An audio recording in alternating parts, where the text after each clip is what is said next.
Tonight, from TIAA Bank Field in Jacksonville, Florida, it's Sunday Night Football on EA Sports.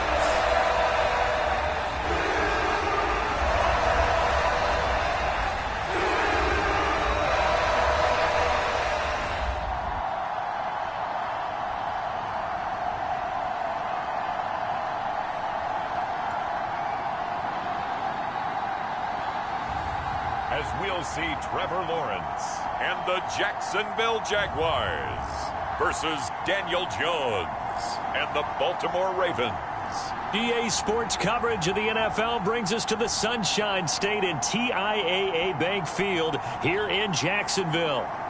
Tonight we've got a great Sunday night matchup on tap, as it'll be the Baltimore Ravens taking on the Jacksonville Jaguars.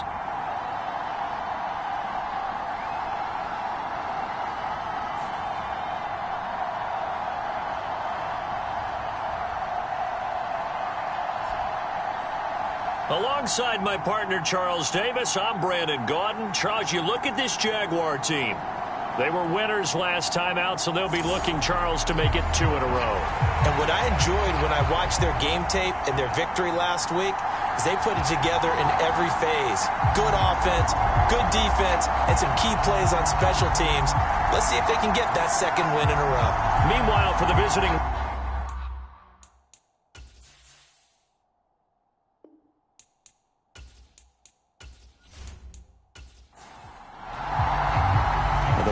are over. It's now a 4-week sprint to the finish, and we are underway here in Week 15. No run back here on the opening kickoff, as we'll start at the 25. Well, the Jaguars ready to go on offense for the first time, and they're led by the former #1 pick of the draft in his 3rd season now, Charles, Trevor Lawrence. Last year, we got the Trevor Lawrences. So many tapped to be the savior of the Jaguars. He broke 4,000 yards for the first time and threw 25 touchdown passes and guided his team to the playoffs. This young man, he's been good since the first time he picked up a ball in Youth League. They expect nothing less from him again this season. The run there on first down gets him a yard to the 26. The numbers on the ground for ETN last week.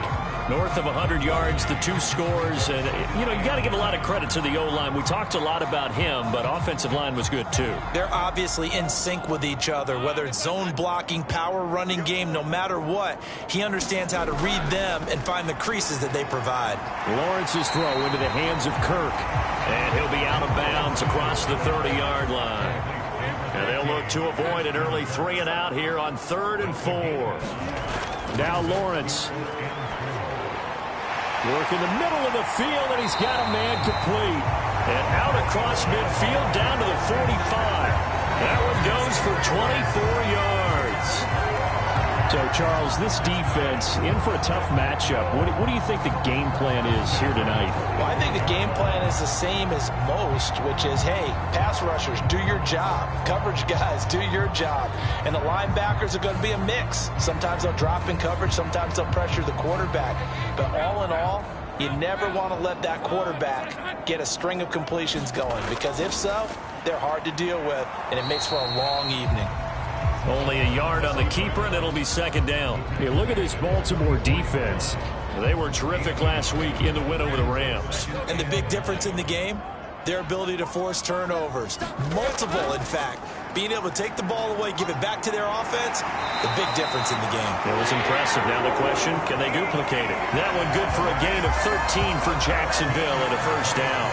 This running game's so important for them, and they know that. It helped lead them to a victory last week when he was over 100 yards. Let's face it, it's their identity, and that's what they want to play to. They want to be that team that runs the ball really well each and every week, and right now we're seeing a pretty good pattern of that happening.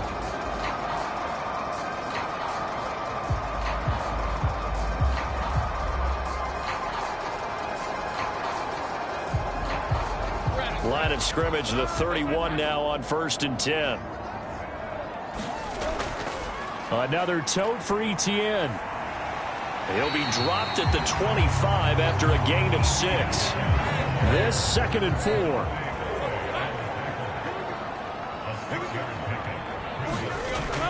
A give, it's ETN off the option. And he'll work free from one tackle, but that's about all as he's taken down. And this will be play number 8 of the opening drive. It's 3rd and short. Now a handoff to Bigsby. And he picks up the first down yardage as he takes it down to the 16. An effective 7-yard third down conversion. Quite the opening drive march they're on right now. It looks a lot like what we saw in practice prior to the game, doesn't it? You know, because on that last big practice beforehand, you go through your offensive script, you go through your play calling, you go through all the stuff and establish things, and it looks like it's going like clockwork right now for them.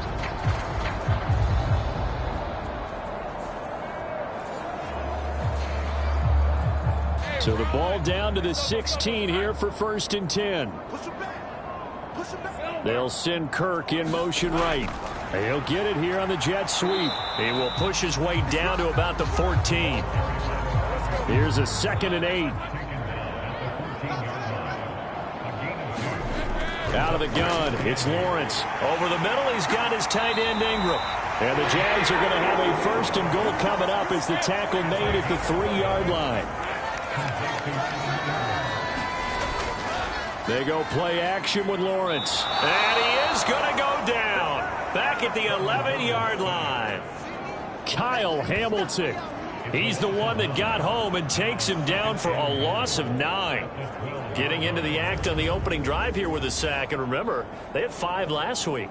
And they saw that on film, and that meant that they had to get together. Offensive coordinator, quarterbacks coach, offensive line coach, receivers coach, and say, how do we beat this pressure? Because everyone has to win against the defense and get the ball out of the hands of the quarterback very quickly. They'll try again on 2nd and goal after going backwards to the 12. Lawrence. Yeah, he's got it. Touchdown. Zay Jones, his 4th touchdown on the year. And the Jags will claim the early lead as they're on the board first here tonight. A long opening drive, but a very successful opening drive. We call that methodical, I guess, when it takes that many plays. Methodical and almost like a boxing match where you're hitting them with body blows. They can withstand them here. Look, they gave up the touchdown, but you don't feel like a knockout is there. But they keep doing that in the 4th quarter. That's when the knockout occurs. And it becomes tough for that defense if they're on the field that long. We'll see if they can continue that in future drives. McManus's point after is good, and it's now a 7-0 game. So that drive, 12 plays in length, and it culminates in a Jags touchdown.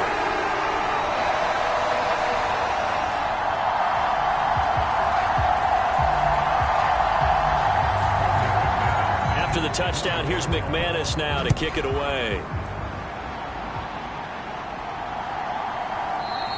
Duvernay going to sit on this in the end zone, so it'll come out to the 25. So here are the Ravens now as they get set for their opening possession. And a glance here at their shifty mobile signal caller. And they are in rhythm on offense because of him. I mean, right now, he's got everything going the way he wants to, finding the receivers the way he wants to, looking over defenses. No interceptions is the number I lock in on. Before a touchdown pass isn't so bad either. Yeah, what a game he had last week. The run on 1st down gets him a couple up to the 27. These are his numbers from last week's contest. A boatload of carries, 116 yards, and a trip to the end zone. And the way they ran the ball last week has to bring a smile to the faces of the entire coaching staff, because not only are they seeing a back pile up yardage, they're seeing an offensive line in sync, and that bodes well this late in the season. Now Dobbins again on 2nd down. He'll get a yard, that's all, as they get him down at the 28. Here comes 3rd down at 7. Throwing Jones. A short throw caught by Andrews. And he'll be out of bounds across the 30-yard line. Well, facing 4th down, Baltimore will punt. Jordan Stout out there. Back deep for Jacksonville, the dangerous Jamal Agnew.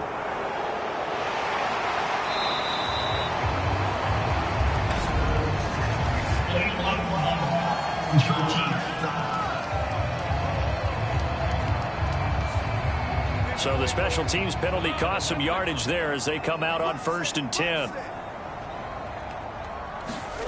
From the shotgun, Lawrence.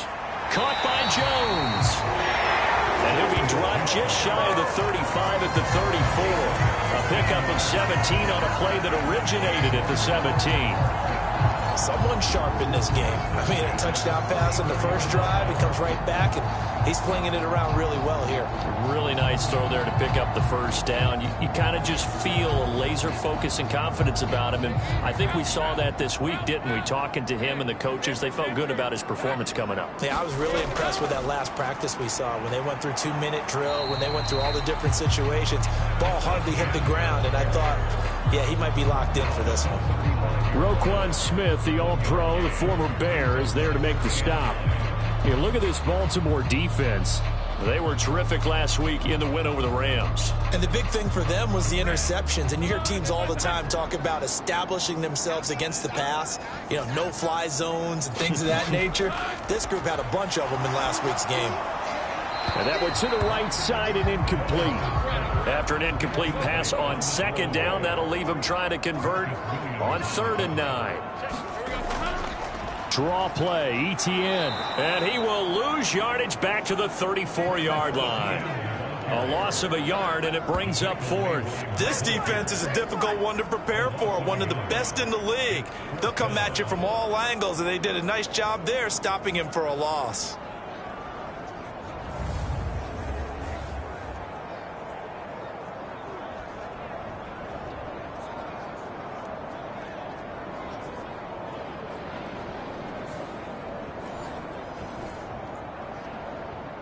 On 4th down, J.K. Scott ready to punt it away. James Prochet deep for Baltimore. They only punted twice in the win last week as he gets this one away.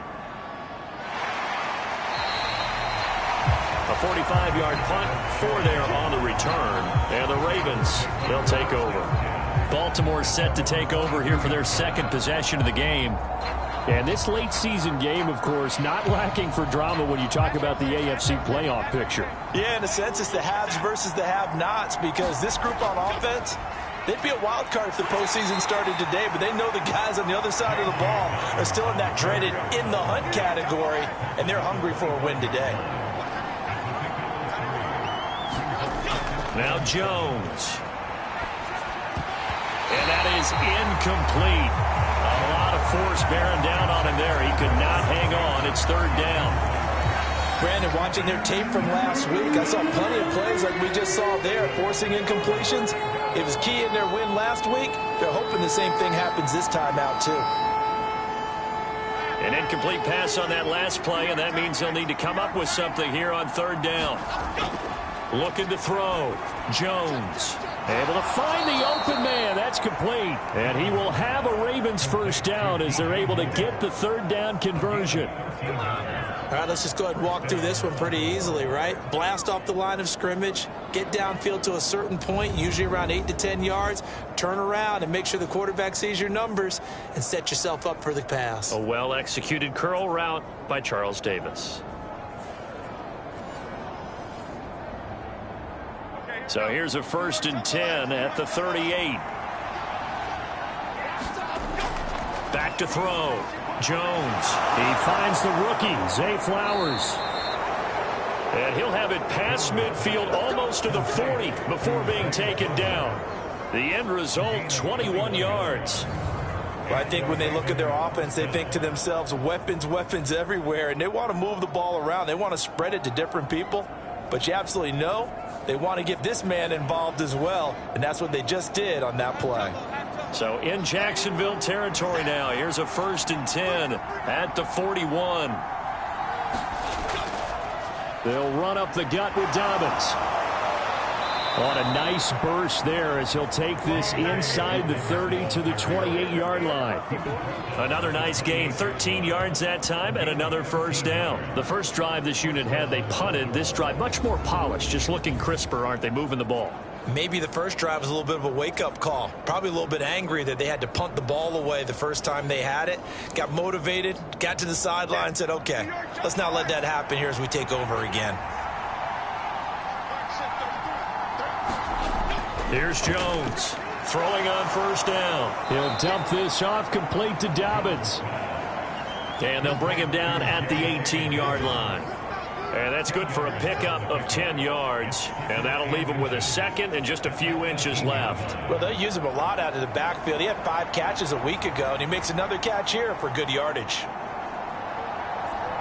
They still need about the length of the football here, maybe a little less as they come up on 2nd and inches. A give up the middle to Dobbins. And on this one, he'll get to the 15, right at the 15-yard line. They'll get 3 as the drive continues. It's a first down.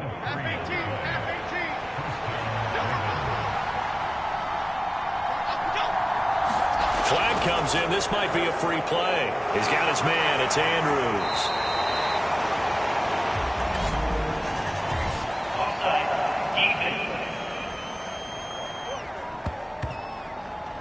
And that one was relatively easy to see. I noticed that from up here. Yeah, it doesn't take a whole lot, does it? Sometimes you get multiples. What I always love on these offsides is when each side points at the other. Hey, you did it. No, you did it.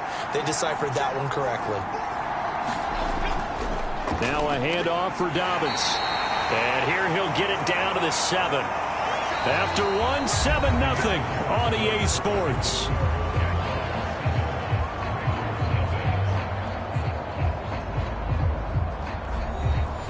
Here's 2nd and 1 now from the 7.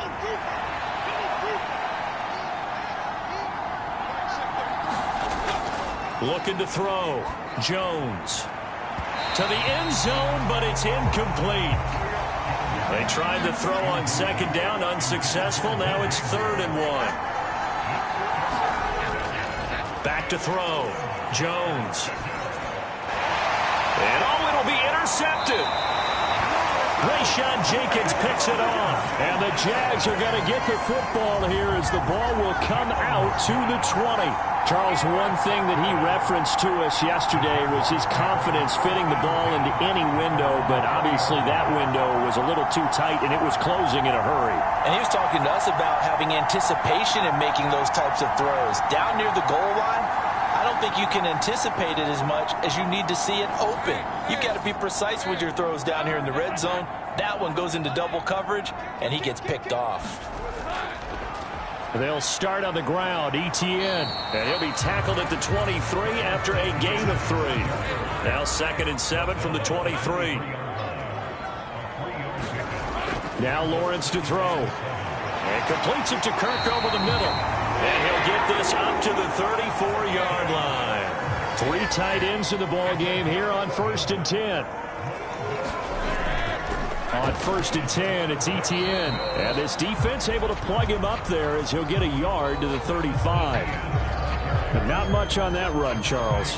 No, that's exactly the way to execute a run blitz there. They guessed correctly that they would move the ball on the ground, honed in on it, and stopped them. Mark that down for a win in the defense's column. Looking to throw, Lawrence. And this one incomplete.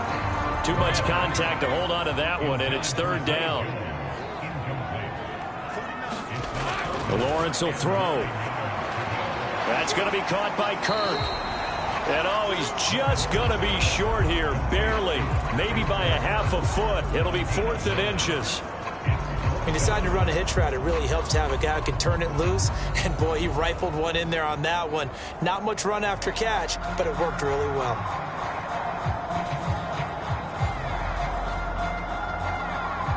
Here's J.K. Scott set to do the punting honors. His first punt, 48 yards. This one looks equally as good. 39-yard punt, 6 yards on the return. And they will take over 1st and 10.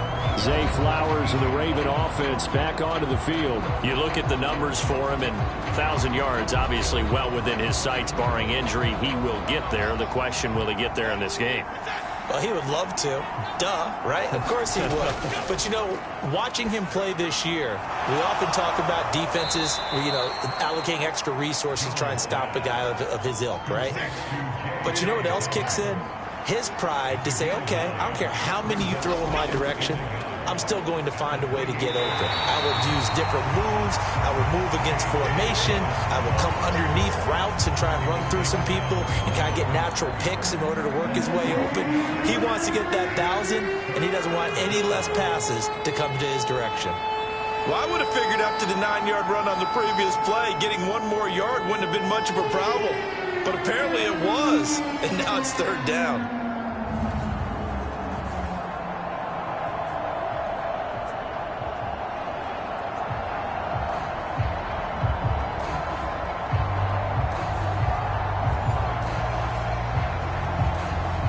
The Ravens on 3rd down. Just 1 for 3 thus far. This time it's 3rd and 3. Looking to throw. Jones. Over the middle and into the hands of his receiver Moore. And he will have a Ravens first down. They needed 3. He doubled that. He got 6. The Ravens hit 9-4 now on the year. And they come in feeling pretty good after back-to-back victories, CD. And I thought that they played pretty well last week. Their execution, their discipline, their resilience, all on display in that victory.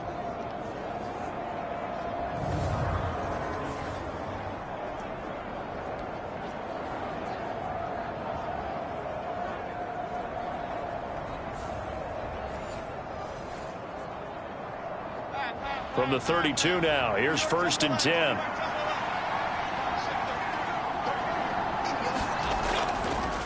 Off the play fake, Jones. Took that in one-handed. What a grab. The Raven passing game getting in sync. Another first down. That is one heck of a catch right there. Got his eye on it the whole way and able to make the grab one-handed. Very nicely done, and for a nice chunk of yardage, too.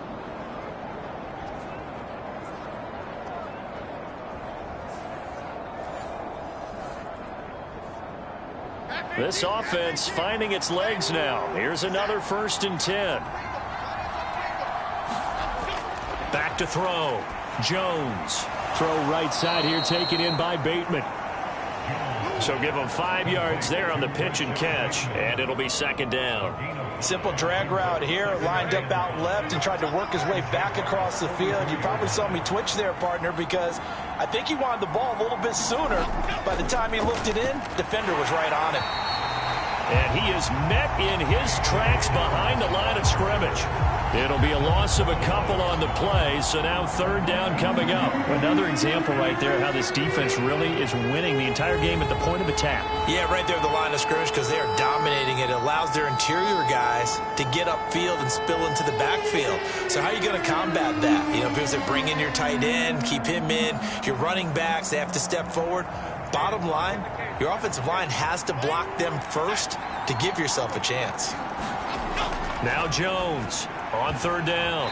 And this is going to be incomplete. So a couple of first downs on this drive, but it's looking like another empty possession. Those empty possessions are certainly starting to pile up. So the adjustments that teams talk about all the time have to be taking place. They've got to analyze what's breaking down and figure a way to fix it. Tucker's kick is good. And they are on the board, but still trailing. It's 7-3.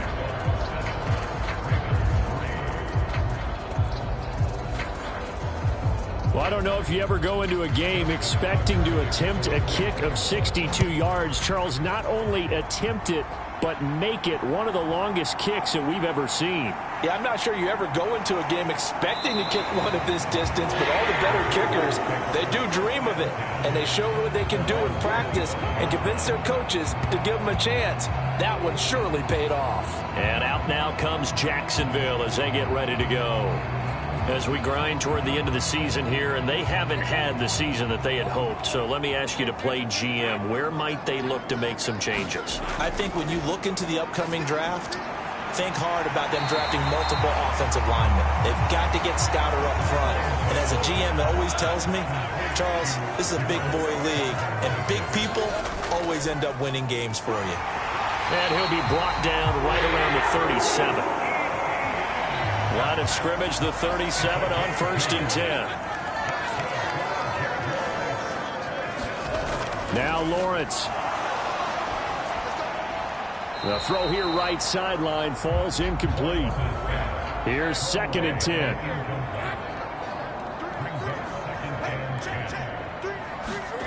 From the gun, it's Lawrence. And he gets this one to Ridley, complete. And getting this just shy of midfield, they'll spot it at the 49.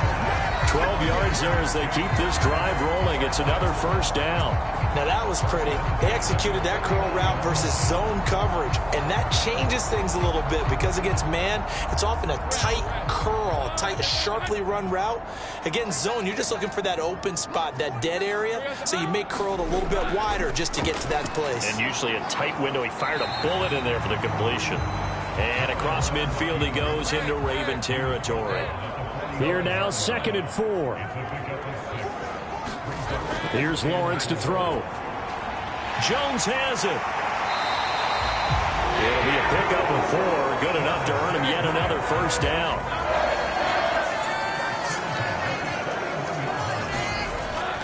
Etienne up the middle. It's a 6-yard gain on the ground, and that'll make it 2nd and 4.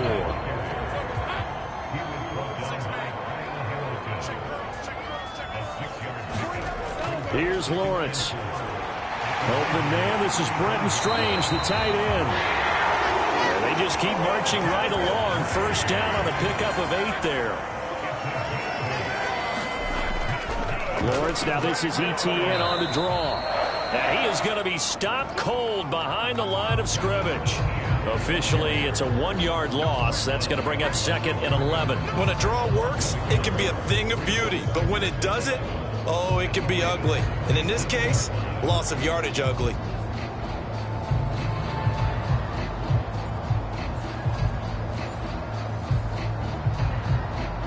Maybe just a slight detour on what's been a strong drive. Here's 2nd and 11. Looking to throw. Lawrence. Pressure applied, and he's going to be taken down. They sack him back at the 33-yard line. It'll go as a loss of about 6, and now it brings up 3rd. All about the offense so far this drive, putting something sustained together. But the defense, they responded on that play. 2nd and manageable became 3rd and long. The drive marching to the end zone is 1 play from stalling out. So now after the sack of Lawrence, the Jags looking at a 3rd and long. Now on 3rd and long, they'll look to throw. Finds his tight end Ingram. And all the way inside the 15 before they drop him. From the 13 now, they work on 1st and 10.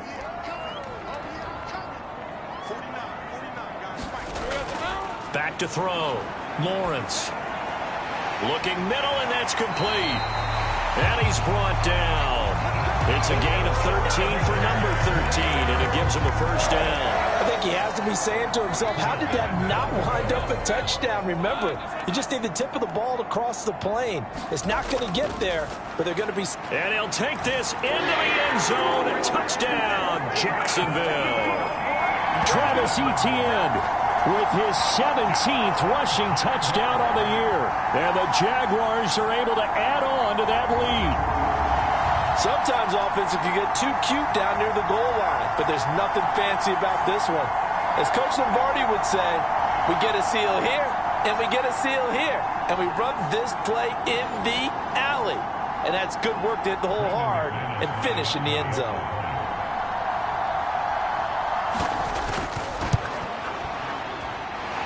Extra point from McManus is good, and that pushes the lead up to 11. So that drive spans 13 plays. And it was capped off by a Travis Etienne touchdown run. Devin Duvernay now returning from the end zone. And tackled at the 21-yard line, so a net negative there of 4 yards. And Baltimore's offense set for this next possession. And Charles, we'll see what they can do here. Not a ton of time left, but enough certainly to get points out of this drive, and they need them right now because they're trailing. Yeah, and this is exactly why you practice a 2-minute drill all through camp and at least one practice each week before a game. A minute left, more than enough time to string a few completions together, reach the end zone, and then make that walk back to the locker room just a little more animated. Josh Allen, he continues to wreak havoc in the offensive backfield. Sack number 16 on the year. Well, competition comes up in so many different ways. And right now, this unit, their competition is who's going to get to the quarterback the most times. Had about 5 sacks last week. We just saw their first one of this game.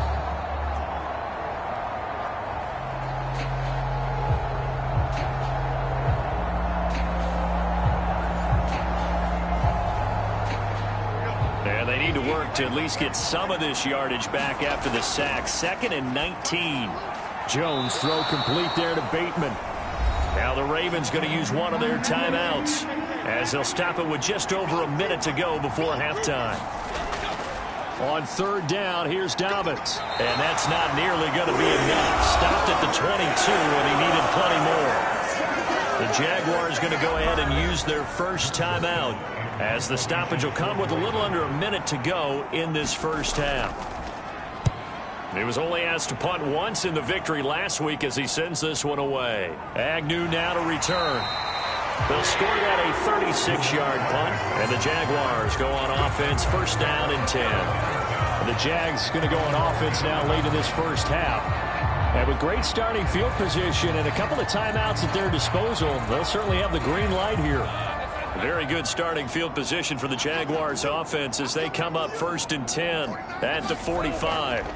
Throwing to start the drive. Lawrence caught on the right side by Jones. Now the Jags will use the 2nd of their timeouts as they'll stop it with just over 40 seconds to go in the first half.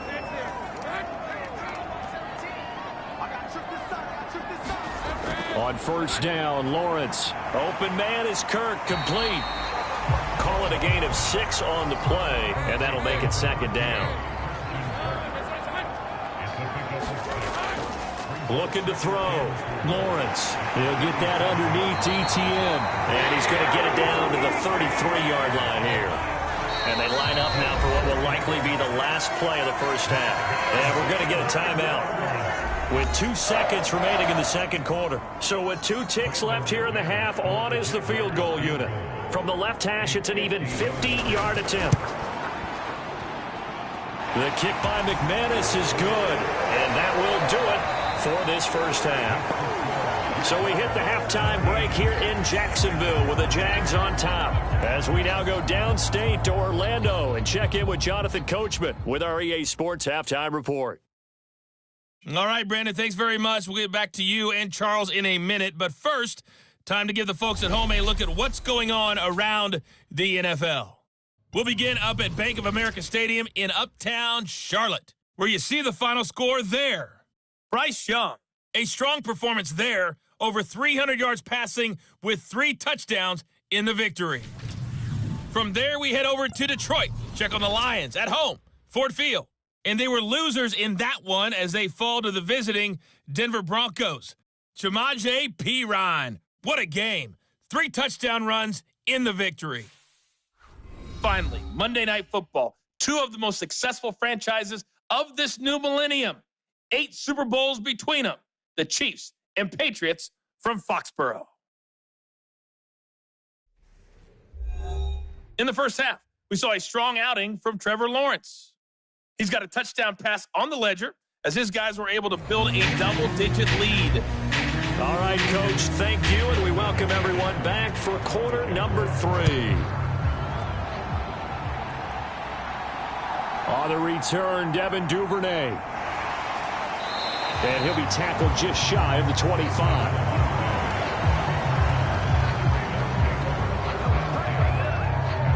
Out come the Ravens now. They'll go on offense first here in this 3rd quarter. Charles, it'll be interesting to see what adjustments this offense made in the locker room. Haven't really been able to get anything going offensively. Virtually nothing in the ground attack either. So certainly something has to change here in quarter 3.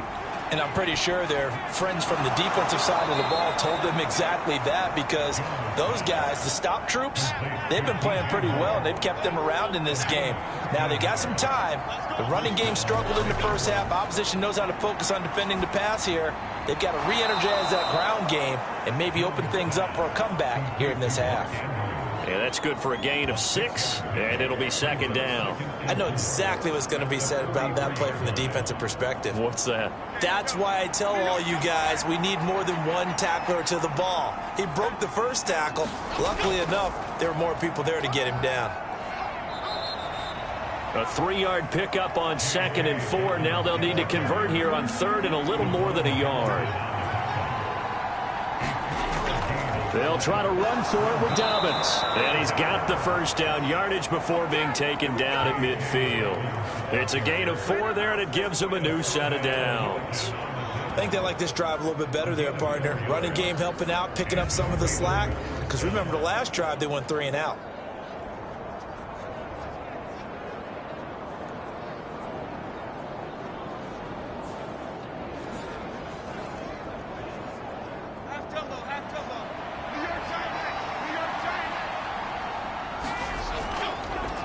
Now a play fake here on first down. Oh, into a sea of defenders and intercepted. It's Devin Lloyd with a pick. And the Jaguars are in great shape here as they take over at their 46-yard line. As they started that drive, I think they looked at the scoreboard and said, this is a manageable deficit, guys, but let's go ahead and start cutting it down right here. Instead, an interception happened, so a 2-possession game might become 3. So as we get going here in the second half, this could rapidly reach the point where there isn't enough time left for a comeback if their defense doesn't bail them out. Lawrence bringing the Jaguars up 1st and 10. At their own 46. Throwing to start the drive. Lawrence. And the Raven pressure too much. Down he goes. David Ajabo buries him for a loss of 11 from his outside linebacker spot. I'm sure a lot of time was spent in the locker room, Charles, talking with his defense about setting a tone here in the 3rd quarter when you're down on the scoreboard. A sack like that, maybe that can get them going. Yeah, you have to believe exactly what you just said, that they got together and said, let's be some change agents here. Let's go ahead and turn things around. Let's be the force that gets us going here in the second half and puts us in a position to find a way to win the game. Throwing on 2nd and long. Lawrence, quick slant caught by Kirk. And he'll go down right around the 47 this time. It's a pickup of 12, and that'll set up a 3rd down. They'll come up now 3rd and 9. Operating from the gun. Lawrence, a short throw to Ingram. So give him 2 yards there on the completion. And that's going to bring up a 4th down. Here's J.K. Scott now as he's on to punt for Jacksonville. And a fair catch called for and made at the 12-yard line. That'll go as a punt of 34 yards that time. And the Ravens will get it. 1st and 10 from deep in their own territory. Baltimore about ready to go on offense. And, Charles, they're certainly still right in this game, but they need that offense to wake up and in a hurry. Yeah, I like the way you put it. They certainly did seem to sleepwalk a bit in the first half. Now that their defense has done its job, it's their turn now to go out and try and get some points.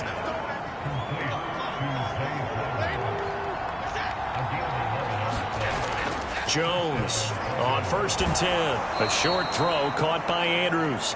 So 5 yards here, 5 on the play. And that's going to bring up 2nd down. Dobbins running out of the gun. And he's going to have a Ravens 1st down as he'll take this up to about the 33-yard line.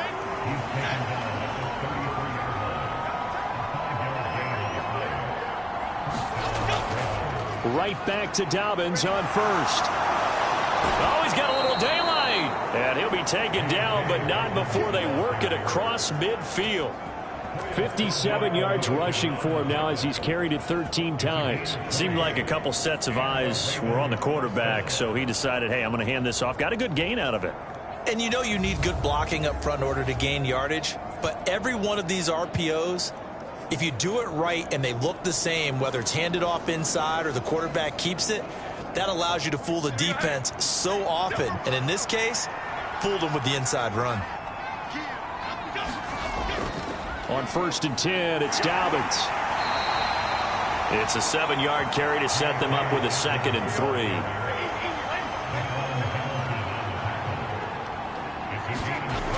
Now they'll switch it up here and look to throw. And that'll be incomplete. Took a pretty good shot as he tried to pull that one in. Couldn't hang on, third down. Back to throw. Jones. Pass taken in by his big tight end. And he will have a Ravens first down as they're able to get the third down conversion. I guess the point is moot. Yeah, they're right there in that middle ground, field goal range, punt, go for it. But as you said, they picked it up. Still in search of their first touchdown of the game, but they're on the move. 1st and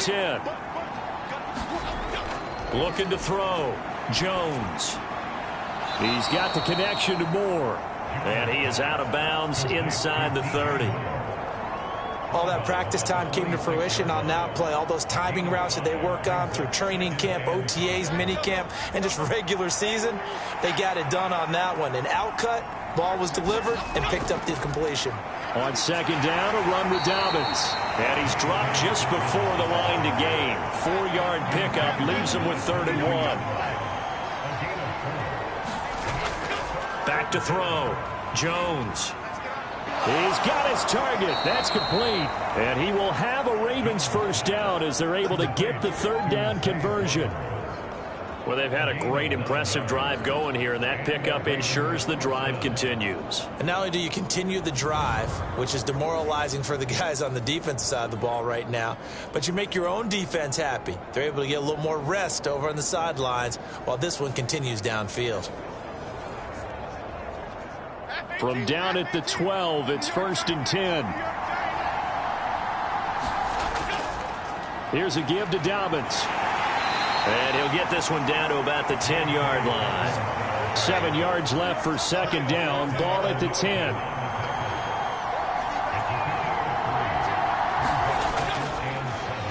Up the middle, it's Edwards. It'll go as a gain of 7 on the play, and it sets up a 3rd and inches situation.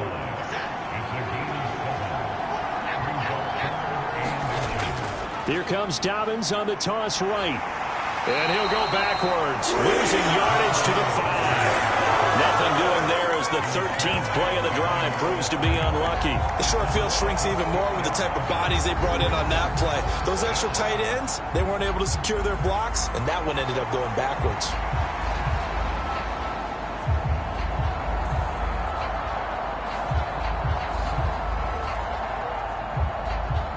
Here's Justin Tucker now for the Raven field goal try. From the right hash, and this one just a chippy. Tucker's kick is good. And a second field goal here gets him back within 11 now. It's 17-6. So the 3 points there, and CD, that helps him inch a bit closer. Yeah, partner, when you're losing, any points you see go on the board in your favor, you're happy to take them. From his end zone, here comes Agnew. And he'll be stopped right around where he would have been had he gone down to a knee, maybe a yard shy of there at the 24. The Jaguars again ready to take over on offense. The third quarter has not been kind to them. After they built that lead at intermission, they've seen that lead shrink. And how much of that is simply execution? How much of that is maybe you lose your edge a little bit because you've got a lead? And you do have to credit the other team some because they've made some adjustments to start to slow them down. Can they find those counters now, those extra plays or plays they haven't run that'll be effective and get them back moving again? They'll be looking for something here, anything to seize that momentum back. Like how they've started the third quarter here. They force a punt on the first drive, and after this sack, it looks like they'll be forcing another one as well. Absolutely. Maybe got their second win coming out of the locker room. Pass protection has been a problem all night long as they come up facing 2nd and a bundle. Another try after the first down sack. Lawrence. This is intercepted. Picked up by Marcus Williams. And he will bring it back to about the 11-yard line. And they'll take possession already in the red zone and in a great spot to add points to the scoreboard. And, Brandon, how many times have we seen a defense with a lot of field behind them get even more aggressive, right? They feel like they've got them not pinned down, but in a favorable spot for them. And they took advantage of it there, got a nice interception, and set up their offense in great shape. The Ravens offense now, they get ready to head back on the field. Following the interception, they're set up nicely here, already inside the red zone, knocking on the door, if you will. 1st and 10. Excellent job pushing through tacklers that time to pick up 6. 75 yards for him on the ground now. He has been a tough man to bring down all night. And this is going to result in losing yardage. They're driven back to the 8-yard line. It'll go down as a 2-yard loss, and it brings up a 3rd down. I like the strategy. Extra tight ends, extra beef. They want to run the football, but that means they probably want to run it inside. If you get strung out on the perimeter, you're in peril. Yeah, we saw the result, negative yardage.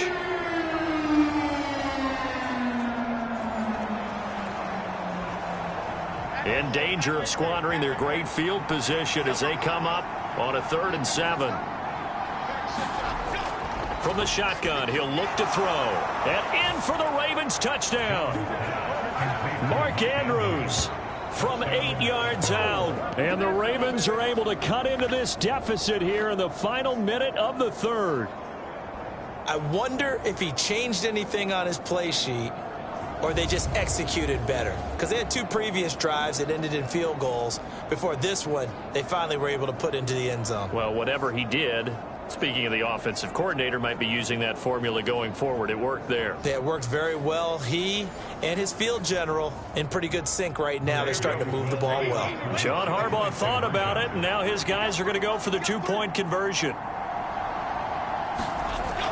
And they'll try to run it in with Dobbins. And he'll get in for the 2 points. So that'll cut the deficit down to just a field goal. Well, I guess the coach looked at the 2-point cheat sheet, said go for it, get it to a 3-point game, and they did it. Yeah, and sometimes you just throw out time of game. You don't worry about that. There's just a feel sometimes in making that call. And he felt good about what he had for a 2-point conversion. And now they're only down 3 and feeling great about themselves. Tucker now to kick it away following the touchdown. And they'll bring it out to the 25 as Agnew elects for the touchback. Out comes the Jacksonville offense as they get set to take over here. Still enjoying the lead here in the 3rd quarter despite their defense giving up that last touchdown. Now they'll see if they can get the equalizer here on this drive. They go back to the air here after the INT on the last drive. They'll complete this to Ingram as tight end. I know sometimes we can get fooled when we watch him make catches as we just saw him do there because he really looks like a wide receiver the way he goes about his business. Yeah, 230, 240 range. Yeah, not super huge.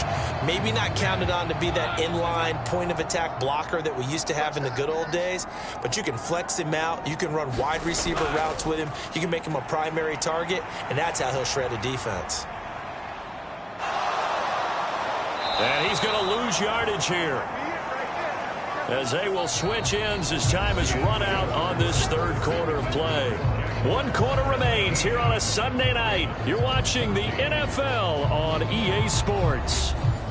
So now after the sack of Lawrence, the Jags looking at a 3rd and long. They're going to look to throw.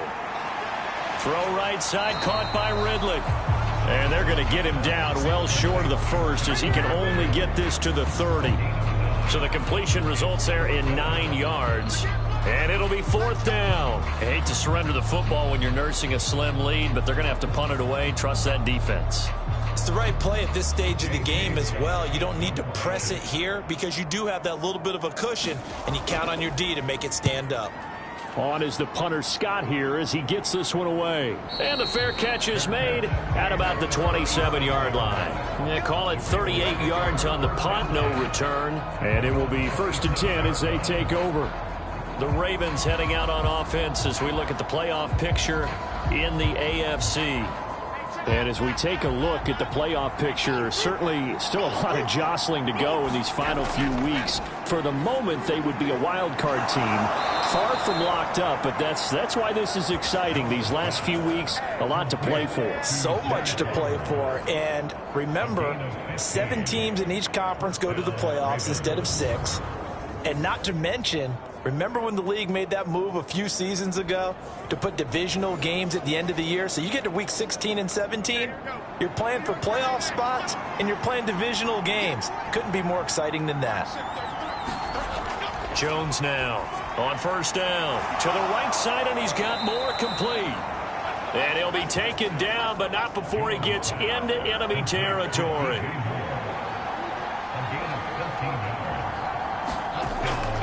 They'll try the draw here with Dobbins. And nothing much materializing there on the first down run. He'll get a couple, and that's it. Second down and 8. Looking to throw. Jones. He gets this underneath to Dobbins. And here he'll be brought down a little shy of the 35 at the 36. If they get nothing else here on third down, it'd be a 53-yard attempt from this spot. Back to throw. Jones. That is caught. And he'll be taken down, but he does have first down yardage. They get 5 out of that one, and it moves the chains. 5th catch of the game for him there. Yeah, and the tight end position is now becoming a volume pass catcher. Used to be occasional, right? Safety valve. Throw one to him every so often, but mainly they want him out there to block. Nowadays, an integral part of the passing game, and they create such great mismatches that they often become the leading receiver. Now a throw here to his running back. So the completion good for 7 there, and it's second down. Looked like a pretty good, safe play right there. No, he's had trouble with the interceptions in this game there. Hits his guy out in the flat. Yeah, so many times we hear quarterbacks and offensive coordinators talk about in your progressions, you're either throwing the touchdown or you're throwing the check down. But earlier in the game, it was touchdown or interception. Now he got to the check down, a nice safe throw and a good one. Now a second down throw for the end zone, but it's incomplete. The 8th play of the drive coming up. It's 3rd and 3. Back to throw again. And they get Jones for the 3rd time in this ball game. It's Devin Lloyd with a pick. And the Jags are going to take over once again at their own 37-yard line. Well, that's 3 picks he's now thrown in this game. And I know this, the holiday season, because here we are in December. Right, it is the season of giving. Maybe for his own sake after the game, he may have to announce that he's donating certain amounts to charity for each interception that he threw. On 1st and 10, it's Lawrence. Over the middle, that's caught by Ridley. And he slips up past the 45 before being tackled. It'll be a gain of 10 to start the drive out by a few inches. That'll be a first down.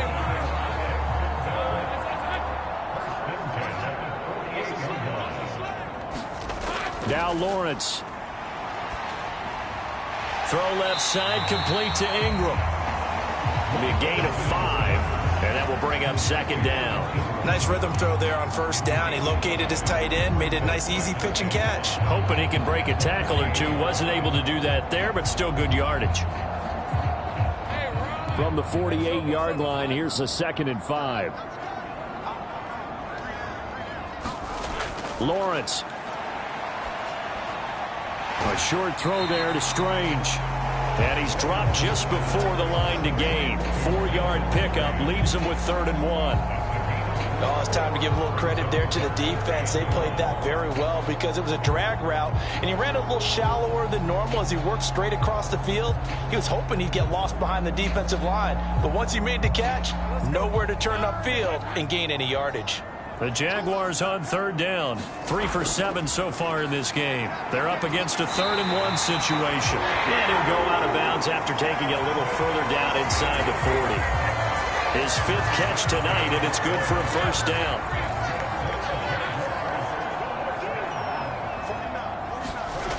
Again, it's Lawrence. This is caught. It's Kirk. And he'll go out of bounds inside the 15-yard line. Call that a very strong gain of 24. Tell you what, he's been able to put the ball in some tight spots all game long. That throw, no different. Yeah, a lot of people would call it a gutsy type of a throw. I think he looks at it as, I can do it, so it's not that big of a deal to me, and I'm going to keep firing. So signs of life in what's been a dormant offense in this second half. Here's 1st and 10. They'll stick with the passing game as he looks to throw. Throw right side here, going to be incomplete.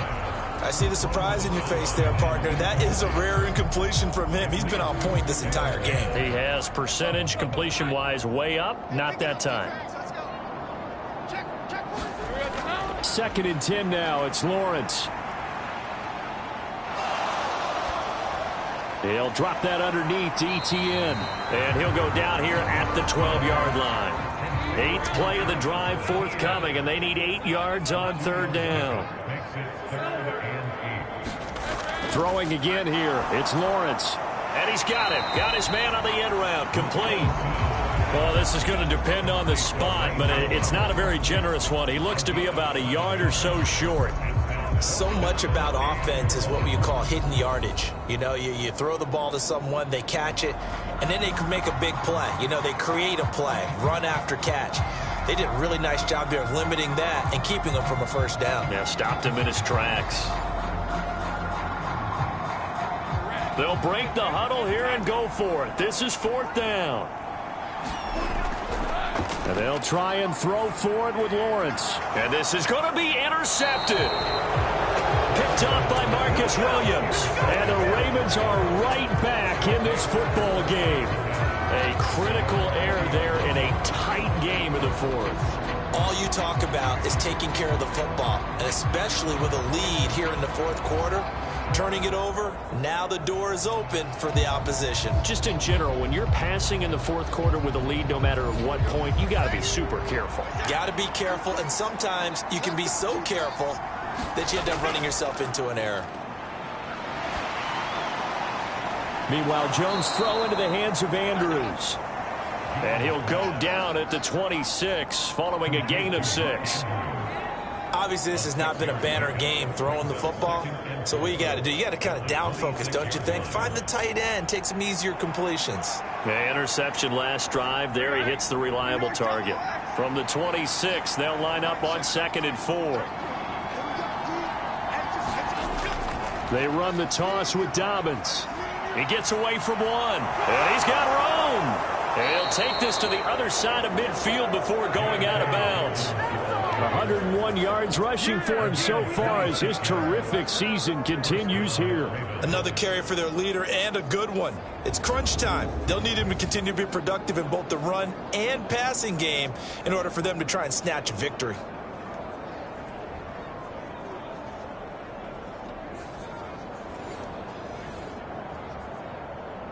So in Jacksonville territory now. Here's a 1st and 10 at the 48-yard line. Throwing Jones. That's caught. It's Flowers. And past the 35, he'll be dropped a yard or two shy of the 30. This gain not quite as good as the last, but still over 40 yards between the two. And here we are in the 4th quarter, partner, and watch them drive for what would be a go-ahead touchdown. And you and I both know this is where you need a quarterback who can keep his cool back there, not just for himself, but to keep the rest of the team relaxed too. Throwing on 1st down, but this one winds up to be incomplete.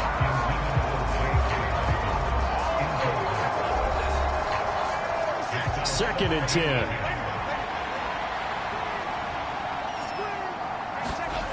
Now Jones. And down he goes. They sack him back right around the 41-yard line. Josh Allen, his 2nd sack of the night. And another long drive from the offense, but the defense is denying them the end zone. Nothing to show for the last drive offensively. They can't come away empty-handed again.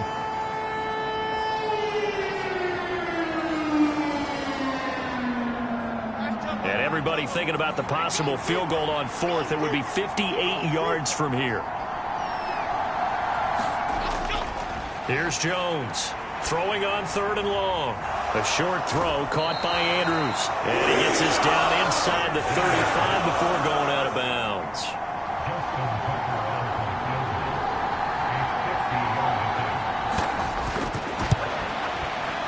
Tucker's kick is good. And in the fourth quarter, this game is tied.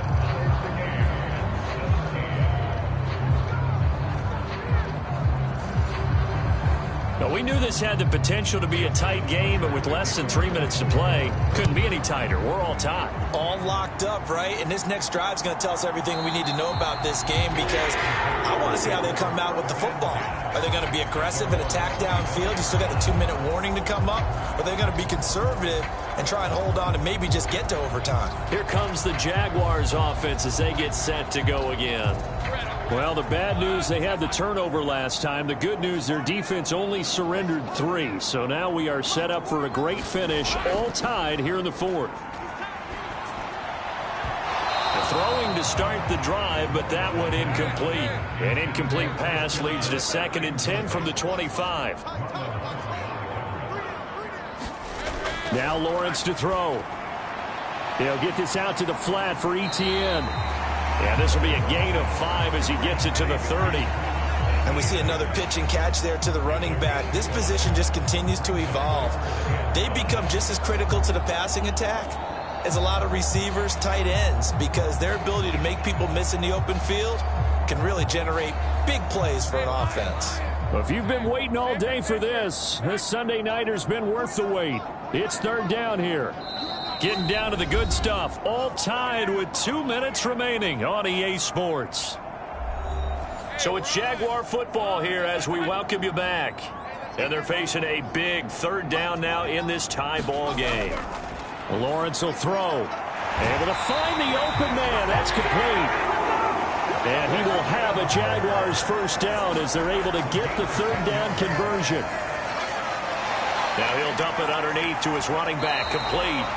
And they'll get to him after a gain of 7 to the 47. Here's 2nd down and 3. Meanwhile, Lawrence's throw into the hands of Kirk.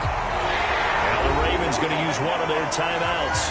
And they'll be disappointed to have to burn one there after giving up the 1st down. Plenty of time. All 3 timeouts still remain. Here's 1st and 10 now. Straight ahead, Etienne. And he'll maneuver his way forward for about 4. 2nd and 6. Now a timeout called for by the defense as they'll talk things over prior to this upcoming 2nd down play. And they'll go again with Etienne.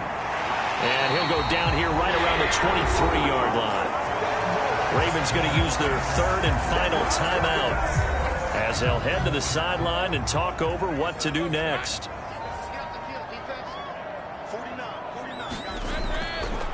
They'll try the left side with Etienne. And the result here, a pickup of 8. Leaves him with 2 to go on 2nd down. I like the call there because that was one to take time off the clock and get them closer to getting out of here with a W. In the mind of the play caller, all you want to hear is tick, tick, tick. On 2nd down, here's a keeper by the QB. And he'll be taken down at the 2-yard line. I'll tell you, there is no antidote for speed, even at the quarterback position, as he keeps it himself and turns it into good yardage. And it still takes time for a defender to react. Even as quarterbacks carry the ball more and more in today's NFL, they're still a little bit in disbelief and realize, oh my goodness, he's running with the ball. He may be 8, 10, 12 yards downfield at that point. So here we go. Maybe the biggest kick of the game forthcoming. He's hit on his one earlier attempt tonight, but this a little more pressure-packed for the win. And the 10-year vet knocks it through the goalpost. And it's celebration time on that sideline as they have taken the lead in the final seconds. And I tell you, when it comes to needing a field goal in closing seconds pressure situation, there's something to be said for having a veteran kicker trot out there. Agreed. It's so nice to have someone you can rely on, someone who you know has done it before. And this guy's as cool as they come, isn't he? Well, this one, partner, was fun down to the very end. They got the points late, right before the whistle. Then the ensuing kickoff. They were hoping for magic on the other side, but couldn't get that spark. Fun if you won, and fun for us, because we got to watch it and call it. That magic that you were talking about didn't occur at the end, but what a game all the way through. So for Jacksonville, Their battle to finish above 500 gets a slight lift as they move to 6-8 on the year. And they will hit the road next week to take on the Tampa Bay Buccaneers. Meanwhile, for Baltimore, they'll drop to 9-5 on the year. And they'll try to get back to their winning ways next week as they head to Santa Clara to take on the 49ers. So that'll just about do it for Charles Davis. I'm Brandon Gaudin. You've been watching the NFL on EA Sports. For more, log on to easports.com. The Jaguars are winners here as we say so long from Jacksonville.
Tonight, from Allegiant Stadium in Las Vegas, Nevada,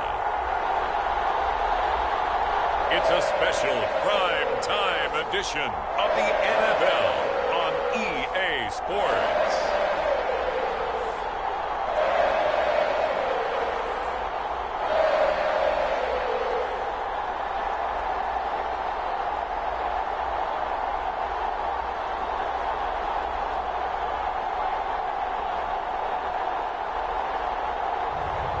It's the Las Vegas Raiders taking on the LA Chargers. Well, even with all the buildings along the Las Vegas Strip and all the action here, this is one of the city's biggest attractions. Allegiant Stadium opened back in 2020. Tonight, Week 15 begins with a great Thursday night matchup, as it'll be the LA Chargers taking on the Las Vegas Raiders.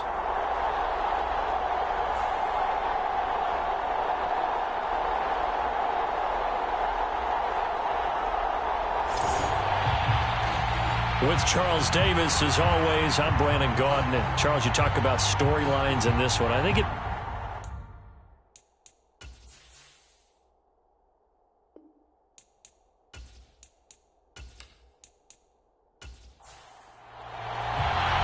And we are underway at Allegiant Stadium.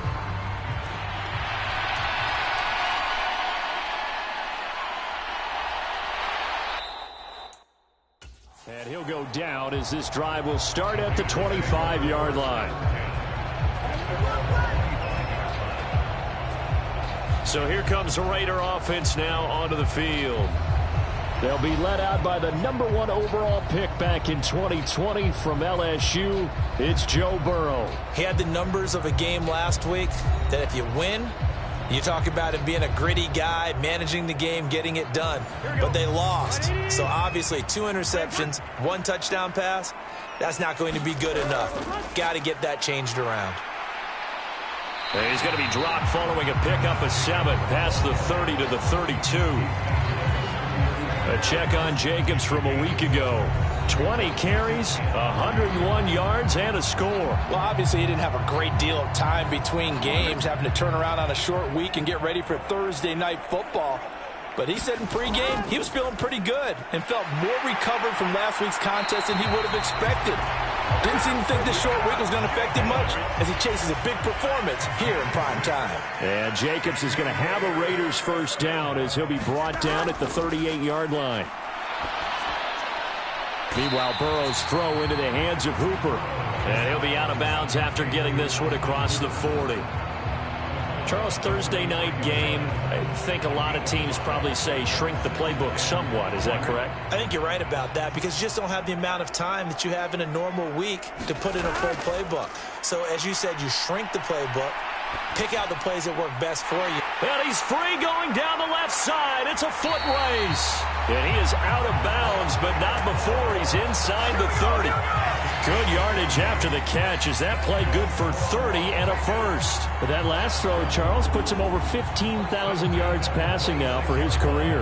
And, Brandon, they're not going to stop the game and give him the game ball here, but that's still a pretty impressive number, and he's got plenty of more good football ahead of him. Although I would say the team should give him a game ball after it's all over. On 1st and 10, Joe Burrow. Catch is made by Hunter Renfrow. So the completion good for 6 yards, and that'll bring up 2nd down.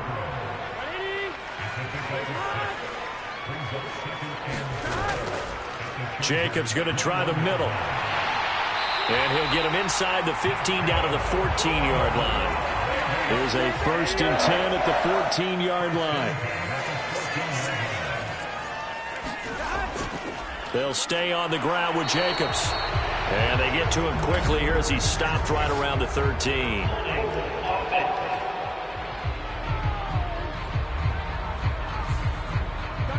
So that time they got the left guard with a hold. And let's face it, in today's ball, you might have that 330-pound guy you're supposed to clear out of there. You might need a little bit of extra help.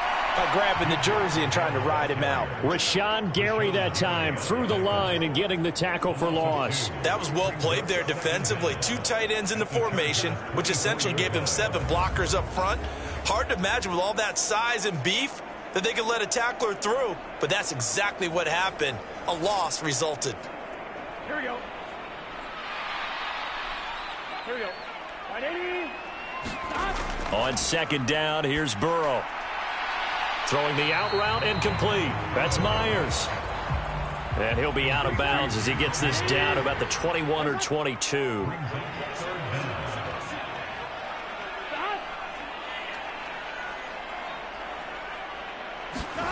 Now on 3rd and long, they'll look to throw. And this pass broken up. Excellent coverage there on 3rd down, as that was not an easy one to hold on to. That is certainly one way to frustrate a quarterback. Run those extra defenders on the field. Dime package, lots of speed, no space to fit in the football.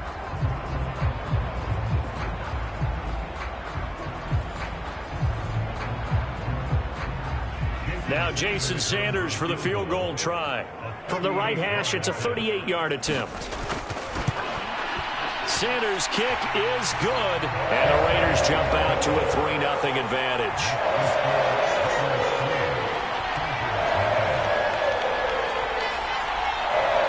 So the opening drive does yield points, maybe not the 7 they wanted, but they'll take the 3. Accumulating first downs does not go up on the scoreboard, but it does go into the DNA of a team that's trying to establish itself to start a game. That has to feel pretty good for them. They'll take the 3. Yeah, they had 3 first downs and 3 points. So here come the Chargers as they get set for their first drive. And they are led out there by their mobile quarterback. I think his task in this game is really simple. Eliminate the turnovers. He threw 2 interceptions last week. I can't believe I led with that because he had 3 touchdown passes. Right. So there's a lot of good that he did, but he's got to take care of the ball better. The ball has to go to guys wearing the jerseys that they're wearing this week, not the opposition. And from the 25, they work this to the 29, a gain of 4. 2nd and 6. Throwing middle, and it's complete. And he takes us up to the 40-yard line before being corralled. The numbers for him from a week ago: 5 catches, 64 yards. And I get the feeling that he loves this matchup. I mean, the unit he's going against is in the bottom half of the league against the pass. He had to have circled this one on the schedule and said to himself, this should be a big game. Here's the first carry for Austin Eckler. And he is met in his tracks behind the line of scrimmage. He'll lose a yard there, and it's 2nd and 11. The Chargers at 9-4 now on the year. Charles, they were losers last time out. What do you think they need to do differently here? Well, I don't think it needs to be as drastic as burning up last week's game tape or not watching it, but the attitude has to be what's done is done. Let's move on. Put that one behind them, galvanize themselves, and go forward and get a win in this one. So after the loss of a yard, they'll look to push forward here on 2nd down and 11. Back to throw. The quick throw knocked away. It's incomplete. It's Divine Diablo who got in there and knocked that away. You look at this Raiders defense. This unit coming into this one ranked number 20 against the pass in the NFL. And I think you're going to see some changes in the offseason, whether it's through the draft, free agency, maybe even both. They definitely need some help in the secondary. And he gets this only to the 44-yard line. Not near enough to keep the drive alive. 5 yards, not enough. And it'll be 4th down. We can make this one pretty simple. Locked up all of his progressions downfield, forced to get it to his running back. But how about the way they ran to the football and knocked him down to force a 4th down?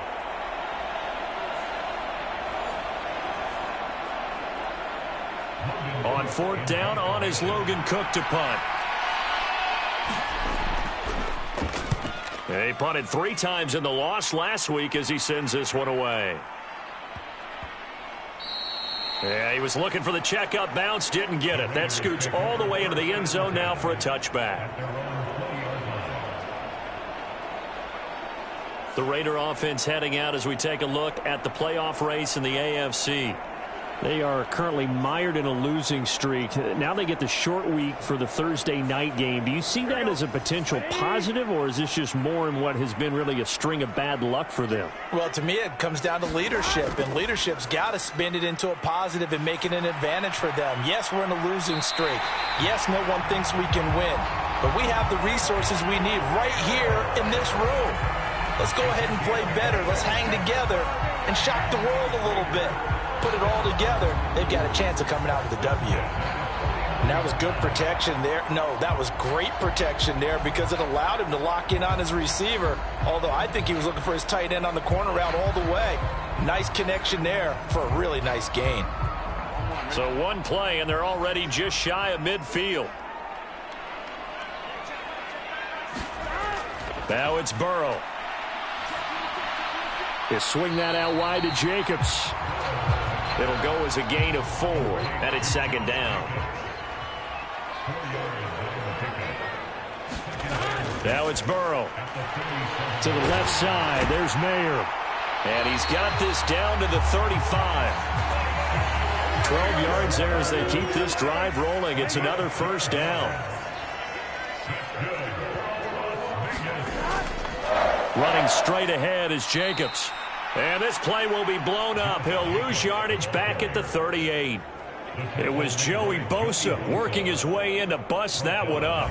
As a linebacker, you're taught to stay just slightly behind the ball carrier just in case he makes a cutback. But when you find the gap, shoot it. And he found it all right. Took it straight into the backfield and made the tackle for a loss. So their task a little bit more difficult now. 2nd and 13 that they're walking up on. Here's Burrow. He'll get this underneath to Jacobs. It'll go down as a gain of 6. 3rd and 7 now. So 7 yards from the first down here as they come up to the line of scrimmage. On 3rd down, Burrow. A short throw, and that's hauled in by Mayer. And he is going to have the Raiders first down as they're able to get the 3rd down conversion. And the tight end is certainly a position built to move the chains because they can control space underneath. If they've got good hands, then, of course, they're a dynamic target. But one other thing is they're right in the sight lines of a quarterback on just about every play. And that makes it easier for the quarterback to pick him out and deliver. They had to settle for 3 last drive, hoping this second go-around ends in 6. In good position, 1st and 10. And he's got Renfro in the end zone. Touchdown, Raiders. A great effort there. His 6th touchdown of the season. And the Raiders are able to widen their advantage. So, Charles, they had him double covered in the end zone. It still was not enough. I wonder if they're thinking to themselves now, 2 didn't work. Do we go for 3 guys on him next time? Because he fought through all that extra attention, got himself into a great position where his quarterback felt confident enough to challenge the coverage and threw it his way. What a big-time play right there, both by the quarterback trusting him and by him going up and getting it. Extra point up and good by Sanders. And the lead grows to 10-0. So that a 7-play, 80-yard drive. And it was Hunter Renfro who capped things off with a touchdown reception. From a yard or 2 deep, here comes a return. And they'll get him down inside the 30 at the 27.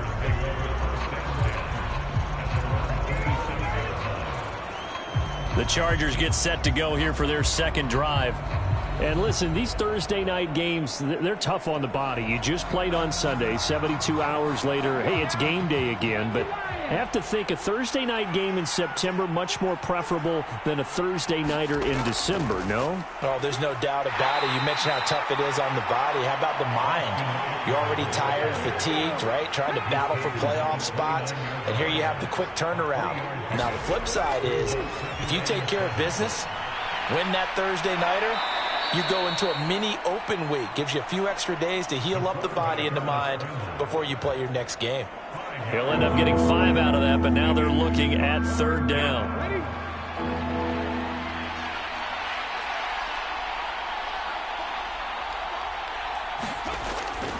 Back to throw here. Got a man, and he hits him in stride.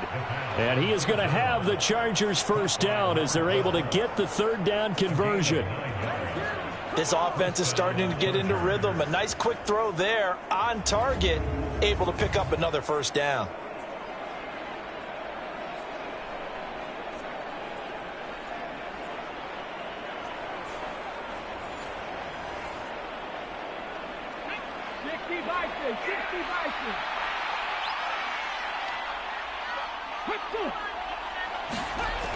They'll look to throw here on first down. Finds the open man. It's Mike Williams. Call it a gain of 6 on the play, and it'll be second down. Another good throw there in what has been a strong rookie season to this point, Charles, as he now has surpassed the 3,000-yard mark with that last completion. And just think, he's been forced to learn on the job here in his first year. Normally, veterans talk about, hey, I've got the answers to the test before the game even begins. But this guy's taking the test with every throw, with every game. And so far, he's passing with flying colors. And he's going to have another first down as the tackle comes at the Raiders' 37. 50 catches for him now on the year, and he's got a first down.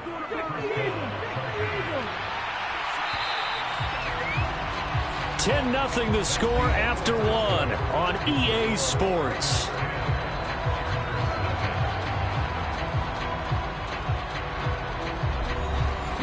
Line of scrimmage, the 37 on 1st and 10.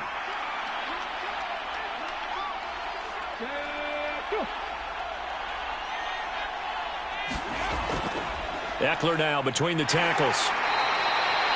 He'll get a nice chunk there on the first down run, and it's 2nd and 4.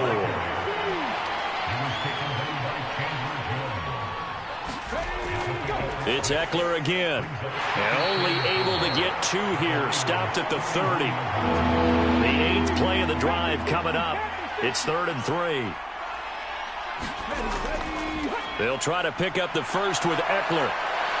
And they'll be inside the 25 now at the 24. 3rd down turns to 1st with that 5-yard pickup. That's about what you would expect since they're so efficient on picking up 3rd downs in the top 5 in the NFL. It's all a mindset, and I'm guarantee you it started in the offseason. 3rd down's important to them. They find a way to pick them up at a very good clip.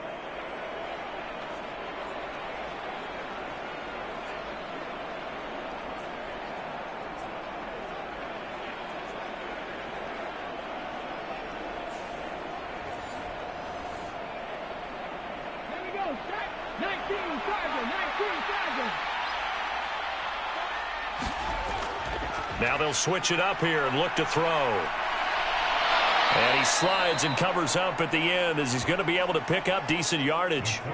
The improv on the scramble there gets him 6, and it'll be 2nd down. You know what I like about that play? He didn't try to do too much on first down. He took what the defense gave him, put together a solid game to bring up 2nd and manageable. Now they have a couple of plays to pick up just a few yards and a new set of downs. On 2nd down, Eckler.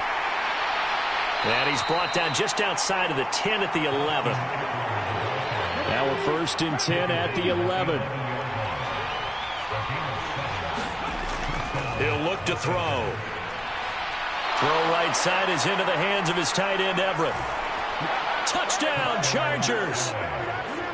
Gerald Everett, an 11-yard touchdown. And the Chargers are back within a score. Well, we know someone just added to his touchdown passing total, but all he did was get the ball out quickly to his tight end and let him take care of business the rest of the way.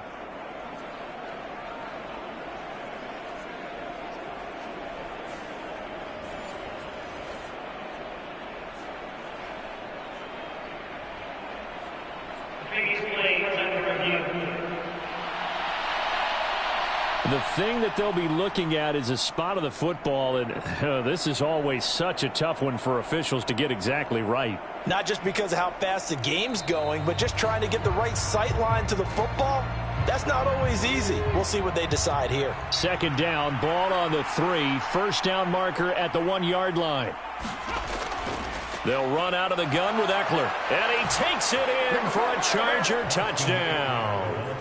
Austin Eckler with his 13th rushing touchdown on the year. And the Chargers have got it back to within a score.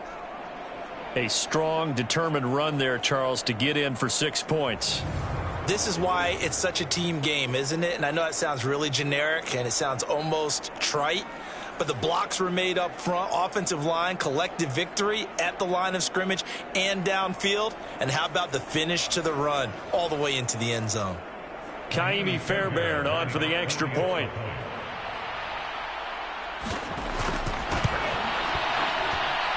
And they're back within a field goal. It's 10-7 now.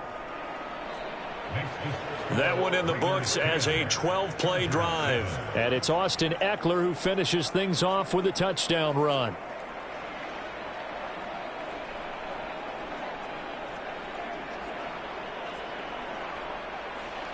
After the touchdown, Cook now to kick this one away.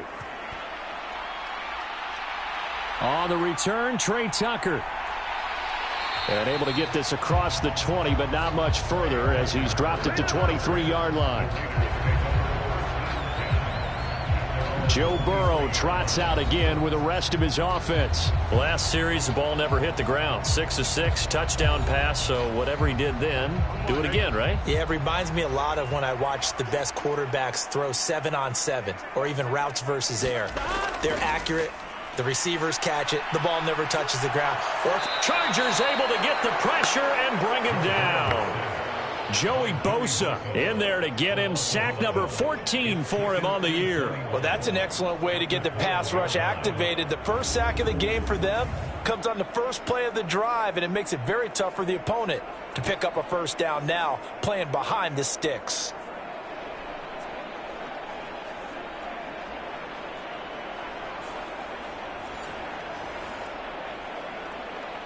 Well, they're in some hot water now. After that sack, it's 2nd and 21. They'll run right here with Jacobs. And the running lane's non-existent in this first half as they'll stop him behind the line. Chalk that up as a 4-yard loss. And now it's 3rd down. I know that speed is the hallmark of today's NFL game, but the key to good rushing defense is still having your linebackers set the edge.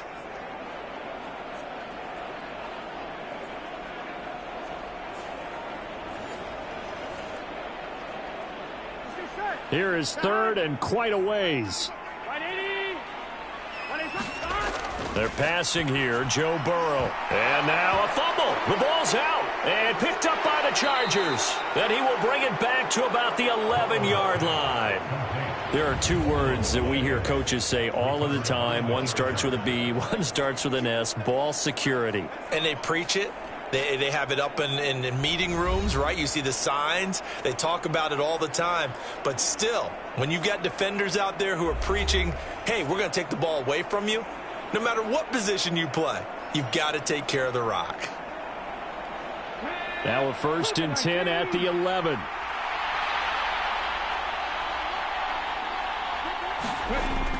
They'll try and start this drive in the air. Whipping one into Allen. That's complete. And he's going to get a solid gain of 9 before being brought down. 2nd and right at a yard. Up the middle with Eckler. And this is not going to do it as he stopped at the 2-yard line. The offense on 3rd down tonight, they've been okay. 2 for 3 thus far. They need just a yard here. It's 3rd and 1. And they'll let their fullback try and push the pile. And he will get in across the chalk for a Chargers touchdown.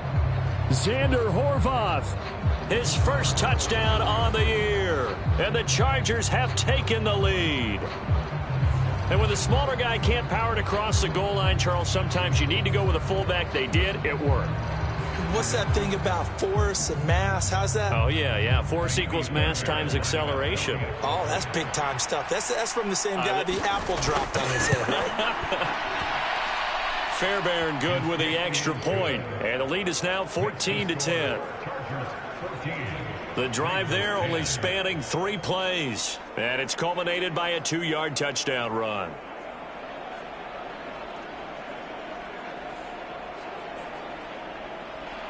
After the touchdown, Cook now to kick this one away.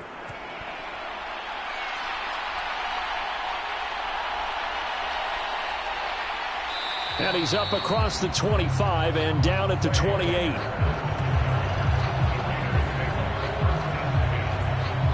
Here's Las Vegas ready to take the field. So, Charles, the season winding down, the playoffs obviously not in their future. As they look ahead to the offseason, what spots do they maybe need to fill? Well, I think that they like the guy who's calling the plays and throwing the ball. I think that he's a pretty good player. Needs some help, I think, on the perimeter, though. Help him out with receivers, because I think if he gets an upgrade there, his play gets that much better, too. And he still has yet to get on track in this first half as they're going to stop him behind the line. 2 yards the loss, 2nd and 12. I have a feeling they'll stay committed to running the football, especially on their early downs. They just haven't had a whole lot of success just yet.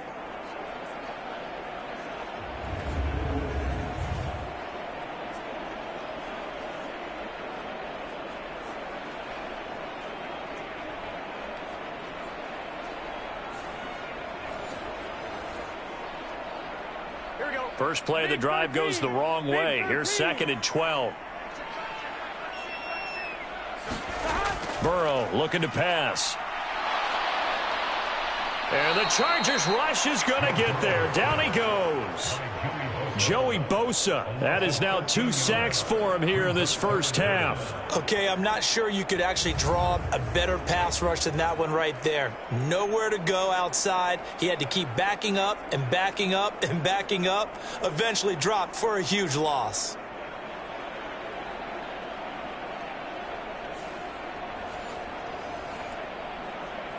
Here we go. An extra defensive back on the field for the Chargers now on 3rd down. Here's Burrow setting up to throw it. And the throw there going to be incomplete. So after 3 drives and 3 touchdowns combined between these two clubs, finally we get a defensive stop. Yes, and welcome to the party, defensive players. And glad to have you, because for a while there, it almost felt like it was 11 going downfield on air. Okay, so to be able to have someone come up, make a stop, now we got a football game going. A 40-yard punt, give him 3 on the return, and it'll be Charger football here as they take over. L.A. set to take over again on offense. And they come into this one off the loss over the weekend, but you say if you're going to play a Thursday night game, this is the week to do it. It certainly is, because you get right back out there. You don't have time to dwell on things. And look, your game plan is going to be a little more limited, but so is theirs. So that's when you just appeal to your top players. Guys, you make plays in this one, we out-execute them, we can walk away with a win. 2nd and 3. Throws left side, complete to Keenan Allen. And he's got this down to the 35.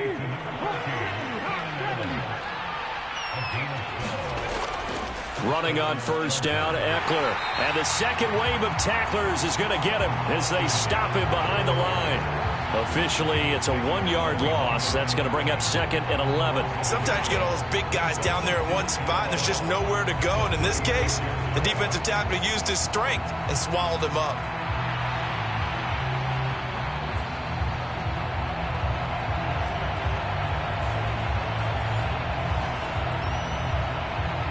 Looking at a 2nd and 11 now after the loss. Once more, here's Eckler. And he'll follow his blockers there all the way down to the 23-yard line. That one good for 13 and a Charger first. That's how you get right up off of the mat, because on the last play, they stoned him in the backfield and dropped him for a loss. But he's the type of guy that scared me a little bit, because he's not daunted. Just got right back up, showed some confidence, and picked up a 1st down with his very next run. Ready, set.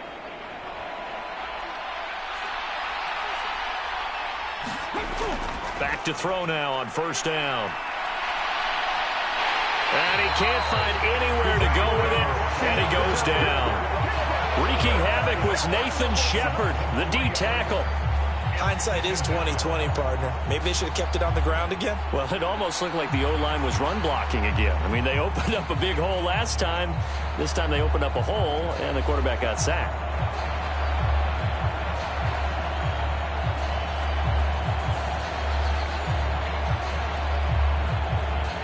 So after the sack, they'll come up on a still manageable 2nd and 13. Out of the gun, Eckler running it. Just a yard there, so it brings up a tough 3rd and 12. We'll see what they have drawn up here. A little bit behind the line. 12 yards needed to gain a first down. On 3rd down, he'll drop to throw. And he can't get rid of it. He's taken down. Chandler Jones with a big-time sack on 3rd down. It's a loss of 7. So not only do you not get the first down, but you've also made things a lot more difficult on your field goal kicker. Yeah, they're still in range, but you're exactly right, because you know the kicker's over there saying, thanks a lot, you just made my job a little tougher, because when he kicks it now, he'll kick it lower because he's got to get more distance. That means there's more jeopardy for the ball to get tipped or blocked.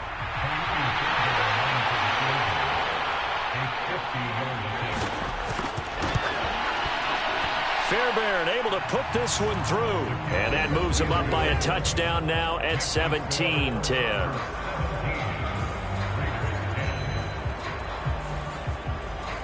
So as it turns out, that sack doesn't wind up costing them, Charles. They at least get points, get 3 of them. Yeah, that's where your kicker can really come to your rescue, because you know after the sack there was a little consternation there. Are we out of field goal range? Are we going to be able to get 3? In this case, he stepped right up and gave them exactly what they needed. The Vegas offense ready for their next possession. They find themselves down 17-10 as they come up on a 1st and 10.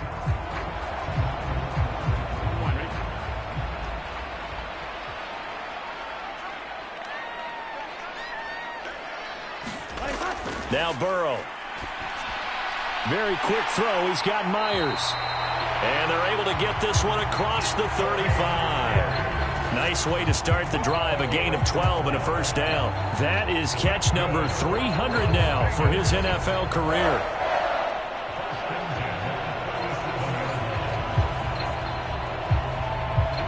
Here we go. 2 minutes remaining in this first half of football. Line of scrimmage, the 37 on 1st and 10. Burrow will throw.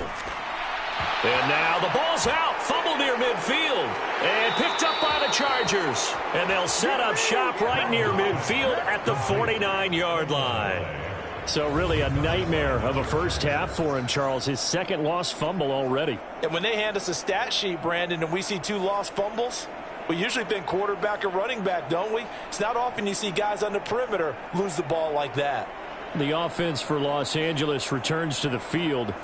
And now they start in plus territory following that turnover, as they'll try to get some points here before halftime.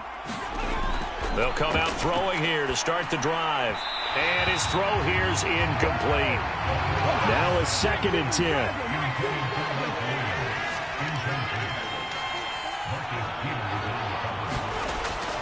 Looking to throw.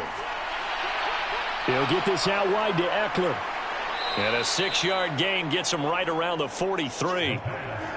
This now a 3rd and 4. They're going to look to throw. And that is incomplete. Too long for a field goal, too short to punt. That in-between range, and they'll go for it on 4th down. They'll look to throw again. And Allen's got it. And he gets it inside the 35 and just shy of the 30. Creeping up on a minute to play in this first half. Meanwhile, the throw here is complete. And he'll go down at the 26 following a gain of 6. The Chargers going to signal for the first of their timeouts, as he'll stop it with exactly a minute to go before halftime. They'll stick with the passing game as he looks to throw. This ball tipped, and it's going to be incomplete. Fortunate maybe to get that back. It's 3rd down. Here's the 7th play of this drive. This is 3rd and 4. Back to throw again. Work in the middle of the field, and he's got a man complete. Now the Chargers will use the 2nd of their timeouts as they get the stoppage with a little over 50 seconds to go in the first half. So from inside the 20, here's 1st and 10 at the 18. Again, he'll drop to throw. Looking Austin Eckler's way again. And he'll get him inside the 15 down to the 14-yard line. Ball at the 14 for 2nd and 5. He'll drop to throw. Over the middle, and it's caught. Keenan Allen. And the Chargers are going to have a 1st and goal coming up as the tackle made at the 3-yard line. Chargers going to use their 3rd and final timeout as they'll stop it with 14 seconds to go in this first half. They'll drop to throw. Got a man. It's Allen for the Charger touchdown. Keenan Allen as the first half is winding down. And the Chargers would extend their lead here just before halftime. Well, with this rookie QB, we talk a lot about his ball placement and how good he can be at laying it right in there. I think we just saw, Charles, though, the strength of that arm. That was an absolute rifle for the completed touchdown. It absolutely was, and let's face it, you think he was really ready to get that first touchdown? Absolutely. He threw that pass with authority, just as you described. Big-time arm right there, and let's face it, a lot of quarterbacks used to be pitchers in baseball. The fastball was usually their best pitch, and we saw it there. So not much time to speak of remaining in this first half as the kick's away.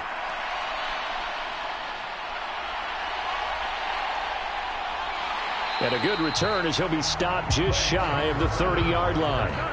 The Raider offense set to get this drive started. And with 7 seconds remaining, not much time to really do anything. And they're just going to run it here up the middle. And he'll just push his way forward for a few as the clock will run. Now whistles and a timeout with 3 seconds left in the first half. Final play of the half for Burrow and company. And he's going to go down. Couldn't get a throw off with the pressure. Maybe that was for the best, as that brings us to the end of this first half of play. So we have come to halftime in what's already a 2-touchdown game. As we send you to Orlando to check in with Jonathan Coachman at our EA Sports Halftime Report. Coach? All right, Brandon, thanks very much. Man, where has the season gone? We're into week 15 now.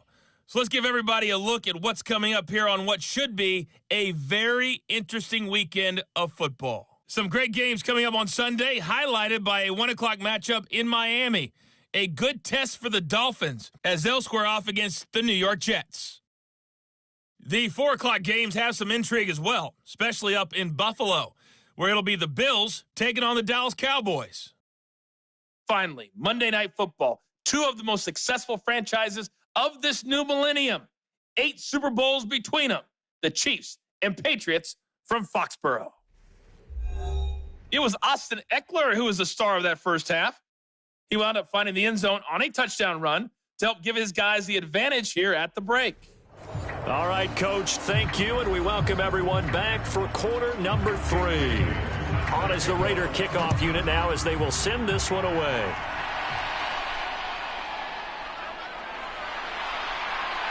And the tackle going to be made right there at the 25-yard line.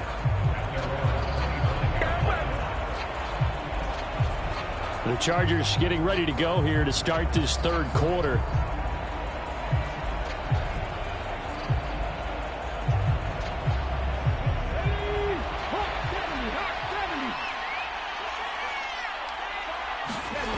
They'll come out throwing here on first down. And the Raiders have got him. Chandler Jones able to drop him that time for his second sack of the evening. This defense coming out after the half, and if that plays any indicator, Charles, maybe a little refreshed and refocused here for quarters 3 and 4. Yeah, they did really well on that one. That's exactly what they need to keep doing if they want to change their fortunes in this game. 2nd and 14 as they've got work to do here after the sack. He'll look to throw. And he'll protect himself at the end here as he winds up getting pretty decent yardage. They'll see about converting this 3rd and 8. They'll look to throw. Pass taken in by his big tight end. And he is going to have the Chargers first down as they're able to get the third down conversion. I'll tell you what, a lot of those mid-range throws have been available because sometimes teams get too concerned about the deep ball and they leave too much space in front of them. And these guys have been taking advantage so far.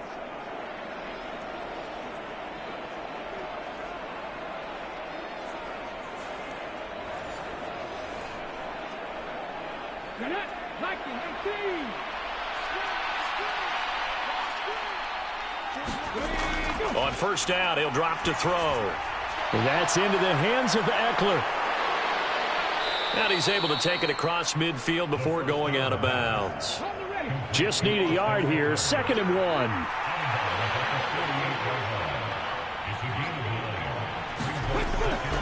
A handoff, it's Eckler. And he'll be brought down, it looks like right at the 40.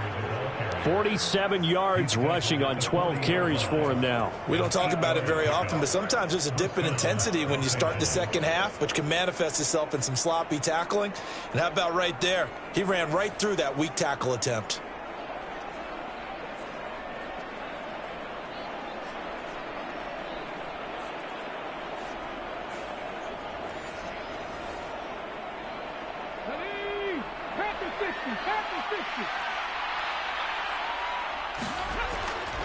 First down, and they stick with Eckler. And give him 6 yards here as he stopped near the 35 at the 34.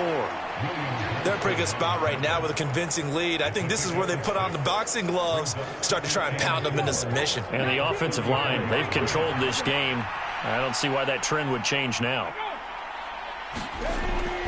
On the give, this is Eckler. And he'll get a little over 2, maybe a full 3 down to the 32-yard line. You know that old expression, it's not my night? It hasn't been his so far. I don't know if the legs are a little bit heavy. Sometimes having to hang out all day and play doesn't exactly play to your advantage, but it's been a tough go for him. And every time he looks up, somebody's there defensively. That was the same case on that play. Give him 6 yards, and they do convert on 3rd. But they're getting ready to go to work now in prime real estate after that last run. Found his spot and picked up nice yardage, didn't he? And now he's got him knocking on the door of the red zone.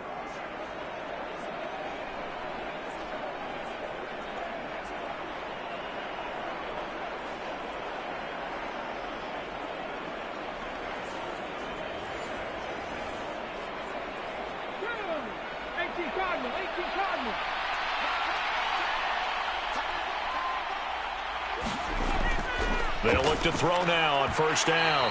And this will be incomplete. Physical play on the football there, and it's 2nd down. It's another zone defense. It looks like it's open for possibilities, but they did a nice job patrolling the middle of the field and forcing an incompletion. He'll try again with the arm here on 2nd down. Looking for Allen. He's got him on the slant. And he's going to have another first down as the tackle comes at the Raiders' 12-yard line.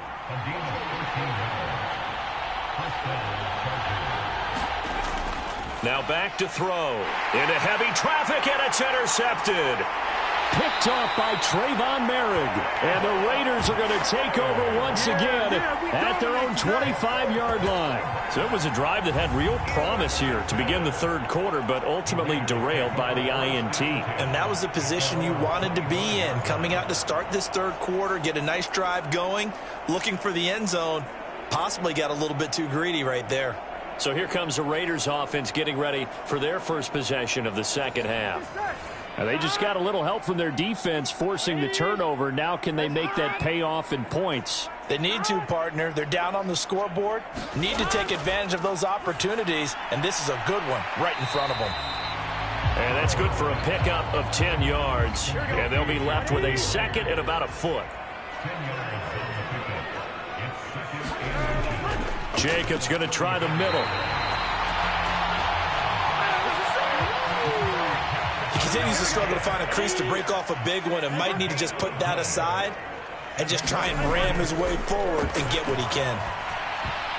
And now a throw on first down there, but it's incomplete. And, Charles, you look at this defense. They were a very loose group coming into the week, knowing they kind of had the upper hand going into this one, taking on a team that hasn't won in a month and a half. And that works well for you if you establish your dominance early in the game against a team that's struggling. But if somehow they fashion some plays together early, knock them back on their heels, that looseness can be used against them. Then they're trying to scramble to make sure they get their game right.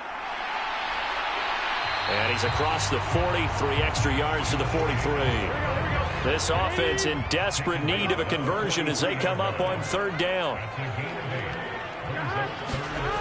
Now it's Burrow. Well, he tries to force it in, and it's intercepted. Picked off by Jair Alexander.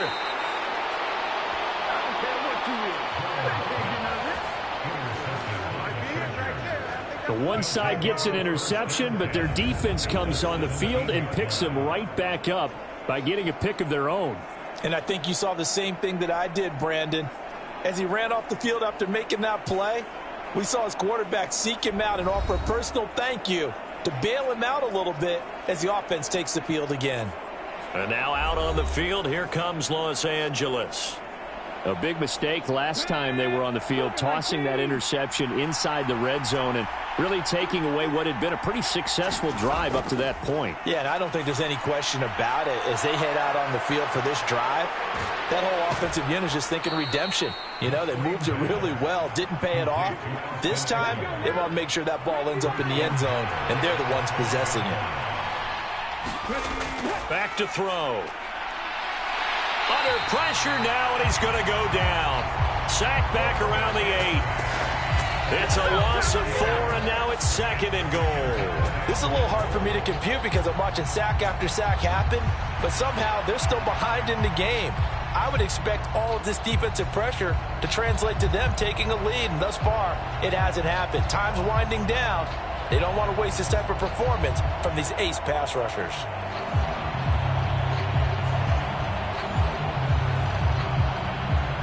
It's 2nd and goal, back to the 8-yard line now. On 2nd down, Spiller looking for space. And from the 9, they get this to the 5-yard line. Defensively, I think they can smell a stop. Ball right around the 5 here, brings up 3rd. And I think what they've done is they put doubt in the minds of the offensive guys. What do we do? Because now you don't have a go-to play. Either side they pick, throwing it, running it, it won't be easy.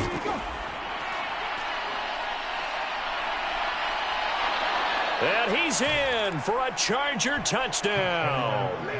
A 5-yard touchdown run. And the Chargers take a 3-touchdown lead.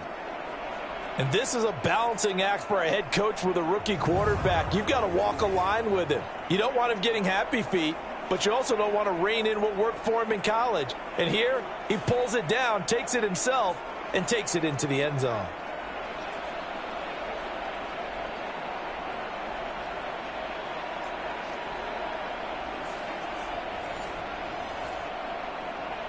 Fairbairn now to add the extra point.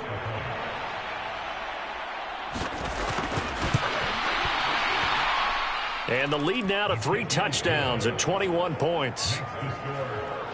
A drive there of just 4 plays. And it's finished off with a 5-yard touchdown run.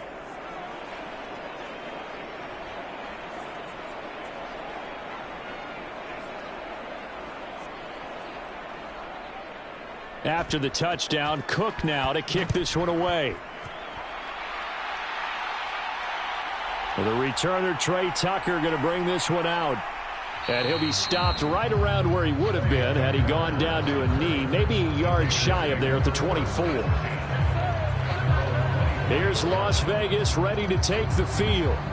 I kind of feel like they've reached a do-or-die point in this game, Charles. If they're going to try to pull off an impressive comeback, it has to start right here, right now. Yeah, now they've got a final chance to get out of this situation, but they also understand they've got to move the ball and move it fast. In addition, they need to save as much time so they can get 2 more possessions. 2nd down and 6 now. Now it's Burrow. Completes it to Aguilar.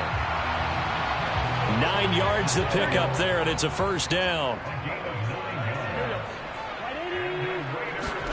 Here's Burrow. That's caught by Myers. And he'll be taken down, but not before he works it past the 50. It'll be a gain of 16 for number 16. Well, we talk all the time about playing situational football. And right now, I think the scoreboard is dictating what they need to do. Where they are in this game, they've got to push the ball downfield, take their shots, try and get big chunks of yardage in a short amount of time. That was a nice play there. So from Charger territory now, here's a 1st and 10 at the 47. Running straight ahead is Jacobs. And he'll manage to pick up about 4 at 2nd down.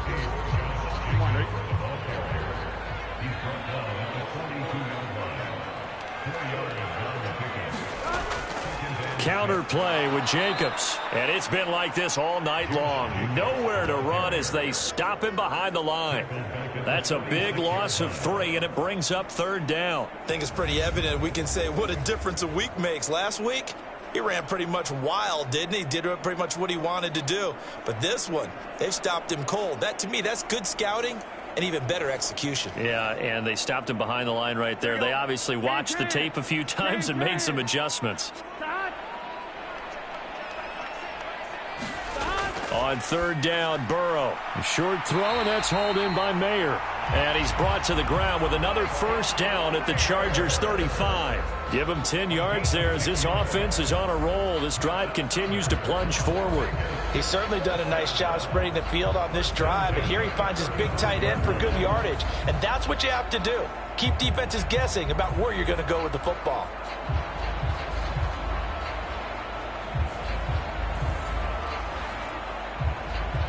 Under a minute to go in this 3rd quarter as they come up 1st and 10.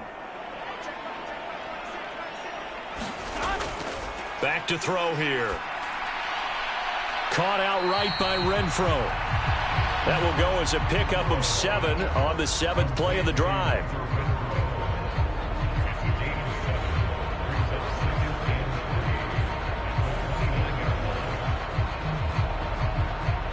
Here's 2nd and 3.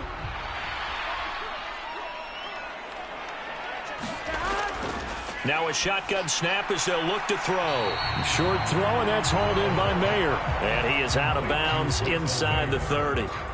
Call it a gain of 3 on the play. And that's going to make it 3rd down and less than a yard. 1 quarter remains here in this Thursday night matchup. We'll return with more after this. You're watching the NFL on EA Sports. The offense on 3rd down tonight, they've converted just 2 for 6 thus far. They're looking at 3rd and a few inches. From the shotgun, it's Burrow. And that will be incomplete. And they're indeed going to go for it here on 4th down. So trailing here in the last quarter, let's see how this plays out. They go with Jacobs. And he's able to get the 1st here as he's taken down at the 25.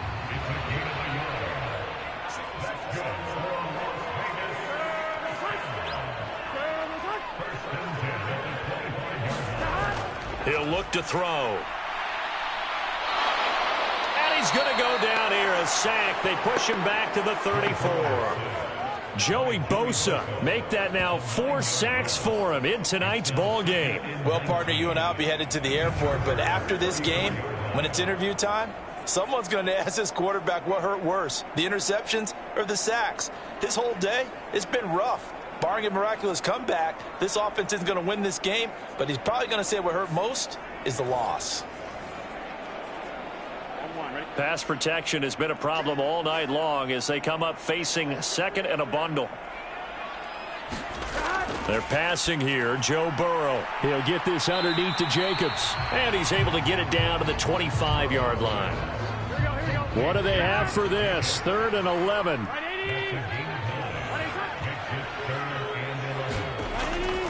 Off the play fake, here's Burrow. Able to find the open man. That's complete. And they are able to stop him, but he does take it all the way to the 2.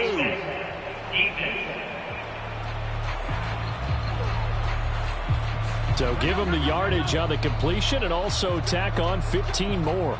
If you get that hand up there, you've got to let go immediately or just not close the hand at all. He didn't, gave it a tug, and that was easy for the officials to see. And they go play action now. Burrow. Nowhere to go here. He lost the football and picked up by the charge. And I think he's going to go. They're not going to get him. And he takes it back to the house. It's a fumble recovery and a Charger touchdown. How about that for a momentum swing? You had it goal to go. Not only do you cough it up, but they pick it up and return it all the way for a touchdown. And now you have to give oxygen to the entire team because what a letdown that was. Terrific drive. Looked like you're going to get points. Instead, the other team registers them on the scoreboard. On for the PAT, Kaimi Fairbairn.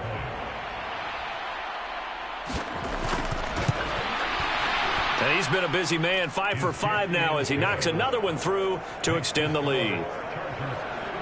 So not only the cough up, but then the pickup on the other side, the scoop, and the score the other way, the fumble return for a touchdown. So here's the kickoff now as he'll get it again following that fumble return for a score.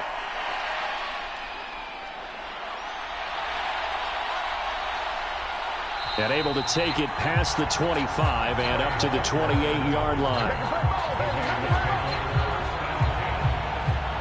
And as this offense makes their way back out, it's AFC playoff race time as we give you a look. It's now appearing that this losing streak is going to continue. You know, the coaching staff was confident that this was going to be the game to stem the tide, but that just has not been the case. Throwing now, Burrow on first down. He's got Hooper on the short connection. And they get him down, but not before he takes it across the 40-yard line. 15 yards is the pickup there, and the drive starting very nicely. First down. And with this game well in hand, perhaps we are seeing the coverage lighten up a little bit as they got burned there a bit for a first down. But we certainly know the coach isn't happy along the sideline, because he certainly wants them to finish this one out the way they started it. He doesn't want to give up any soft completions, no late points. He wants his lead to stay right where it is.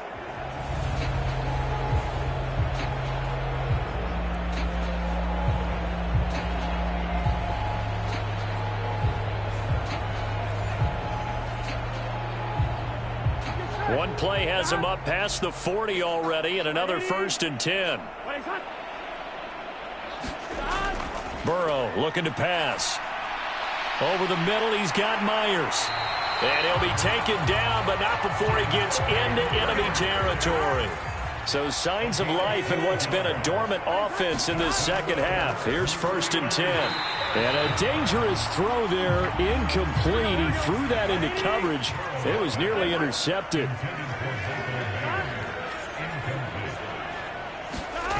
Again, it's Burrow on 2nd and 10.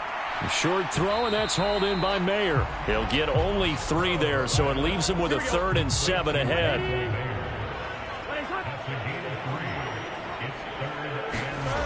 Now Burrow. And this pass broken up. The contact well timed there, and now 4th down. They lead big, and a major part of that has been how they've taken their play to a whole new level this second half. No points allowed since the break, and you can add another incompletion to the total number that they forced in this runaway contest. All right, they're going to try and keep hope alive here on 4th down. They're going for it. They'll try and throw forward with Burrow. He's got his target. That's complete. And he is going to have a Raiders 1st down, and they come up with a big one there to keep the drive moving and then some. No reason not to try it there, and they do indeed convert on 4th. 4th down, trailing in the 4th quarter. They felt compelled to go for it, and they got it. Well, I'd look down at my play sheet, and what I would find, plays have been successful throughout the game that have worked at the distance you need, and that's exactly what they got done. Now Burrow on 1st down. They swing that out wide to Jacobs. That's good. The completion there for 7 yards, and it'll be second down. Just about every quarterback is trained to really look downfield first before you come back and make a nice, safe throw. And in this case, that's exactly what he did. Found his running back, let him create some space, and it turned out to be a nice play for the offense. Now 2nd and 3.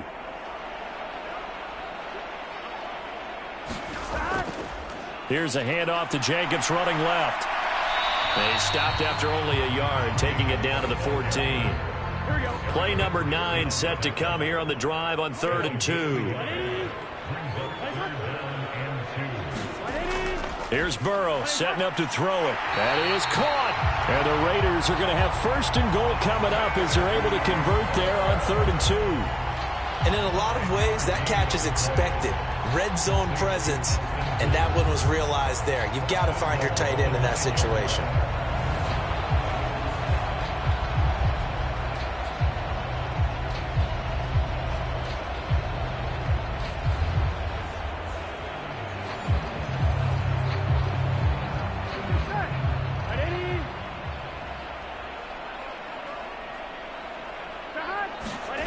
Burrow will throw. Oh, a strip. The ball comes out.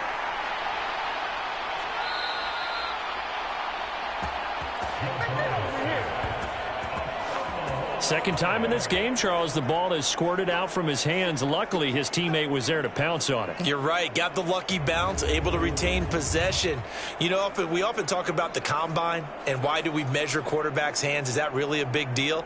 It's for situations like this. Do you have the hands big enough and strong enough to hold on to the football while being jostled? Here we go. Very fortunate to get another shot. Here's 2nd and goal. They'll set up a throw. Now they set up the screen. That's complete. And he's going to lose yards. They take him down at the 26. It'll be a loss of 6 yards on the play, and that will lead to a 3rd and goal. I thought that wasn't a bad time to call the screen. I thought late game, down on the scoreboard, had to figure they were expecting a pass downfield. Yeah, so the edge rushers, they're coming. That could have hit big. You're right. Good recognition defensively to snuff that one out. 3rd and goal, trying to make that scoreboard at least a little more respectable. They're going to look to throw. Throw out left, caught by Mayer. And he'll go out of bounds in the red zone just inside the 20. So 8 yards on the completion there, and that's going to make it 4th down. And now hold everything here as the challenge flag is out. And we're going to get a review of that last play. Did he keep those feet in bounds? That's the question they've got to decide. And I got to say, watching it in real time, it was awfully close. Yeah, it certainly looked like a heck of a catch because he didn't appear to bobble it, which could complicate things. But even with the benefit of replay, that's pretty tight. Well, here's the call. So the challenge there does not go their way. This will indeed remain a completed pass. Here we go. It's Burrow on 4th down. And it'll be intercepted. Picked off by Asante Samuel Jr. And the Chargers are going to take possession here. It's a touchback, and they'll take over at the 20-yard line. He's at it again, Charles. He had the pick 6 last week. Not a pick 6 here, but an interception. It's another Oski, because that's the word we use when we intercept a pass. Oski tells your team to rally around and block for you. Well, that worked really well last week because he made it all the way to the end zone. This week he got the Oski, maybe not a touchdown, but boy, he's playing really well.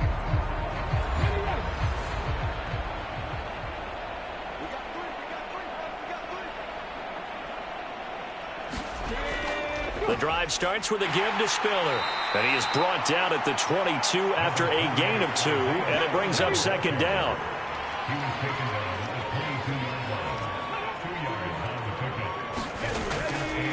Right back to Spiller on 2nd down. And he's able to plow forward up to about the 29, just shy of the 30. Good work to pick up 7 yards there. That gets him into a 3rd and 1 situation.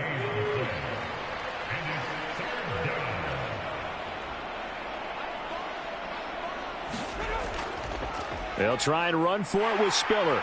And he's going to lose yards. They take him down at the 26.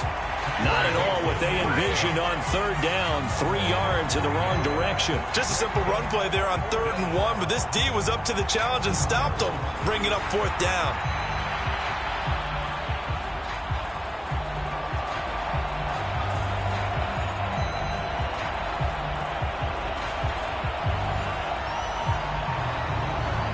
Here's Logan Cook now as he'll kick it away for the 2nd time.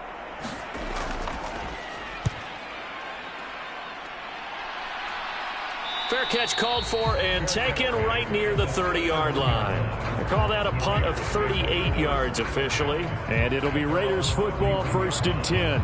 Now the Vegas offense heading back out there. Well, I think that the folks here had hoped that maybe this home atmosphere would carry their guys to a surprise victory, but it does not appear that that's going to be the case. There's too much to handle on the other side in this one. Escapes the sack. And a big loss here as he's taken down. Multiple rushers break through to drop him for the 7th time this game. We all know he's one of the better quarterbacks in the league, but definitely not today. His team trailing by multiple touchdowns and a late sack. Just a parting gift from the defense for him to take back to the locker room with him.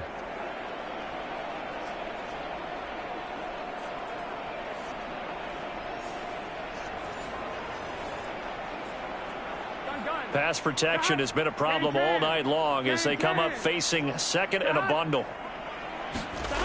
Another try after the 1st down sack. Burrow. Open man is Myers. And out of bounds across the 15-yard line.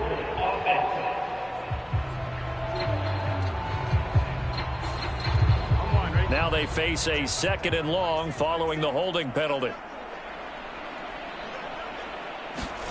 From the shotgun, Joe Burrow. It's caught by Aguilar. So the completion results there in 9 yards.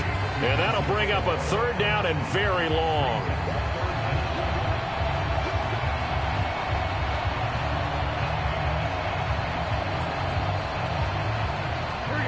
So certainly in a pickle here. They have a mile to go to try to pick up the first. We'll see what they've drawn up. And we are inside of 2 minutes left in this lopsided affair. And this pass broken up. Excellent coverage there on 3rd down, as that was not an easy one to hold on to. And the punter Bailey on now as he sends this one away. And taken at the 46. It'll be 37 yards there on the punt. And the Chargers will be set up pretty well as they take over in great field position. And the LA offense ready for this next possession. And this one has gone pretty well to form. They've come in, had little problem thus far, and now they'll try to polish things off in the 4th. On 1st and 10 is Spiller. He'll take this to the 46. Yeah, I don't know if it's exactly a win-win, but if you're on offense, you'll take that kind of a run, all right? It was kind of stacked up, found a little bit of yardage, and frankly, they're pretty close to staying on schedule on offense. The playbook is still open for the coordinator. Now he is going to be stopped cold behind the line of scrimmage. Now they're staring at a 3rd and 8. That last play backwards a yard. I have zero rooting interest in either team in this game. I only want a good game. But with all the offense we've seen from them tonight, it's kind of nice to see the defense step up and make a big play. Yeah, I was wondering if they were ever going to get him in the backfield. Nice to see him get a stop. And they'll need the 39 here for a first. This is 3rd down.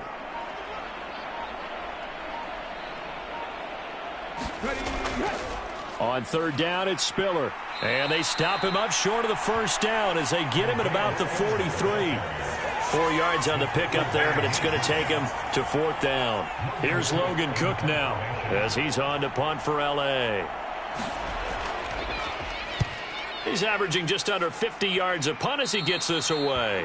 And this is going to be ruled out, I think, just inside the 20. Yes, it will. Side judge calls it at the 19-yard line. So this one's over. It's in the win column for the L.A. Chargers. Well, on one side of this, Charles, an impressive victory. On the other, I mean, you think about it, they scored in the first quarter, but then they didn't score in quarters 2, 3, or 4. They're going to have a lot of work to do before stepping back on the field. Yeah, it'll be an interesting tape to analyze, won't it? Because why did it work in the first quarter, but nothing in quarters 2, 3, and 4? So we always talk about adjustments. You don't just wait till halftime. You do it series to series. They'll be working on that in preparation for their next game. So for the Chargers, it's a 10th win of the year now as they move to 10-4. And they'll get a few extra days to get ready for next week. Meanwhile, for Las Vegas, they drop their 10th game now to fall to 4-10. And they'll try to get back to their winning ways next week as they head to KC to take on the Chiefs. And for Charles Davis and our entire crew here at EA Sports, I'm Brandon Gaudin saying so long, everybody.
Today, from Hard Rock Stadium in Miami, Florida, it's Week 16 of the NFL on EA Sports.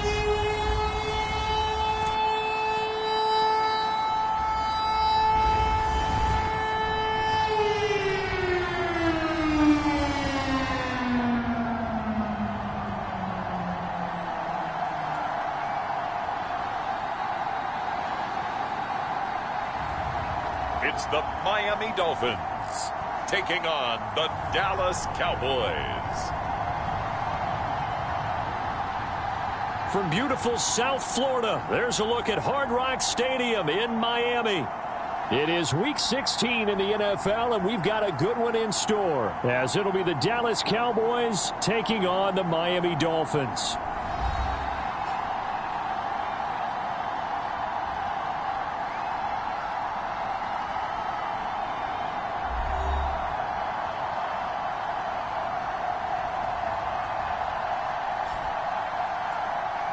With Charles Davis, as always, I'm Brandon Gaudin. Charles, you talk about storylines in this one. I think it begins and ends with our two quarterbacks, certainly two of the best in the business.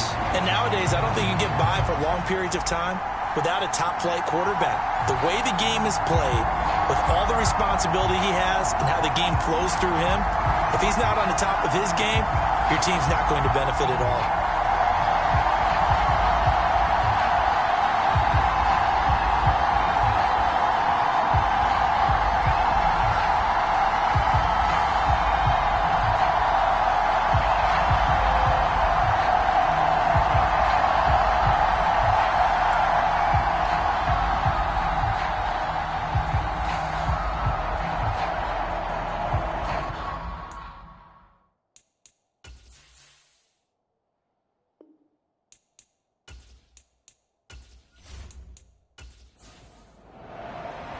A happy Christmas Eve to all. What a good one we have in store as we are underway here in Week 16.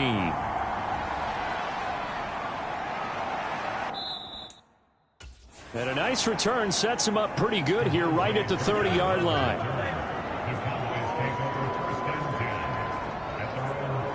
So here are the Cowboys now ready to go on offense for the first time. And they will be led out by their second-year quarterback. Now, the meeting we had with him this week, that's one of the briefer ones we've ever had, isn't it? He wasn't too happy after last week. Not happy. Really determined to play a whole lot better, and he really can't play a whole lot worse. He's got to go out and show the team that the goods that he exhibited early are still there. Otherwise, he could lose the confidence that they have in him. And hoping to get rid of that interception bug. And brought down, but not before reaching the 45-yard line. 16 yards right off the bat and a first down. Good job there. Pretty simple. The hole was created. Runner just darted right through. Yeah, that's kind of play teams are looking for to have some success early in a ball game. And if you're an offensive play caller, you mark that run down. Make sure you keep coming back to it throughout the game until they stop it. The big play to start him out has him at the 45 already. From the shotgun, he'll look to throw. There's Chris Olave. And this will be good for a pickup of 9 to the 46.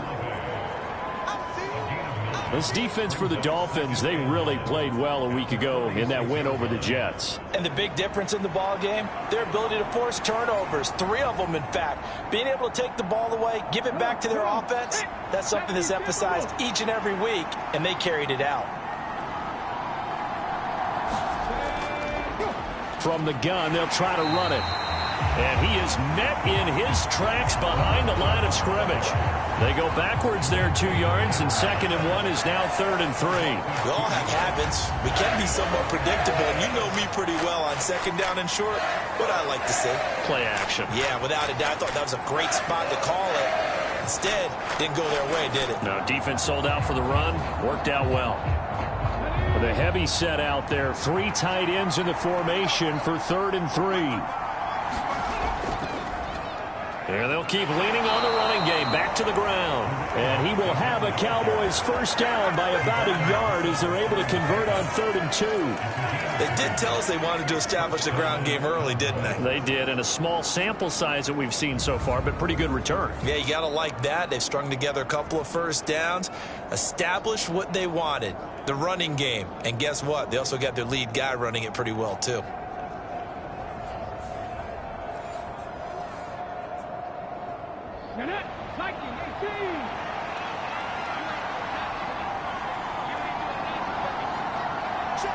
They'll send a receiver in motion left.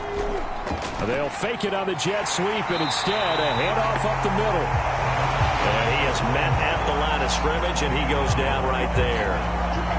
No gain on the play. It'll be 2nd down. So you look at this defense.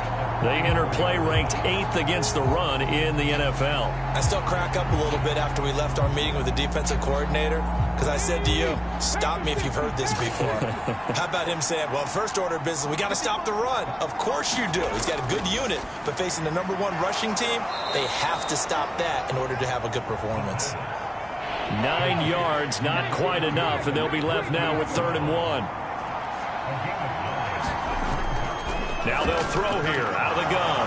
Work in the middle of the field, and he's got a man complete. And he will have a Cowboys first down as they're able to convert by plenty there on 3rd and 1. Solid opening drive so far, Charles. They've moved this football into field goal range, but you know that they want to cap this off with 6 and not 3. Absolutely. As one of the better coaches in the league always tells me, on offense, I want their body blows all game long and finish it with uppercuts. Well, here are the body blows right now. He's hoping in one uppercut will take care of the end of this drive. Now on first down, he'll drop to throw it. All right, rifles one, and that's going to be intercepted. It's Deonte Banks with it. And the Dolphins are going to get the football here as they force the INT on the game's opening drive. So far this season, this defense has had their issues against the pass, so that's a great sign for them to get the early pick. Yeah, confidence builder for them and an absolute shock for the quarterback because he went into it. He saw the numbers we saw. He watched them on tape. I think he came into this one thinking this is going to be a big day, and it very well could be. But early in this one, advantage defense.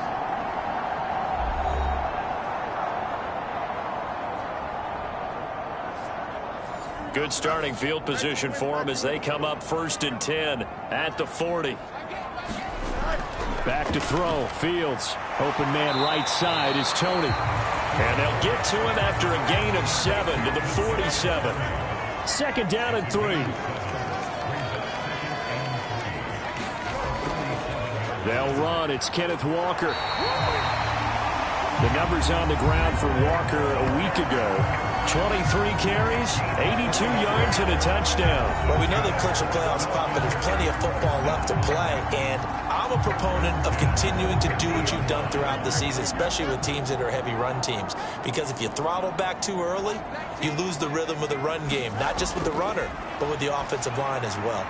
Here's a throw to his running back. It's complete. And he'll be taken down at the 44-yard line. Well, the 44 now. Here's 2nd and 4. Now Fields.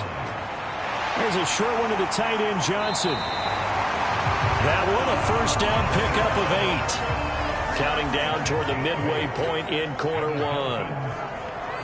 They'll send a receiver here in motion right.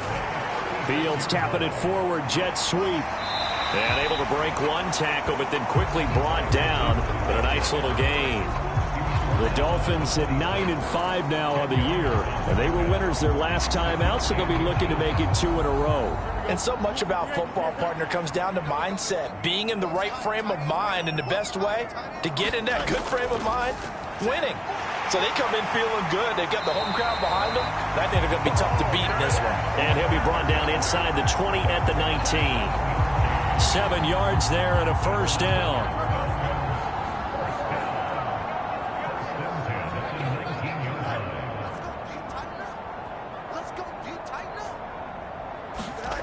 To throw is Fields.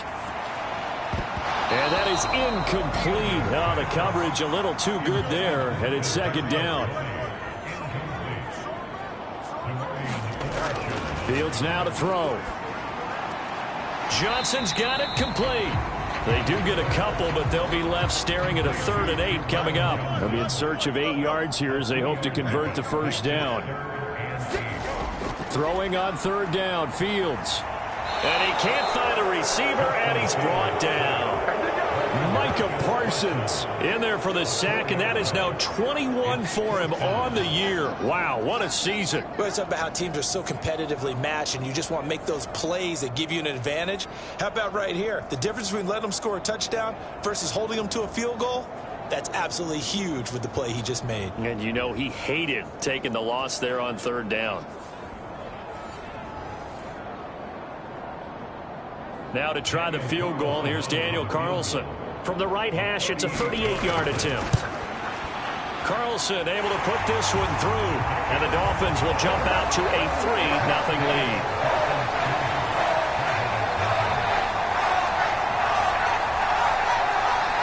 So an opening drive field goal maybe doesn't whip this crowd into a frenzy, but I think that they will take the early lead. There's no doubt about it. They will always take the early lead, and maybe that celebration comes later if they play well and they can break things open. But right now, this is all about letting the offense just get settled in. Second drive forthcoming here for the Dallas Cowboys. They threw an interception the first time they had the football, only gave up 3 points off of that, so shouldn't be a difficult hole to overcome. It really shouldn't, as long as they're not listening to the chatter coming from the other side, because when you throw a pick, look, I know defensive backs, they have a tendency to be a little bit loud after they take one away, but they also have a tendency to gamble a little bit more, thinking they'll get a second one. Maybe they can take advantage of that with some double moves. Now a fake on the jet sweep, and they'll instead run up the middle. And tackled down after a gain of 3. Leaves him with 1 yard to go on 3rd down. They'll set up to throw. And he's got his man, Marquise Brown. And he will have a Cowboys first down as they're able to get the 3rd down conversion. That was a nicely run slant route, and what the receiver's trying to do is make the defender think he's going upfield for a deeper route, and then breaks it off, usually after about 3 to 4 steps, and cuts towards the middle of the field. And now what he's trying to do is use his body to keep the defender away from the football and give the quarterback a really nice target.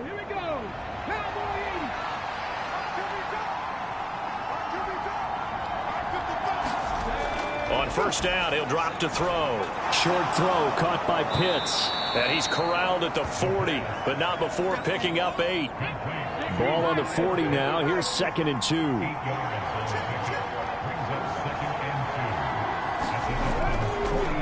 And here's a handoff out of the gun. And he gets it down to the 32. 7 yards there and a first down. They'll look to throw. Forced out to his left. And he'll be out of bounds just inside the 25-yard line. He'll wind up getting 9 after tucking it and running, so it'll leave him with 2nd and a yard. Clock running, under a minute to go now here in a fast-moving first quarter. Lamb will go in motion. And they're going to give it to him on the jet sweep. And he'll only get a yard to bring up 3rd and 1.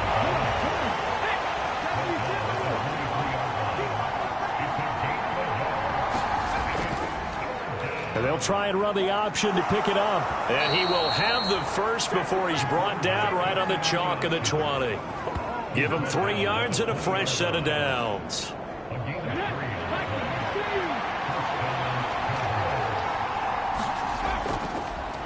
On first down, they'll go to the ground attack. And it'll be a minimum pickup here as it will take us to the end of the first quarter. 3-0 after 1 on EA Sports. 2nd and 9. Now they'll switch it up here and look to throw toward the center of the field, but it's incomplete. Well, nearly another interception there. That would have been 2 drives in a row with a pick. He's got to start taking care of the ball way better than what we're seeing. Interestingly, that throw was probably worse than the one he threw the interception on last drive, but fell incomplete. Now the pressure gets there, and he goes down just inside the 20 at the 19. It'll go in the books as a sack and a loss of a yard, but more importantly, it leads to 4th down. So this defense, they gave up some yards on this drive, but bottom line, they came up with a sack when it mattered. And we know that every down counts, but let's be honest about it. People focus on 3rd down as a real key down in any drive, any situation, and they took full advantage of 3rd down there and made a play.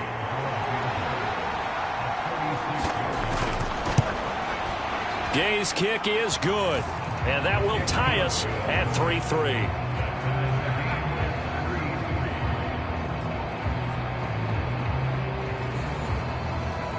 So they put together a good little drive there, but ultimately stalling out in the red zone. Yeah, I know a lot of people look at it as a little bit of a negative. They didn't get 6 points out of it, right? Didn't get the touchdown. But that's actually okay. They got 3 points, able to give their defense a little bit of rest, let them settle down over there. So all in all, to me, that's a good drive. So Miami coming out for their 2nd drive. And after the field goal last time, we'll see what they can get here. At least they got points out of the last drive, Charles. I never met an offensive coach that didn't want a drive to end with a kick. Most of them wanted to end with a PAT, right? In this case, a field goal, they'll take it. Way better than the alternative, which is a punt. Yeah, but you've met fan bases that wanted that weren't happy with that field goal. I haven't met a fan base yet that wants a drive to end with a kick, other than the extra point. That's it. Out of the gun, Fields. Oh, look at the juke. And they get him down, but not before he takes it across the 40-yard line.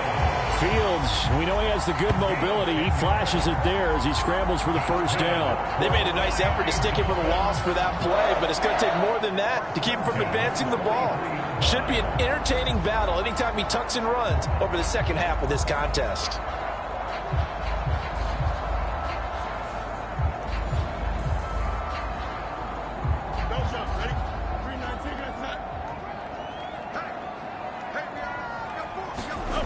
Fields on 1st down. And he slings one that's incomplete.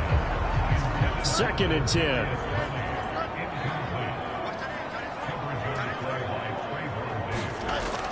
On 2nd down, it's Walker. And he's going to be met at the line of scrimmage and taken down. 3rd down and 10.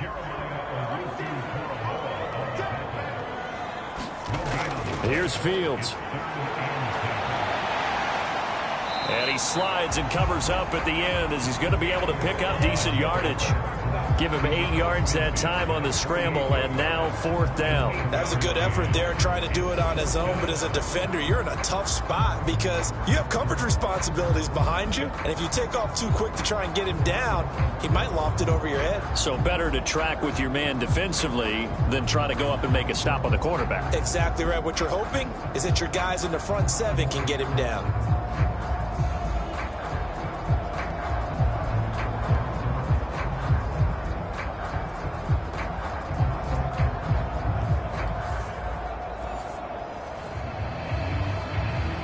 On 4th down, here's Presley Harvin on to punt. Cavante Turpin deep for the Cowboys. He was called on 3 times in the win last week as his first one here's away. And that one hits a little too close to the goal line, and it continues into the end zone for a touchback. The offense for the Cowboys now working their way back onto the field. And last time able to get 3. It's not what they wanted. They wanted 6, but they got at least something. They mustered something out of the drive. They'll take it. I like the way you've described it. Not ideal, but they'll take it. Anything to put some points on the board. But this time on offense, they don't even want to see the field goal kicker trot on the field. They want that ball in the end zone. Yeah, they'll be going for 6. They'll come up 2nd and 6 now from the 24. And they'll give him another shot here on the ground. And he'll be brought down on the 30-yard line after a gain of 6. The Cowboys on 3rd down. They've been near perfect, 4 for 5 to this point. They're looking at 3rd in the nose of the football. And they'll try and run the option to pick it up. And he slips up past the 45 before being tackled. A good chunk on the ground on the keeper, 17 yards, 1st down. Well, he is certainly dangerous when he spots a lane, and he keeps it himself there and worked out well. And how about the moving parts on a play like this? You know you have to practice it over and over because it's almost like a ballet that has to be choreographed. But how about once he made the decision to go, He committed to it and went. Let's face it, most teams are going to defend the running back much more than the quarterback on that type of a play.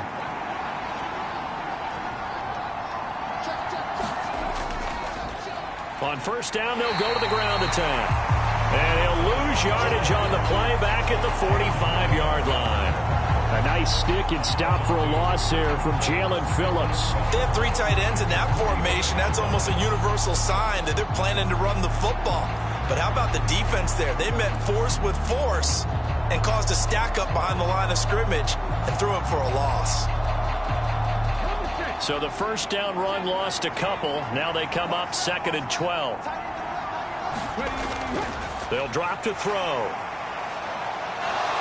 And he works his way past the line of scrimmage and then slides to a hole. The Cowboys on 3rd down. They have been superb. 5 for 6 to this point. This is 3rd and 7. From the midfield stripe, they'll look to throw. Pass taken in by his big tight end. And he's got another first down as he's brought down at the Dolphins' 40.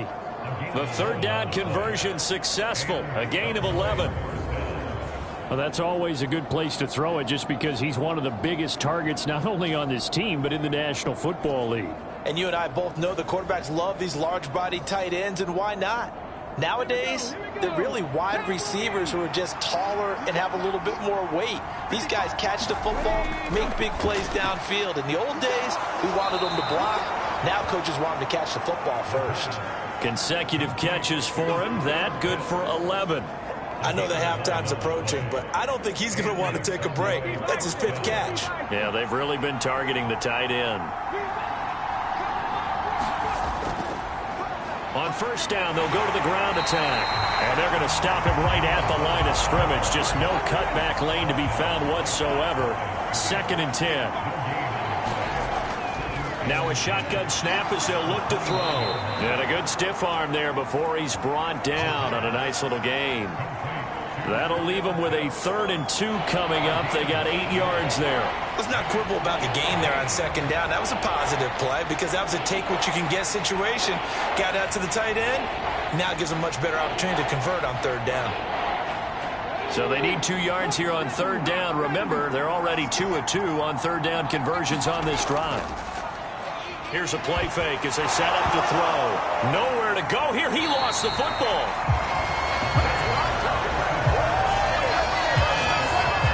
Much like a running back going through the line, quarterbacks have to be aware of protecting the football as well. He left it exposed that time, wound up having it knocked free, but fortunately, had an alert teammate who was able to get it.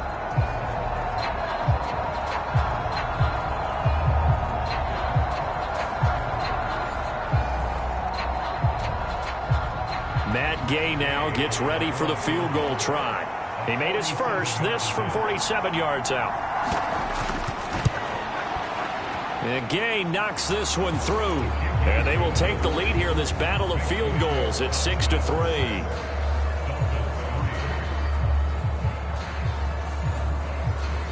So we're trading first-half field goals. No breakthrough on the touchdown front. Got a 6-3 game. Yeah, and I know so many people look at a game through offensive eyes, right? They want to see how the game's played that way. You know how I'm going to view it, right? The defenses, to me, have responded well in this game. Like what I'm seeing from them, both of them hoping to keep it to field goals and not give up big touchdowns. Out comes the Miami offensive unit now. They get set to take over. The last series for him, a little disappointing, forced to punt. And now they'll try to do better here and come away with some points as they begin this drive. 1st and 10. Here's Walker to start the drive. And he's going to get this one across the 30-yard line. 10 yards there to start the drive, and just enough by about the length of the football for a first down. For a lot of guys playing this game, there's no better feeling than running right through a tackle. He's able to lower his center of gravity and turn his legs for a really nice pickup.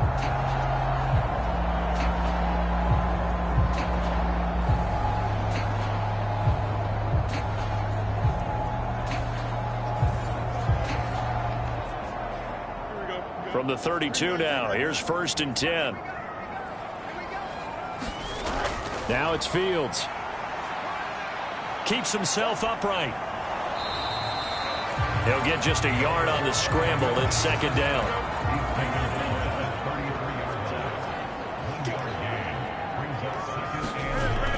Up the middle, here's Walker. Busts through the tackle. And able to use his blockers to get this up over the 40.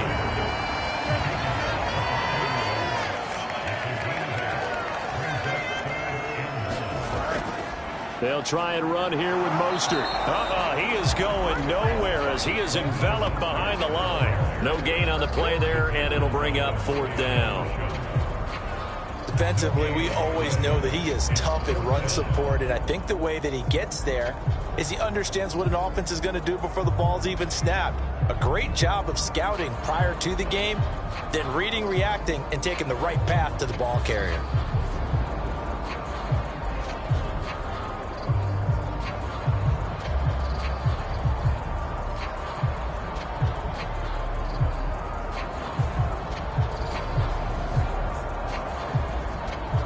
And we've hit the 2-minute mark in this first half of action. Here's Presley Harvin now.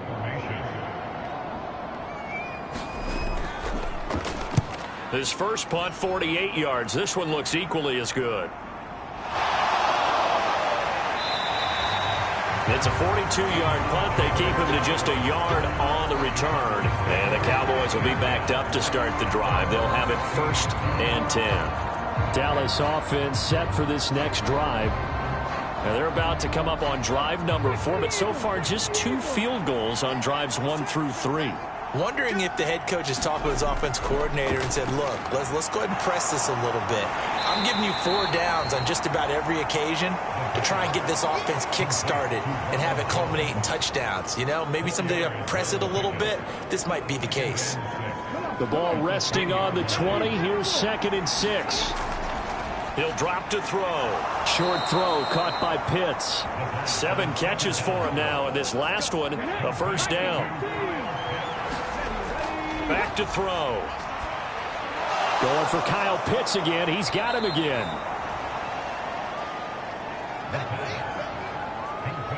Now the Cowboys going to burn the first of their timeouts as they'll stop it with just over a minute to go before halftime. A good position to be in here, 2nd and inches. Off the play fake, he'll look to throw. That is caught by Lamb. And he's got another 1st down as he's brought down at the Dolphins' 39. The Cowboys going to use their 2nd timeout now, as the clock will stop with 55 seconds to go until halftime. Again, he'll drop to throw. Short throw caught by Pitts. 2 yards on the pickup there, and that'll make it 2nd down. They'll stick with the passing game as he looks to throw. And he's going to have to eat this one as down he goes. Danielle Hunter able to drop him for a loss of a couple. And this is a quarterback who's already had success on the ground in his first half, but this time they're able to hem him in. And it's always different when you rush a mobile quarterback as opposed to a guy you know will be right back in the pocket. In this case, you got to make sure the inside pressure and the outside pressure match, and maybe even a second wave to make sure if he squirts free, you've got someone to tackle him.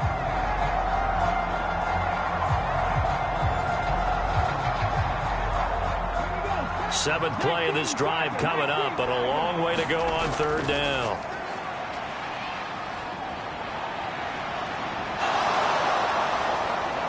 And he's going to get this inside the 30. Nothing open downfield. He keeps it himself for 11 and a 1st down. And cue the applause, and there it is for him, the mark he's been aiming for all season long. 1,000 yards. Just the 3rd quarterback to reach that milestone, joining Lamar Jackson and Michael Vick. That's a season's worth of work and a huge commitment to get him the touches that he needed to make that happen. Congratulations.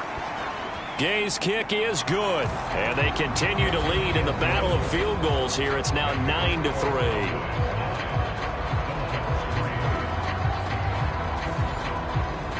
So they're able to end that drive with 3 points in this one-possession ball game. And ideally, you want to end every drive with points. Most quarterbacks would tell you, let's end it with a kick, right? A PAT, that's number 1. Field goal you'll take. Punts, you really don't want to do that. In this case, they'll take the field goal and get prepared for the rest of the game.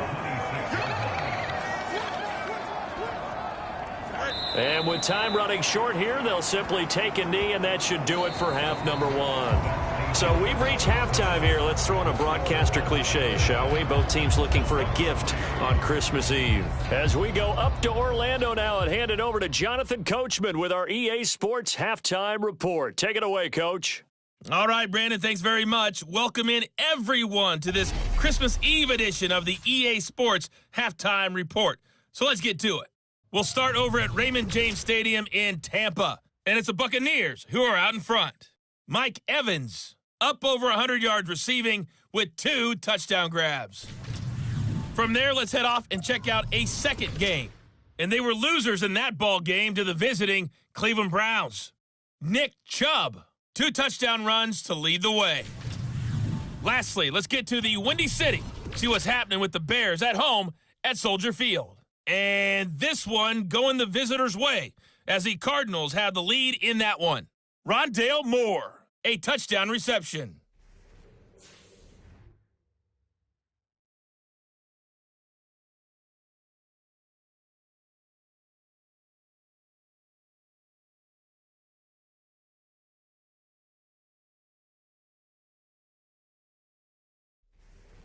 Okay, Coach, thanks as always. This one's still anyone's game as we welcome you back for quarter number 3. The Dolphins down on the scoreboard, but they'll have it first as we get going in this third quarter. And he's up past the 20 to the 22-yard line.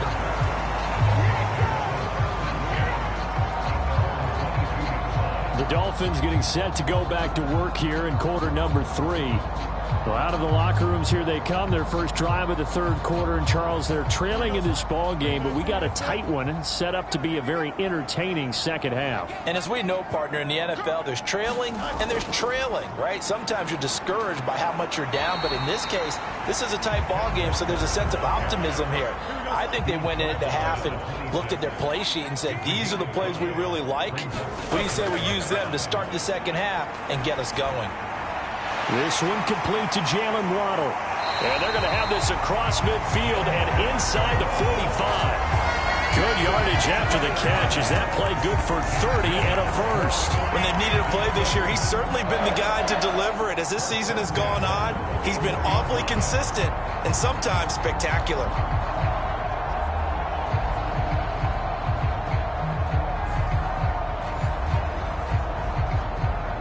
So the big play gets him across midfield now for 1st and 10. In motion right, that's Metcalf. He's going to handle it on the touch pass. That's a nice job there defensively, being able to diagnose that little touch pass. They saw it coming, converged on it before he could get much out of it.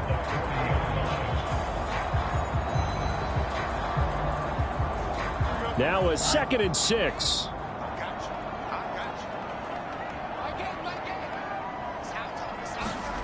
Here's Fields. And that is going to be incomplete as he led him a bit too much. The first down line at the 34 here on 3rd down. Fields. That's complete to Tony. And he'll be taken down, but he does have first down yardage. Just his 2nd catch of the game so far. This one moves the chains. I don't know what they talked about at halftime. Whatever it was, it worked. They look like a different team here in the 3rd quarter. Yeah, I doubt that there are very many trash cans that got kicked over that type of a speech. I think what they did was they analyzed what worked in the first half, what didn't, and figured out a better game plan. Still in search of their first touchdown of the game, but they're on the move. 1st and 10. They'll bring a receiver in motion left. Oh, they'll run it here on the jet sweep. Oh, and this one may need to go back to the drawing board. He's going to be swallowed up right away. Here's 2nd and 10. Back to throw. Fields. This taken in by Jakeem Grant. And he's going to have another first down here as the tackle's made at the Cowboys' 20-yard line. Walker now on 1st and 10. And he'll be taken down at the 20 after a gain of just 1. From the 20, here's 2nd and 9. Looking to throw. Fields. A quick throw knocked away. It's incomplete. He's had trouble finding open receivers all game, CD, and that's because really there hasn't been many. This defense has been all over them. Yeah, they're one of the better defenses in the league, and every time I talk to someone around the NFL, they all say the exact same thing. They're so fundamentally sound, it's hard. Touchdown, Dolphins! Ken Walker, his 9th touchdown of the season. And the Dolphins are an extra point away now from moving out in front. There are several elements to a well-executed screen pass. This one resulted in a touchdown. It had all of those elements. Yeah, you're so right, because you really need the rush to almost get to the quarterback, almost get to the passer. Then you've got to get the ball thrown perfectly, whether it's to the running back, the wide receiver, whoever the screen guy is. And, of course, the blocking has to form in front to get him downfield for the touchdown. Now for the extra point, Daniel Carlson.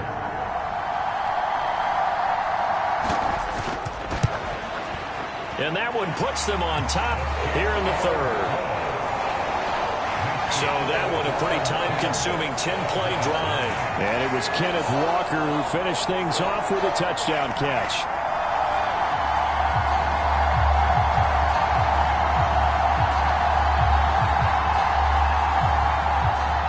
Following the touchdown, ready to kick it away is Carlson.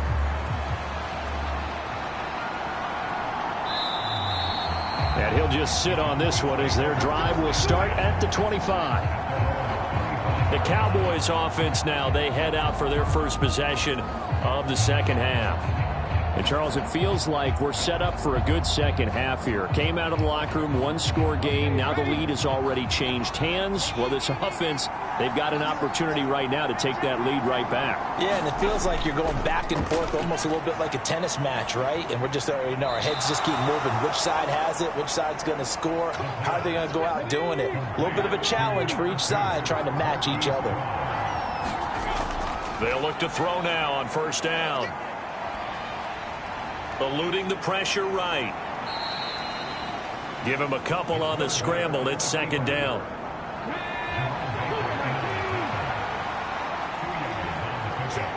They'll bring the tight end in motion right.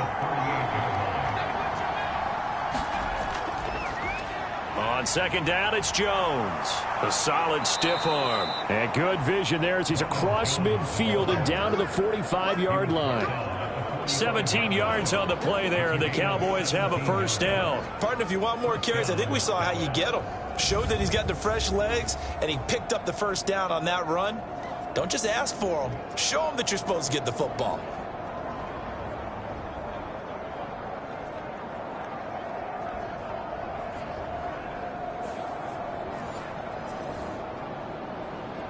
You can just kind of sense the momentum turning here. It's first and 10.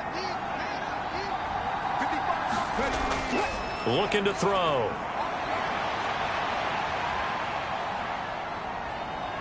And he'll protect himself at the end here as he winds up getting pretty decent yardage. In need of only about the length of the football here on second down. From the shotgun, a give to Jones. There he goes left side. And out of bounds all the way down at the 3.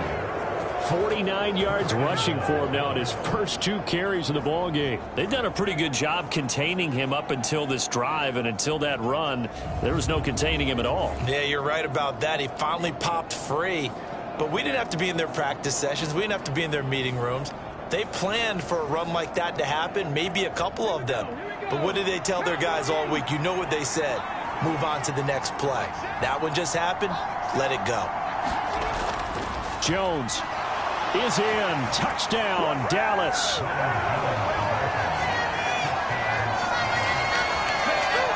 Just power football there. Down near the goal line. Give it to him. He's able to push his way across. Yeah, they went heavy there. Sometimes you have those big offensive linemen come in, have to report like they're eligible. But all they're doing is getting a good stance, blocking, and getting their runner across the goal line.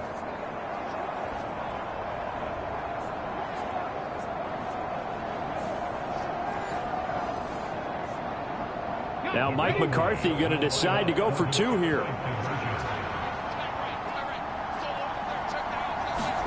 They'll try and throw for it. And that is caught for the 2 points.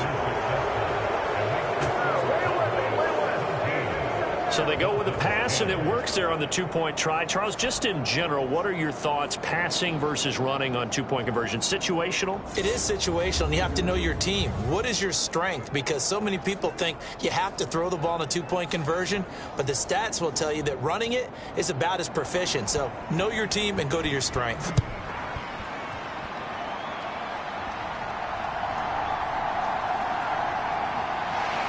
And not much happening on the return as he'll get this to about the 23. Dolphins offense returning to the field. A long drive last time out for this offense, Charles. If you remember, they started basically in the shadows of their own end zone, marched it down the field, and a lot of that was through the passing game. And, partner, as a former defensive back, I'm having almost a physical reaction watching what's happening right now, but let's give credit where it's due because they've done an excellent job moving the ball through the air. Secondary getting picked apart pass by pass. Obviously, they need to make some adjustments there on the back end. And because offensively, we know that they're not going to be shy about throwing that football. That tackle behind the line made by Will Anderson. Yeah, another negative play in an early down situation. This one to start the drive. You're putting a lot of pressure on your quarterback to bail you out when you're in 2nd and long yardage.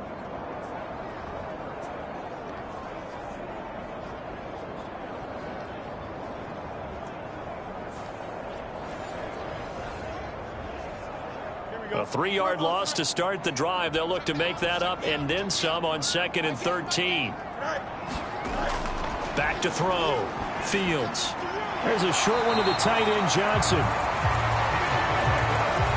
And on 3rd down, the Cowboys bring in an extra defensive back. A shotgun snap. Fields. And down he goes, but he takes it up to the 40. Nothing open downfield. He keeps it himself for 11 and a first down. Well, he and his offense were staring down what was likely a 3-and-out. Zero fear from his side, though. Never doubted for a second they pick up the first. He's ready to pull the trigger on a keeper the moment it revealed itself.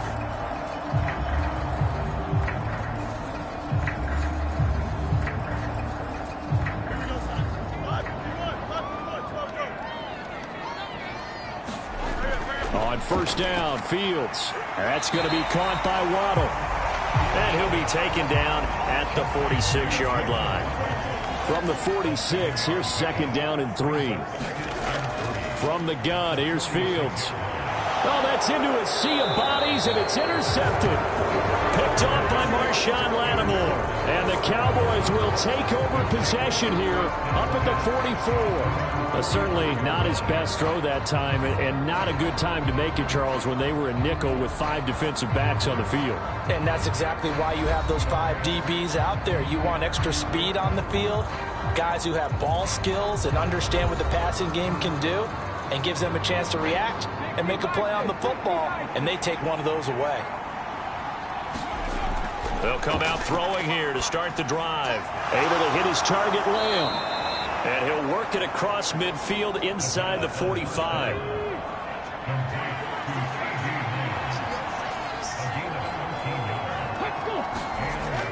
Back to throw now on 1st down.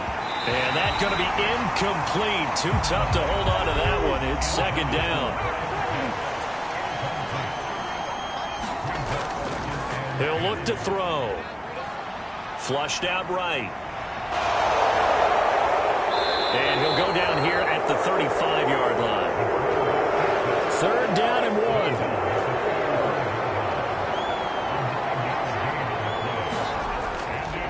And they'll try and run the option to pick it up. And he gets it to the 32. Good enough for a 1st down. So that was all you're looking for on a play like that. Get the 1st down and keep the drive moving. Yeah, it just looked to me like he just said to himself, I've got this. I'll take it. I'll pick it up, and let's keep moving. Get the 1st down, get a new set, and let's start over.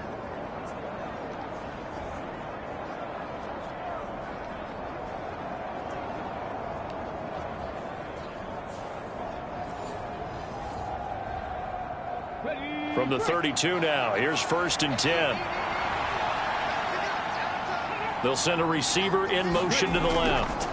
And now a fake on the jet sweep and a give to Jones. Knifes his way forward here, but just 3 yards on the play. Second down. And here's Jones again on second down. And only able to muster a couple down to about the 27. Play number 7 now coming up on the drive. 3rd and 5.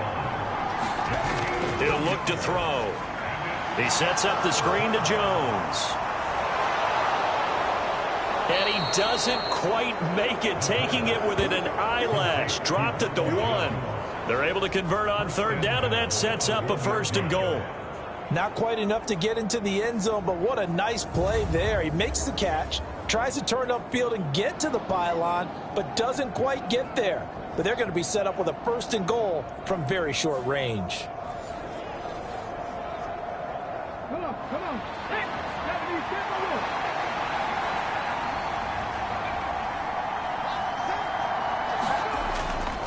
They go play action here on 1st down. And they're going to get to him. A sack. Sack back at the 9-yard line. Jalen Phillips able to put an end to that play, and in so doing puts an end to this 3rd quarter. 1 quarter remains here in Week 16. You are watching the NFL on EA Sports. Now from the 9, here's 2nd and goal. An inside give to Jones. He gets this down to the 3, but no further. Brought the power run out of the bag and got a couple extra yards with it. 63 yards rushing for him now to this point. A lot of tired bodies on that field, but this is a big play. 3rd and goal. And this is caught for a Cowboy touchdown. Kyle Pitts from 3 yards out. And the Cowboys look like they're going to get back in the win column as they extend their lead here in this 4th quarter. Well, Charles, he's still a young signal caller in this league, 2nd year in the NFL. I don't know if last year as a rookie, if he would have worked through his progressions like he did on that touchdown pass. I think you're right about that. We're seeing him grow up right in front of our eyes, because when he went to his primary read, he recognized that they were all over that, so he continued to survey the field, picked up another target, delivered a pass exactly where it needed to be. A very mature play for the 2nd-year quarterback. Extra point by Gay is up and good, and the lead now up to 14. A 10-play drive that time. And it was the tight end Kyle Pitts finishing it all off on the touchdown reception. Grant, he will not return it, and his guys will begin at the 25. The Dolphins offense now working their way back onto the field. And we'll see if they can bounce back from that last drive. In particular, if they can bounce back at the quarterback position, Charles, after throwing their first interception of the ball game. Yeah, and some guys, you know they're going to want to try and get a big play right away and take control back. Others, they're going to want to look to hit a couple shorter passes, get a little momentum back that way. But for the defense, that goal's not changing a bit. They want another pick. You're exactly right about that. In fact, you've got to watch them a little bit, because in coverage, they may cut down their gaps a little bit, maybe their splits a little bit, in order to try and get to the ball even faster. Ball up to the 35 now as they come up on 1st and 10. Looking to throw. Fields. He gets this one to Johnson. And able to get this one across the 45 before he's brought down. Back-to-back good plays have him on the move on 1st down. Back to throw. Fields. And his throw's going to be incomplete. Now a 2nd and 10.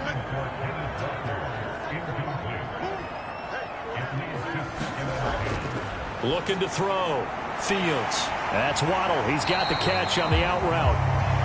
5 yards. Now it's 3rd and 5.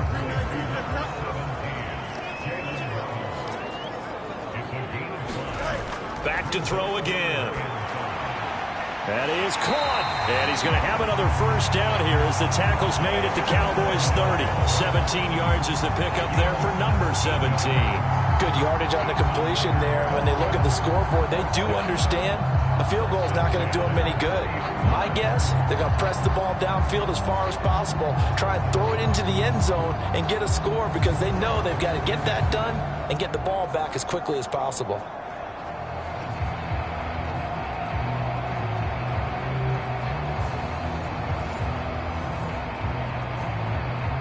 So 1st and 10 now from the 30. Throwing again is Fields. And that is incomplete. He couldn't hold on through the contact. Brings up 2nd down.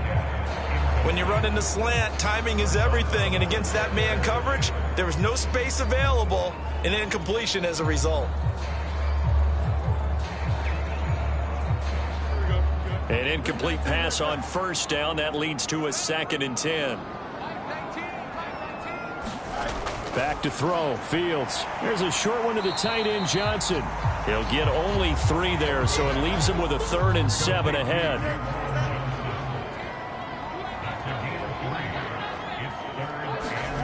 Now Fields. And he's going to be taken down here. A sack back at the 32. T.J. Watt. And they're to drop him for a 6-yard loss, and that will lead to 4th down. And we all know how talented this guy is who's calling the signals for him. But even the best in the game, they can struggle against a good, cohesive zone coverage. Can't find a gap in the secondary quick enough, and he ends up taking a sack.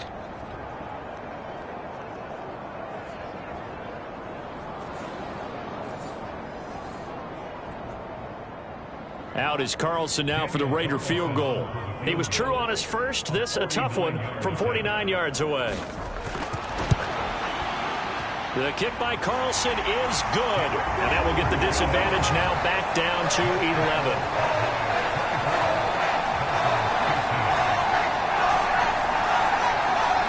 So the scoring drive encompasses 9 plays, and the net result, 3 points. Take your disappointment and put it aside. 9 plays. Yeah, they want to end up in the end zone with a touchdown. I get that. But sometimes those 9-play drives pay dividends later with another 9-play drive that culminates in a touchdown when they wear down a defense. Possession of the football going back to the Cowboys. Well, there are 2 scores on the plus side. Still time here in this 4th quarter, but maybe you start thinking about playing keep away? Yeah, I think here's the situation. You're not thinking touchdowns anymore. You're just thinking 1st downs. To keep up with your theme there, playing keep away, 1st downs, they can't touch the ball. Here's a throw, complete right side to start things out. And he gets this up across the 35 before he's out of bounds. 2nd and 1. Oh, what a catch by Lamb. And they'll get him down on the other side of midfield. Give him 15 there, and the Cowboys have a 1st. Well, normally you might say start running the football. You've got the lead here in the 4th quarter, but the way that they've passed it with such success, I don't know, maybe keep throwing it. Yeah, I think you brought up something that goes against conventional wisdom, right? In this stage of the game, you would think you would switch to a running attack, but you're exactly right. They've thrown it so well throughout the game, and trusting this quarterback, I think he continued to do so.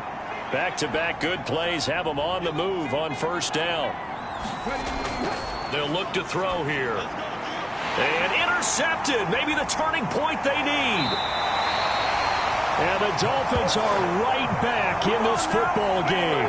CD, I know it's just his 2nd year in the league as a quarterback, but that's going to be one when he flips on the tape. He's like, I shouldn't have thrown that ball. No doubt about it, and his coaching staff will be emphatic about he shouldn't have thrown that ball. But remember, 2nd year, as you noted, on-the-job training, so he's got to take this feedback that he's getting, negative or otherwise, and turn it into positives moving forward.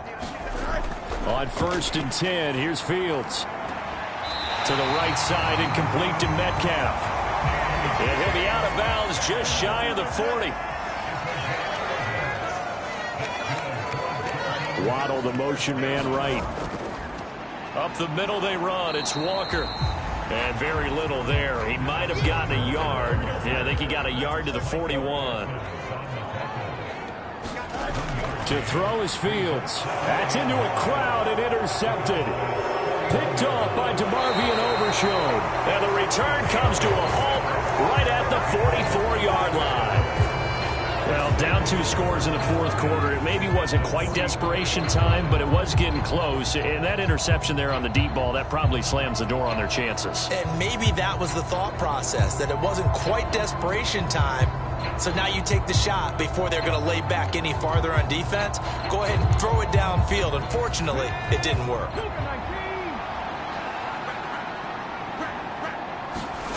Trying to shake off the interception from the last drive. He'll look to throw. Trying to lob it in there, but it's incomplete.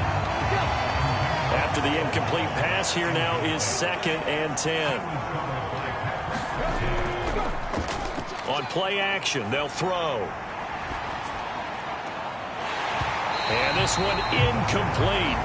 Too much contact to hold on to that one, and it's 3rd down. From the shotgun, he'll look to throw. And that is incomplete. I think it's safe to say that he's made some questionable decisions out there so far. Forced some throws into tight coverage. He's already been picked off in this game. 4th down now, but he was fortunate on that one. Not to have another turnover on his ledger. And that is no good. And this will remain an 11-point spread.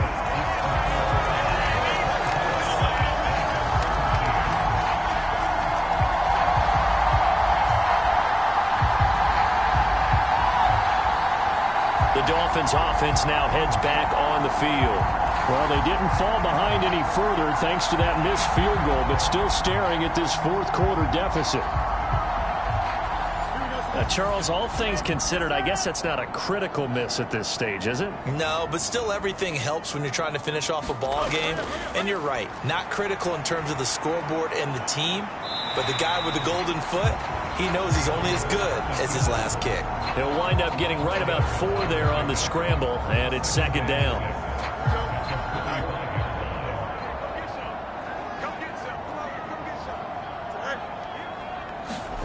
Fields now to throw. Here's Johnson with a reception. And he's taken down inside the 30. They call his number again. It's his 6th catch and a 1st down. Well, every drive from here out is definitely crucial and critical. They know that they need to get at least 3 here to get it back to a 1-score game. But I can't imagine that in their huddle that they're thinking at all about getting a field goal. They want to get into the end zone and then try and get the ball back again. Now a 1st down throw. Fields. Over the middle, that's caught by Metcalf. And this will leave him a yard short. Nice pickup of 9 yards on 1st down. In so many ways, throwing the hitch route is actually one of the safer things an offense can do. Get the ball out to the receiver as fast as possible, hope he's got man-to-man coverage, and hope that his athleticism wins on the perimeter. On 2nd down, here's Fields. And he'll get it down this time to the 17. A gritty play there. Put his nose down and got his guys a 1st. Here's Fields. Johnson's got it complete. That'll go for a gain of 7, and it'll be 2nd down. Such a tough position to defend near the line, even when you add a 2nd defender, but the big man shrugged off the extra body and made the play call a success.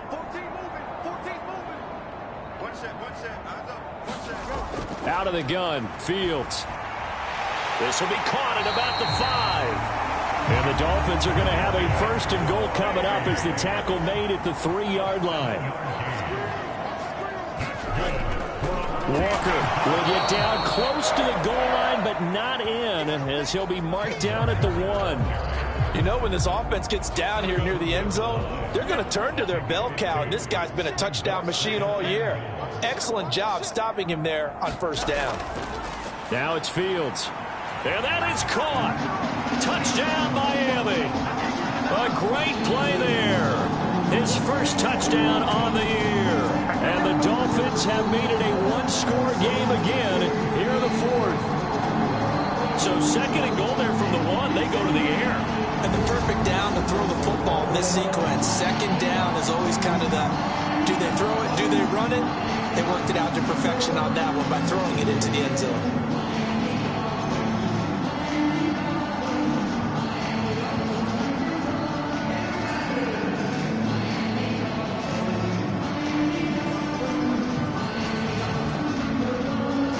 Certainly some importance to this one now. After the touchdown, they could get this down to a field goal with a 2-point conversion. Fields trying to throw for it. And this is caught. They got it. And that could be an important 2 points. It gets them back within a field goal. And, of course, on the two-point try, had the option to run or pass. They pass it there, and it works. Felt pretty straightforward, didn't it? An open receiver, ball's put on him, 2 points for them.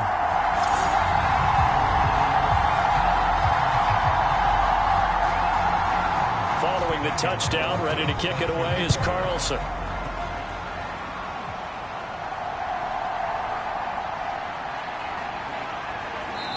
And out a little across the 25 to the 27.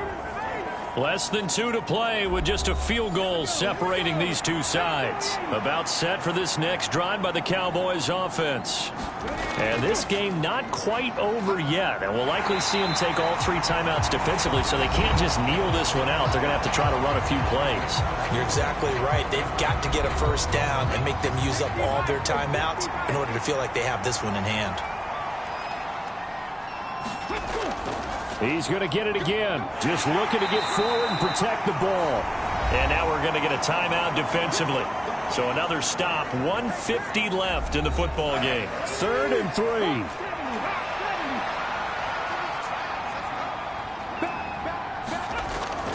They'll try and run for it with Jones. And he will have a Cowboys first down, and that should be that. Now the Dolphins will use the last of their timeouts. And they'll be disappointed to have to burn one there after giving up the first down. And they take a knee.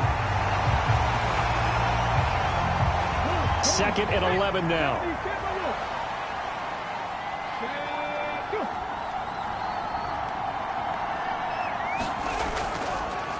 And he's going to use his legs here. And he's taken down at the 50 after a short gain of 2. And if you like defensive football, focus on the defensive end on this play. He does everything exactly right. Reads the play and makes sure he spills it for a small gain.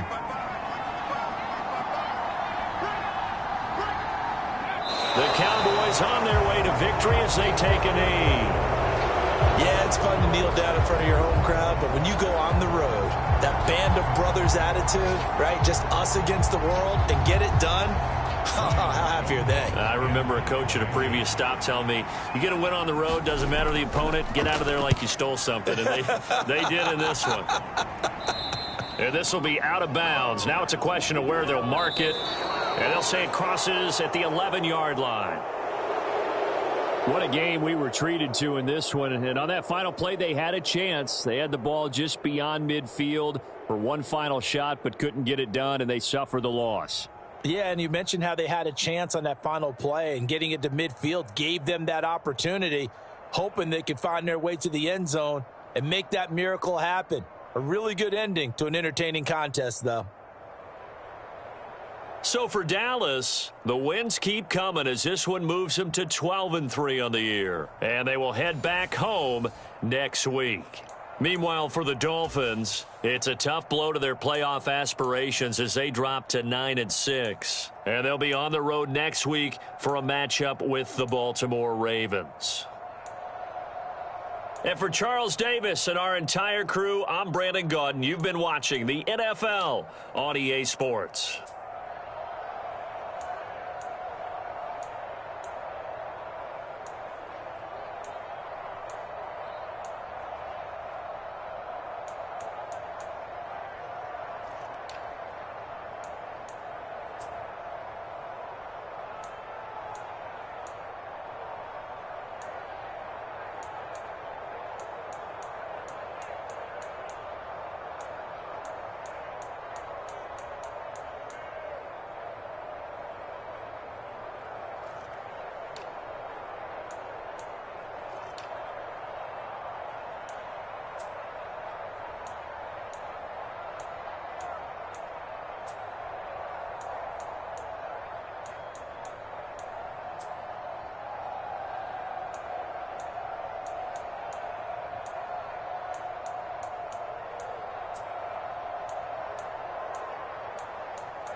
Today, from Acrisure Stadium in Pittsburgh, it's a special Saturday edition of the NFL on EA Sports.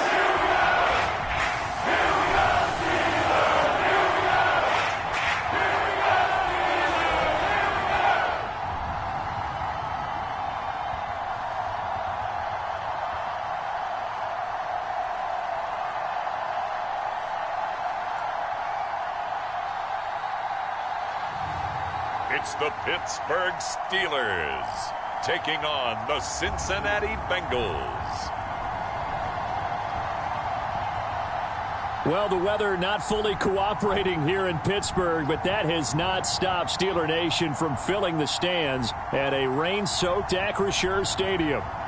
Today, we've got a good one on tap in the AFC North, as it'll be the Cincinnati Bengals taking on the Pittsburgh Steelers.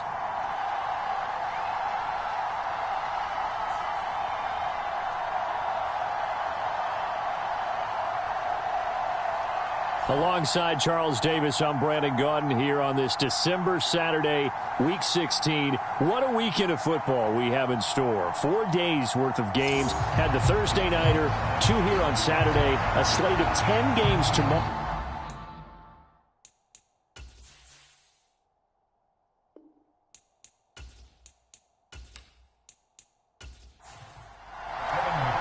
The first of 2 here on Christmas Eve. The Bengals and Steelers underway on this Saturday.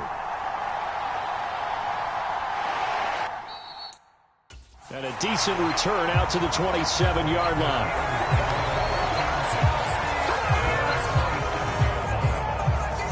The Steelers offense set for their first possession here, and it's Kenny Pickett who will lead the way, the second-year man, Charles, from Pitt. Pickett didn't quite lead Pittsburgh to the promised land in his first season as the hometown kid and franchise quarterback, but he did impress once he got in the field. Winning 7 games helped keep the vaunted streak of non-losing seasons alive in the Steel City.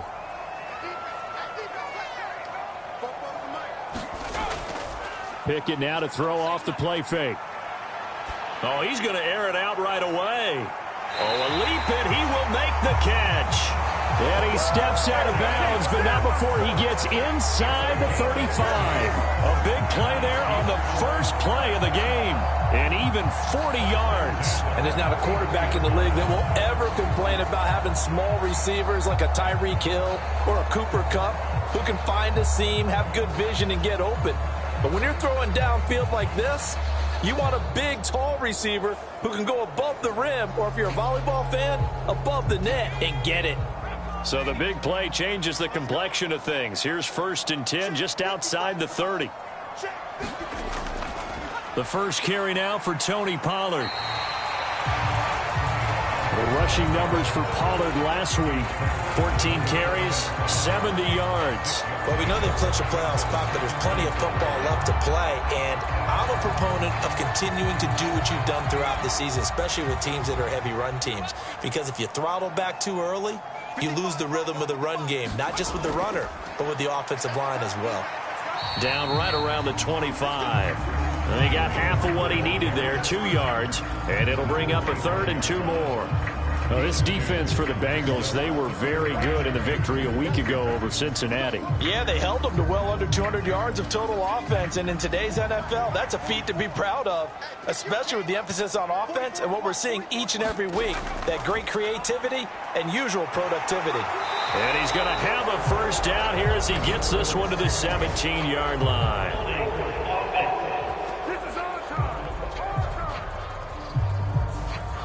In need of a conversion on 3rd down. They had the big play to start the drive. Not much sense. Pickett. Setting up the screen, Harris. So they'll get nothing out of that play. And it'll be 4th down. As a defense, you're more balanced when you're in zone coverage because you're able to keep your eyes on the quarterback and see the play develop in front of you. They're able to keep the quick pass in front of them and stop it right at the line of scrimmage. Out there is Rodrigo Blankenship in the field goal unit.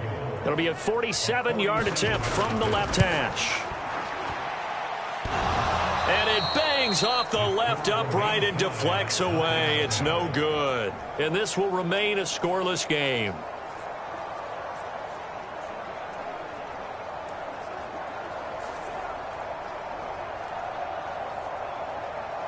Ready to go on offense. Out come the Bengals.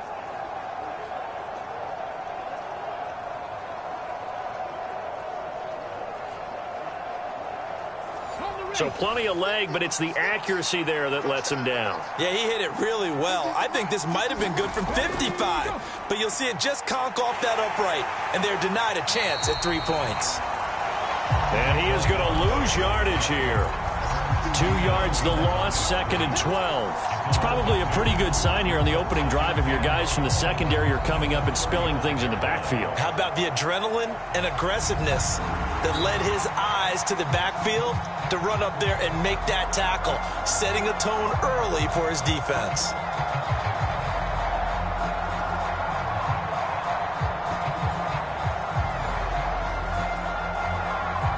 So the opening play of the drive goes backwards. Now they'll come up on 2nd and 12. Now back to throw. They'll set up the screen to Barkley. And he'll be out of bounds, but able to get it up past the 45. They get 11 back on that one. It leads to 3rd down. When you run a screen pass really well, you got to like the look of it because so many parts come together to make it work well. The offensive linemen, where they're faking people out, the back slipping out there, catching the football, then all of them going together as one unit downfield. A really nice. And hit behind the line. He lost the football. It's loose. We always hear a lot of veterans on the defensive side of the football. They talk about smelling blood in the water, putting pressure on a rookie. They got to him there to force it free, but couldn't recover it. And you mentioned the pressure. Rookie quarterback, you're going to bring more pressure at him at all times because you don't know how he's going to hold up. He was fortunate there. Luck was on his side, able to recover that fumble.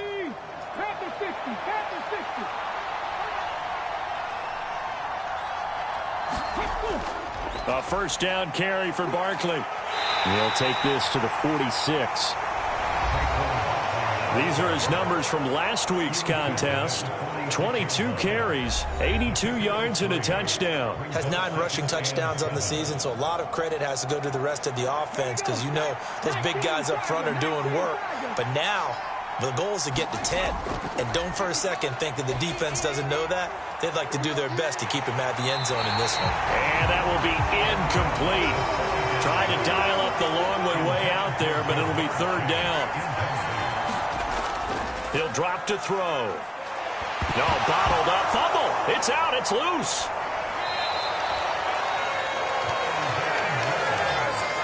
So they escape, so to speak, maintaining the football. Defensively, though, opportunity miss. It definitely was because that's all defenses talk about. Getting the football and either advancing it the other way or just getting possession and turning it over to their offense.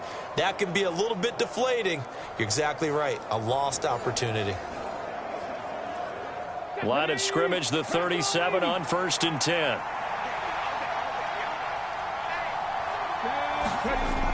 Back to throw. He gets this to Devontae Adams. And inside the 20 before he's brought down. 18 yards on that one, and the Bengals are moving. 1st down.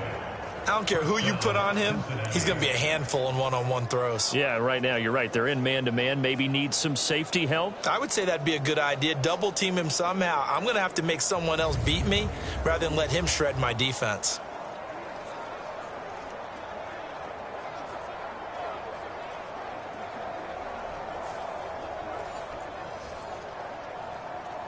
So here's a 1st and 10 now, down inside the 20. Back to throw here. Firing quickly here, and that's complete. And out of bounds all the way down at the 3. It'll be a gain of 16 for number 16. Just picking up yardage in bunches here these last few plays. They have moved right down the field, and just like that, they're going to be set up with a 1st and goal.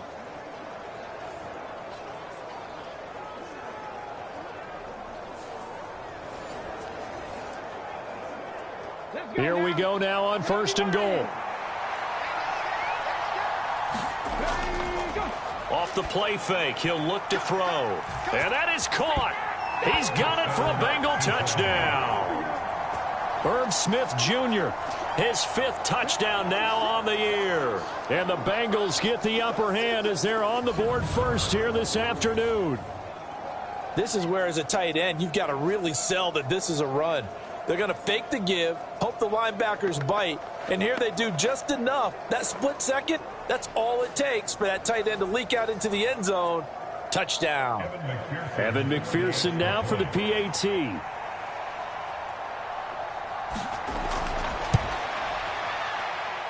And we'll see if this rain affects the team's decisions going forward, but they kick it here, and it's good.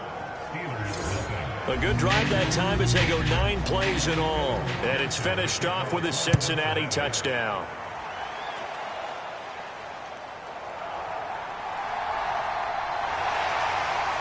And he takes this near the 25. Just a little pass there. Called it the 26.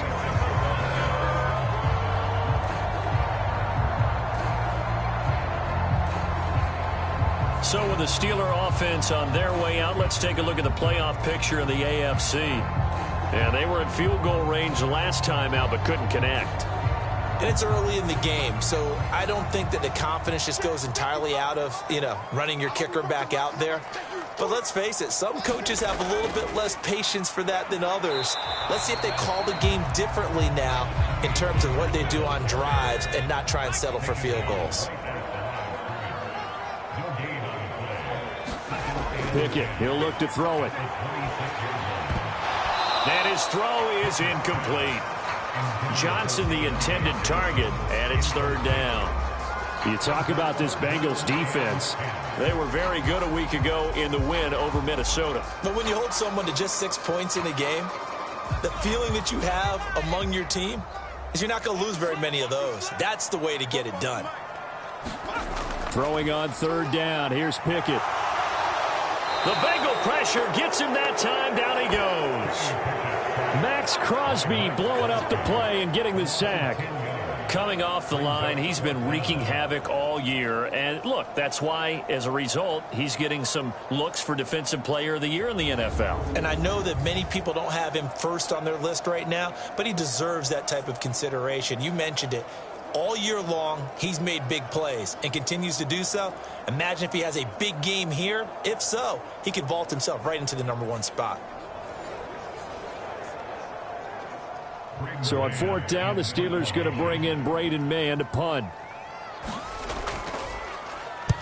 And he'll get this away into the icy winter air. Ooh, with a juke.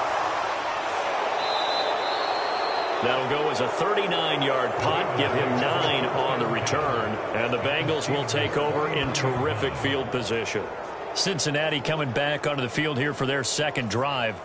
They'll be looking to duplicate that first drive, the one that got them that 7-0 lead. Of course they would. I mean, look, they're on the road, so getting the 7-0 lead was huge for them, right? Imagine getting up 2 touchdowns on the road, taking the crowd out of the game. It'd be ideal. Throwing quickly there, but it's incomplete.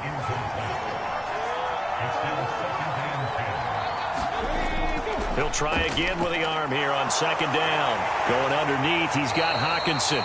They get 7 out of that, so they're left with a 3rd and 3. It certainly feels like there are more stars at the tight end position than there were even 10 years ago.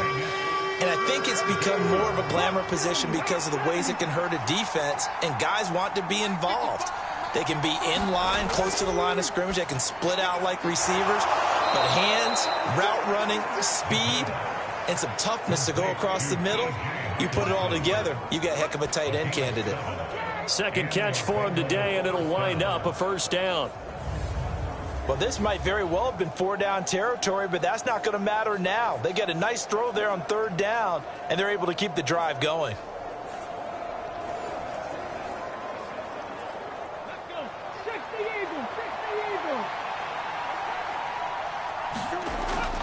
Again, he'll drop to throw. And that's going to be caught. T. Higgins.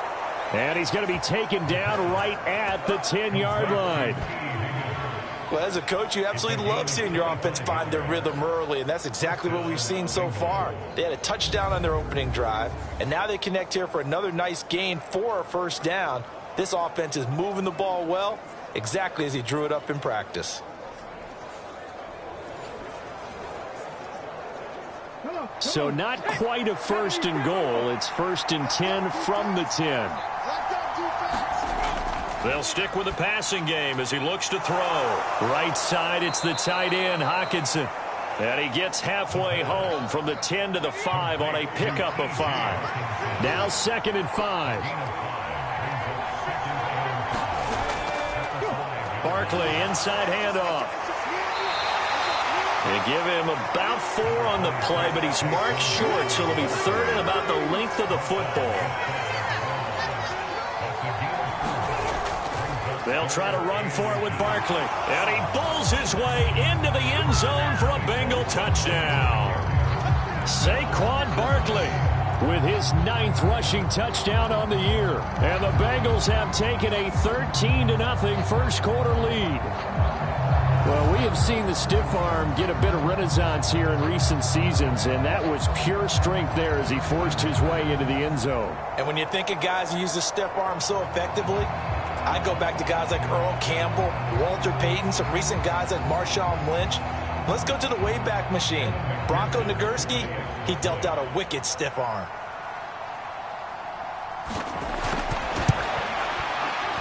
A good hold in these wet conditions. The point after is up and good, and that'll make the score 14-0.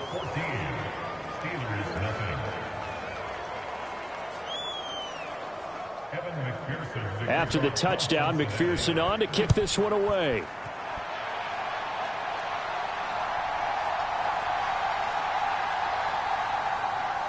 And up to about the 26-yard line, just across the 25. And now out come the Steelers. They find themselves in a good-size hole here, and a good-size hole early on in this game as they come up on first down.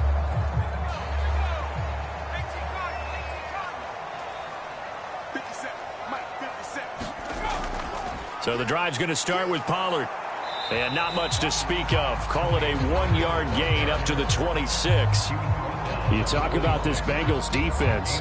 They were very good a week ago in the win over Minnesota. Held them well under 200 yards of total offense. In today's NFL, that's a feat to be proud of, especially with the emphasis on offense and what we're seeing each and every week.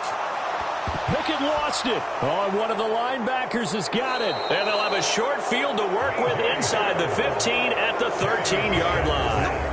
The pocket collapsed around him. I know we talk about it a lot, but a QB has to have that sixth sense, doesn't he? He really does, and I know of one team at one point was training their quarterback with that time frame, and anytime he didn't get rid of the ball within the right amount of time, they would blow a horn or blow a whistle to show him this is what that time is, just what you're talking about, training him to understand this is the amount you have, make sure the ball's gone. Didn't happen in this case. And that one off the mark behind him, incomplete. And to put it mildly, this is a tough spot defensively. They have to come right back out and defend their red zone. But how about that good first step towards forcing them to settle for at least 3 points? I think they're also thinking bigger right now. Imagine being able to stop them totally and change the momentum.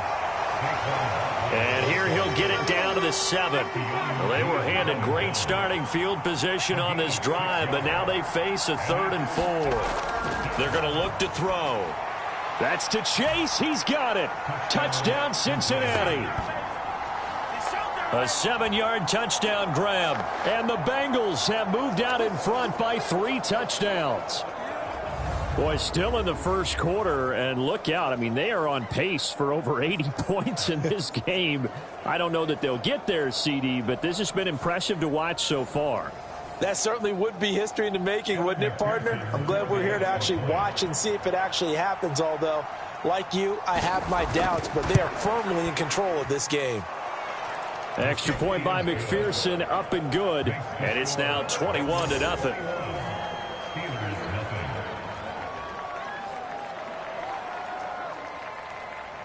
So how about this for a start? 21-0 here in the first as they kick this one away.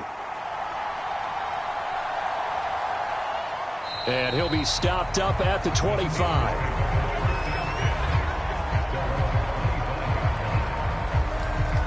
Pittsburgh's offense now heading back out onto the field. Well, CD, you kind of feel like they're in a bit of a danger zone right here because now you're down 3 scores, and I know we're in the first half, but the way this offense hasn't been able to generate anything, you feel like they probably need to get something going on this drive, right? Yeah, and sometimes I overuse that this is an important possession.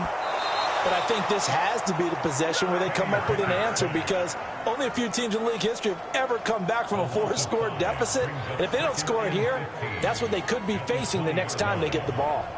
They were in the top 5 in sacks in the league coming into this one. That's their 3rd one in this game. Obviously, pass rush has been a strength of this team all year long. And apparently they're not satisfied with top 5. They want to climb that ladder. Yeah, I think it goes back to their offseason. They decided to make it a priority, and it's working out. Got to assume this defense will be charging again here. It's 2nd and 15. Looking to throw, Pickett. Swinging this out for Pollard. And he'll be tackled at the 23 after a gain of 3. 3rd and 12. Pickett now from the gun here. Oh, had his hands on it, couldn't bring it in. Pretty symptomatic of how this game's been going. On 4th down, punt coming from Braden Mann.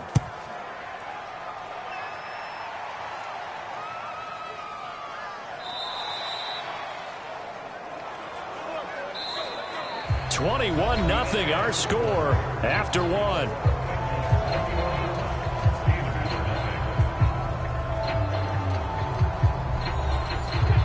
The Bengals drive about to get going.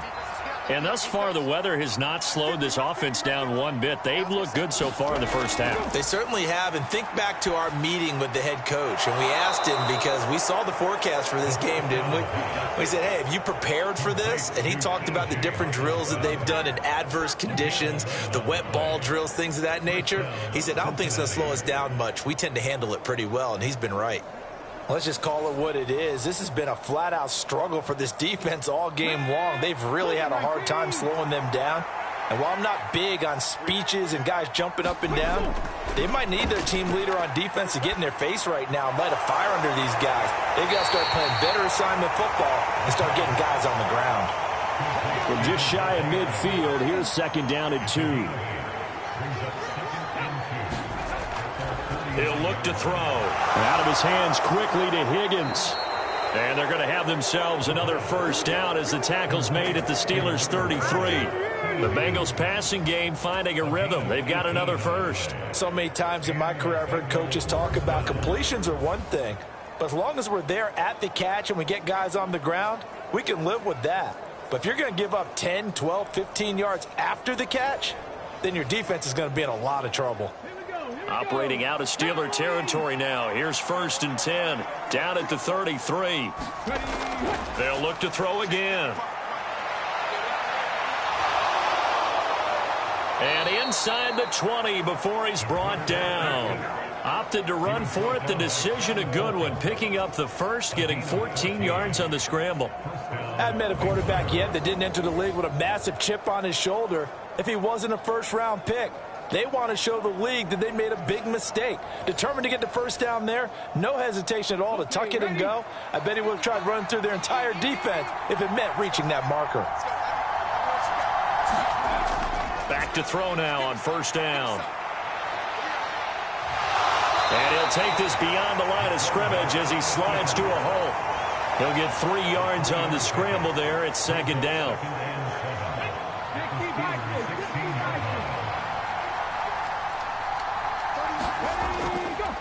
Running left, it's Barkley. And able to get him down, but he does reach the 5. It's a good gain of 11, sets him up 1st and goal. A lot to praise on this drive, obviously. I know you're seeing what I'm seeing. Those guys up front, they're getting it done. Doesn't matter what play is called. They are handling their business at the line of scrimmage and dominating right now on this drive. This offense continues to be a hot knife through butter. 3 drives, 3 scores, and knocking on the door again on drive number 4. They'll try and run for it with Barkley. And he is going to be stopped cold behind the line of scrimmage. That sends him 2 yards in the wrong direction and leads to second down. And that's what I'd like to see out of this defense, a little fire, a little toughness. It hasn't been the best first half for them, but they did do a nice job there forcing a loss on that play.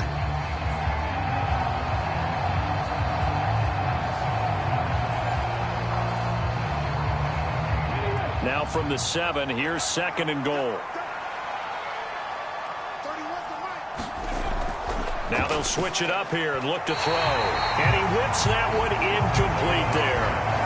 The way he's been slinging it in the first half, you expect everything he throws to go for a touchdown, but I guess he's going to have to wait to try and pick up that third, isn't he? Yeah, I thought he had him for a second, but you're right, not to be. And he will not make it back to the line of scrimmage as he's going to be taken down. Keanu Britton in there to get him sack number 14 for him on the year. Well, last game he had 2 sacks. Got another one here picked up right where he left off. Brandon, he spent the entire offseason working on new moves, new techniques, trying to add to his arsenal of pass rush moves. Certainly paying dividends in what we've seen so far. So on 4th down on is Evan McPherson and the Bengal field goal unit. This just a 24-yard attempt. McPherson's kick is good, and the route is on. It's 24-0.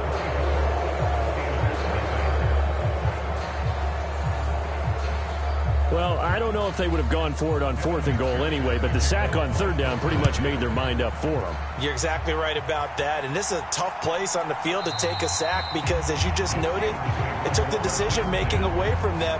Now they have to go for a field goal instead of potentially going for it. And Pittsburgh getting set to take the field. And this not an easy situation. You're down early, in the elements, you're on the road. How do you get the mojo back? Well, one thing is to remember that as an offensive player, you have a much better idea of what you're trying to accomplish and where you're trying to go than the defender. So in this case, because you know it, you can make your cuts with a little more decisiveness, maybe a second fake, some double moves, things of that nature, to go ahead and try and put some pressure on the defense. And able to get this one across the 45 before he's brought down. That one good for 14 yards and a Steeler first. Give every member of that unit a ton of credit for ripping off such a big gain there because you don't get free for that many yards on a counter or misdirection without everybody selling the heck out of it.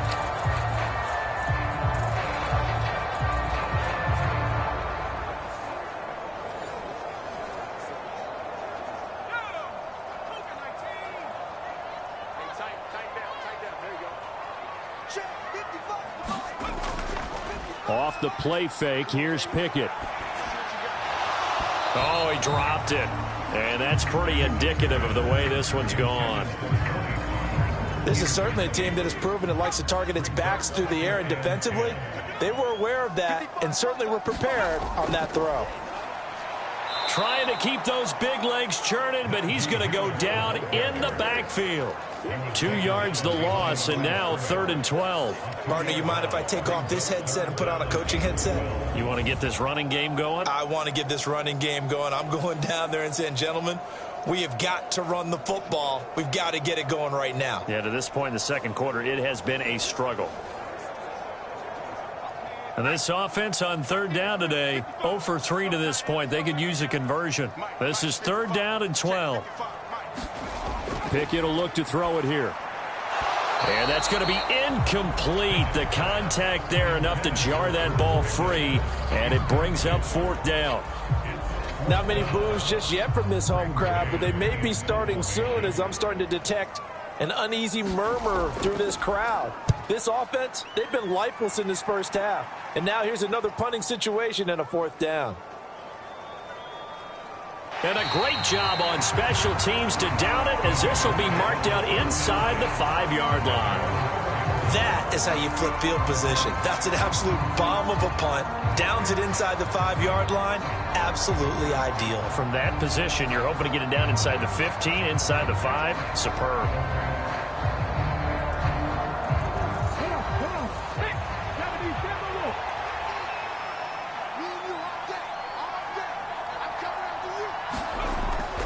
They'll start out on the ground. It's Saquon Barkley. And he is met in his tracks behind the line of scrimmage. Cameron Hayward getting upfield to make the stop. They were just trying to give their offense a little more room down near their own goal line, but this is just going to make things worse.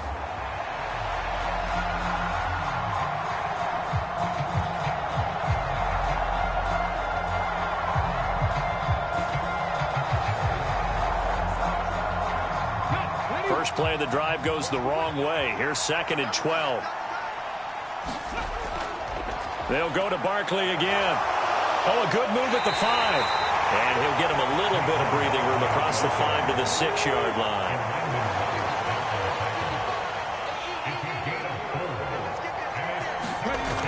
Out of the gun now on 3rd down. And he fends him off.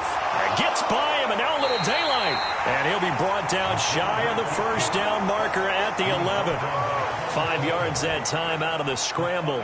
But now they're looking at a 4th down situation. That looked great when he first took off because, in my mind, there was room to run, and he had the marker in his sight.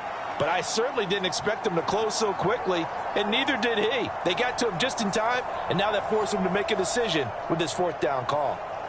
So on 4th down, on is Brad Robbins to punt for the Bengals. Back deep, Patrick Peterson. Fair catch called for. No gimme in these conditions, but he's able to look this one in. A 40-yard punt, no return. And the Steelers will go on offense here, 1st and 10. And Pittsburgh getting set to take the field. It hasn't gone particularly well for them. That's obvious. In these conditions, no points so far. They've got to get that offense on track. The question, how do they do it? It is the age-old question, isn't it? And to me, finding a way. Oh, he tries to force it in, and it's intercepted. And the return stops at the 39-yard line. And that's what we've seen from this defense all year long because they've been so good at finding ways to take the football away. And they just gave us another example right here. A strong defense, that's something you're going to need to rely on come playoff time. And this crew has got one. There's no doubt about that, Brandon. Cincinnati's offense coming back here onto the field. These guys definitely hoping for a better showing than their last appearance. They couldn't really even move the football much beyond the shadows of their own goalpost, Charles. We'll see if they can get a better, more sustained drive going here. Yeah, and every team that we ever talk to says the exact same thing. When you start a drive from that deep in your own territory, the goal is a minimum of at least 2 first downs because even if you have to punt then, you change the field position, right? You flip the field a little bit. They didn't get that done. This time they want to string together a nice drive and help themselves out.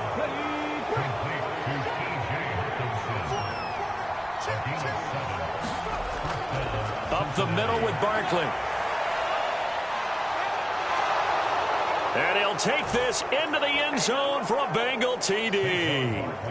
Saquon Barkley with his 2nd touchdown here in this 1st half. And the Bengals are able to widen their lead here in this 1st half. Week after week, Charles, when we see this offense operate, I don't know, they just seem to get more impressive. They certainly do, and let's face it, it's no surprise they're the best in the NFL in scoring. This team designs things well and executes even better. And here, it only takes a few snaps before they're in the end zone. That's how they demoralize teams. That's how they put them on notice. Extra point by McPherson, up and good. And the route is on here in this 1st half. Scoring summary, 3-play drive. And it ends with a Saquon Barkley touchdown run.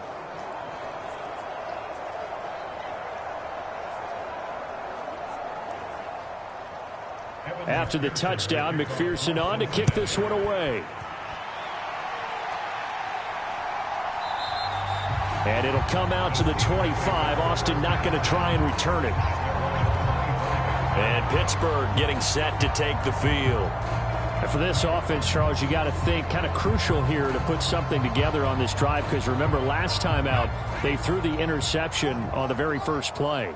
And you can't afford to let this defense keep building any more momentum. They're playing awfully well, and they're awfully confident right now. To me, it's time to attack and take some of that momentum back, but make sure you're selective in doing so. Understand where you want to throw the football and make sure it's open before the ball leaves your hands. On 2nd down, it's Pollard. He'll be dropped after a gain of about 6 across the 30 to the 31. 3rd and 4. Now Pickett. And he won't get to the marker. He's a yard short. A pickup of 3. It leaves him with 4th and 1. I think for baseball, we call this small ball. Instead of pushing it downfield, they throw a short pass trying to pick up the 1st down, but the defense rallies to the football and stops him short, bringing up a 4th down.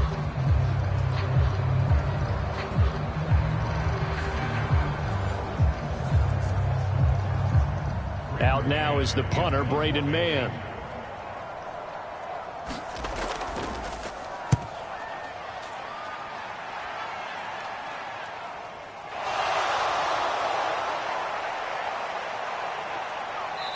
Two minutes remaining in this first half of football.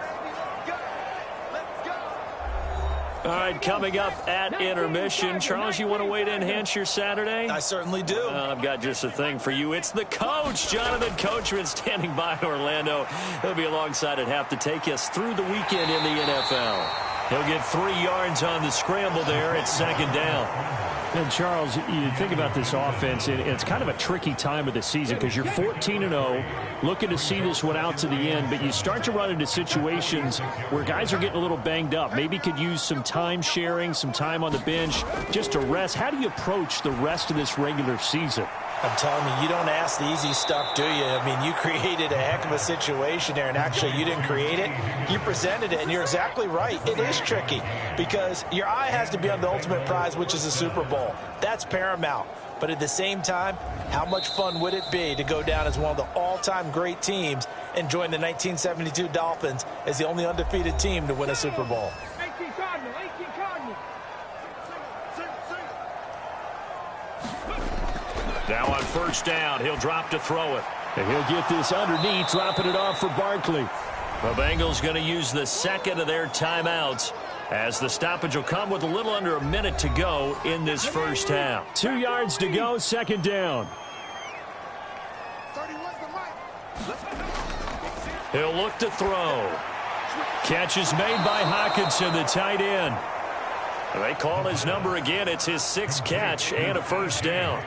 That's a staple of this offense. Drag route to the tight end. Yeah, he's unable to use his size to break off much more yardage after the catch, but still an effective gain nonetheless. And that one drops down, incomplete.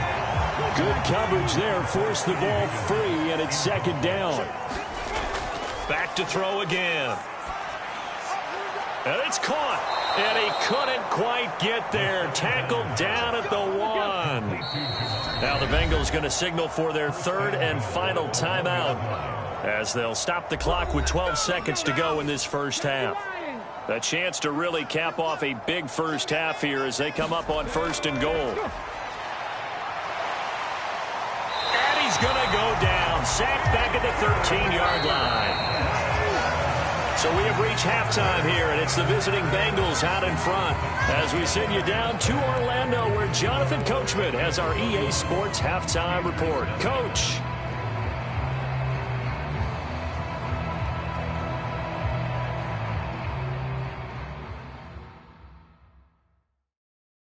Okay, Brandon, thanks very much. Welcome in, everyone, to our EA Sports Halftime Report. Let's get you caught up on what's going on around the NFL. As far as the early games go, we'll be watching that one in Houston. The Texans in for a fight as they'll match up against the Cleveland Browns. Good stuff going on later in the afternoon as well, especially down in Miami, where it will be the Dolphins taking on the Dallas Cowboys. And then lastly, the nation gets a good one on Sunday night between the New England Patriots and the Denver Broncos. Here, it was the always dangerous Saquon Barkley with the impressive first half. He chipped in a couple of touchdown runs as he was running with determination right from the word go.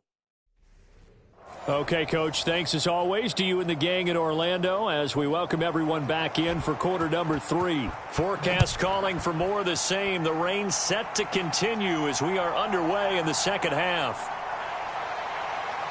And a nice return sets him up pretty good here right at the 30-yard line.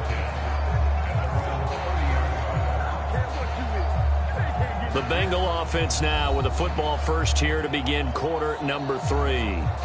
Well, it's hard to imagine the first half going any better for them, CD, and now here as they begin their first series of the second half. I mean, they score here. This one, it's pretty much out of reach. We honestly might already be at that point, partner, because this team, they were dominant in the first half, continue to be dominant now, and I think they're viewing this as a put-away drive on their way to a lopsided victory. And he gets this to the 35. Good for a gain of 5. Well, these two teams met in Cincinnati earlier in the year with the Bengals coming out on top. So if they can win here in Pittsburgh, they'd be able to claim the season sweep. Ball on the 35. Here comes 2nd and 5. Here's a give to Barkley. And he's dropped just before the line to gain. 4-yard pickup leaves him with 3rd and 1. When you find that kind of yardage, you couldn't be more confident as a ball carrier. And guess what? You're going to go back and tell your offensive coordinator, I'd like to keep carrying it, thank you. Heavy set out there on 3rd and 1. They'll set up to throw. Pass taken in by his big tight end. And he is going to have a Bengals first down as they're able to convert on 3rd and short yardage with a gain of 4. They brought in a heavy set on 3rd down, and that usually means running play. But we have seen them throw out of that formation. And sure enough, they snuck the tight end out on that one, wound up hitting him for a first down.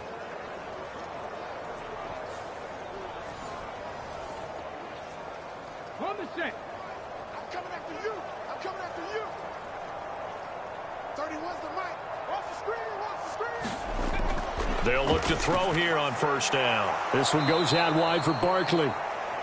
Give him a gain of 5 on the completion, and it's 2nd down. I know it was a gain, but you have to sense probably a little bit of disappointment there because when it's out there in open space, I think they expect to get more out of a play, don't you? Especially when you're getting it to your guy out of the backfield. You're expecting him to be able to create something, be a little more shifty. Yeah, no doubt about it. Good open field tackling held it to an okay gain. And he'll get this one across midfield and down into Steeler territory. On 3rd down, Barkley. And he'll be taken down, but he does have first down yardage. 66 yards rushing for him now with a couple of touchdown runs to boot. No surprise this offense would be able to convert. They're currently 2nd in the league in first downs, and they pick up one here. Yeah, not a stat that we talk about a heck of a lot, but it's a vital one. And in this case, it's really vital because what does it do? Keeps their defense off the field, gives them a chance to rest. Okay, break. Strip the ball. Strip that ball. Mike's 50, Mike. On 1st down, he'll drop to throw. Going underneath, he's got Hockenson. And past the 35, he'll be dropped a yard or 2 shy of the 30. From the 32 now, here's 1st and 10. They'll set up a throw.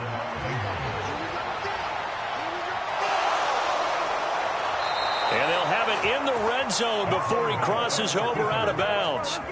The escapability in evidence there as that one good for 15 and a first.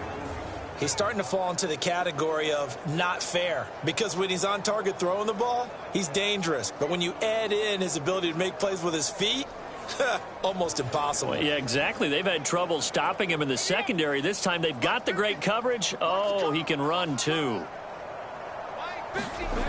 They'll look to throw now on 1st down. All right, rifles one, and that's going to be intercepted.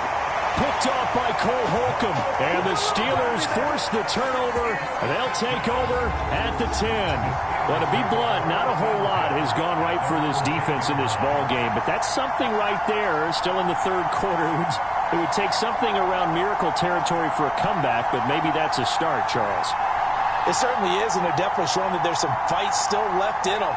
Hasn't been a banner day, but they're trying their best to put that disappointment behind them and find ways to make plays. To the air on 1st down with Pickett. That ball caught by the former Toledo Rocket, Deontay Johnson. From the 17, here's 2nd and 4. Pickett back to throw. Throwing middle, but it's incomplete. These guys have punted 4 times already, and they're staring at a 5th, barring a conversion here on 3rd down. Here's Pickett. Here's a screen now for Pollard. And he appears to be about 2 feet short on 3rd and 3. Leaves him with a 4th and 1. Good reactions there defensively. That screen was a little slow in developing, and they shut that one down with little gain.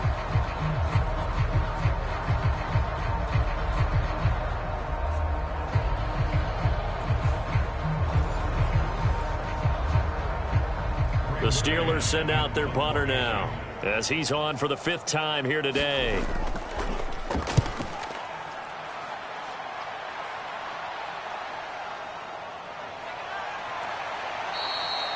A 41-yard punt, 9 on the return. And the Bengals take over 1st and 10. Cincinnati now ready to take the field. Not an ideal way to end their previous drive. They threw the interception, Charles, after they had built up some momentum. They were moving the football, but something to at least build on for this offense as they run back out here. Yeah, you're right about that. Up until that last play, everything was working pretty well for this offense, gaining chunks of yardage, getting first downs, really making a push for the end zone, and looked like they had a nice rhythm going. Now you got to have a short memory here. Don't focus on the interception. Focus on what came before it and get back to it. It fights him off. And they're well past midfield, just a yard or two shy of the 40. Nothing open downfield. He keeps it himself for 11 and a first down.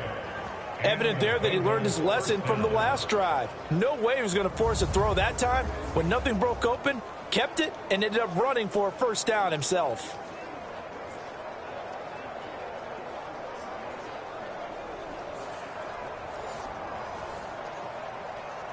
Here we go, set. 19 Tiger, 19 Tiger. They'll drop to throw. Going underneath, he's got Hawkinson. And that's good for a gain of 6. And it'll be 2nd down.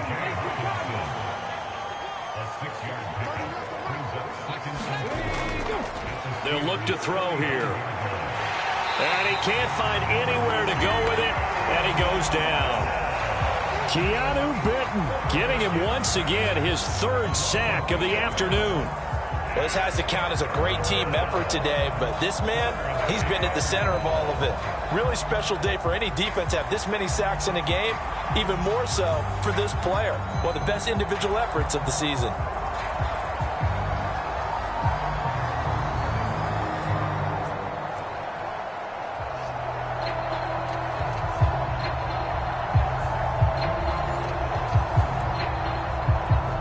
First down marker at the 31. It's 3rd down. Looking to throw. And he fires one, but incomplete. They don't get the hook up there, but you really have to marvel at how precise he's been throwing the football these last couple weeks. Oh, that's the perfect word for it, precise, because if you're at 70% or better 2 weeks in a row, you have a job as long as you want one in this league, won't you? I mean, let's face it, it's not just West Coast offense either. He's putting the ball downfield as well.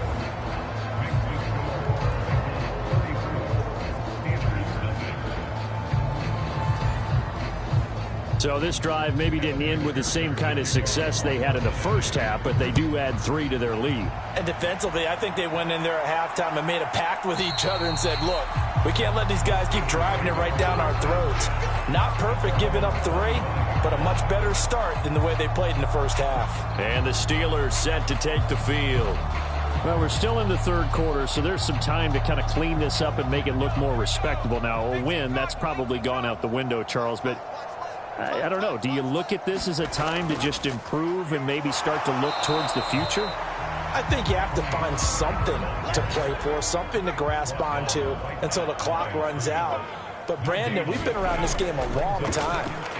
This is an outlier. You don't get many blowouts. Pickett lost it.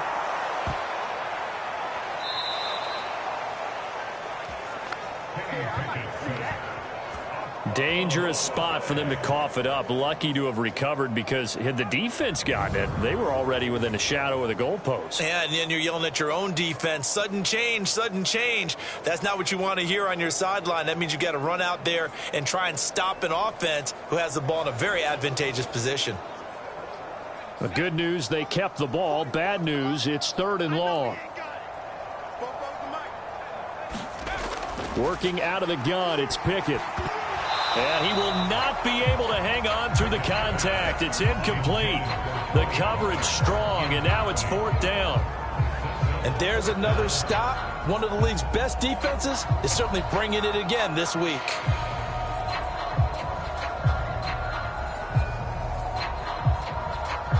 The Steelers send out their punter now as the drive goes backwards, so he's on to punt it away.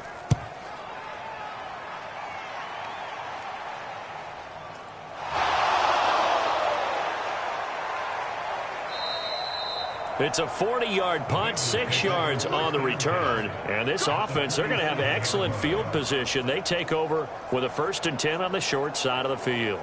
Now the Cincinnati offense ready to see what they can do here.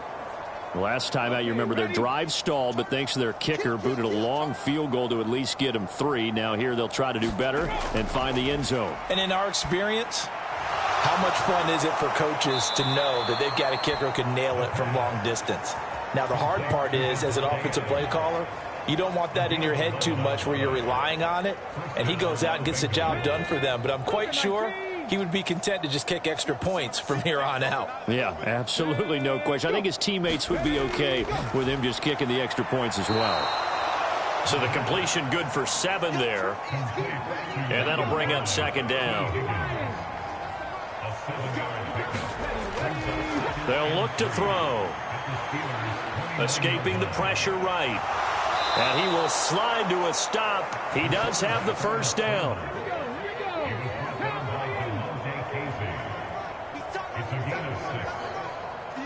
Higgins goes in motion right. He's going to get it on the jet sweep. He is taken down at the 21 after a short gain of 2. From the 21, here's the 2nd and 8.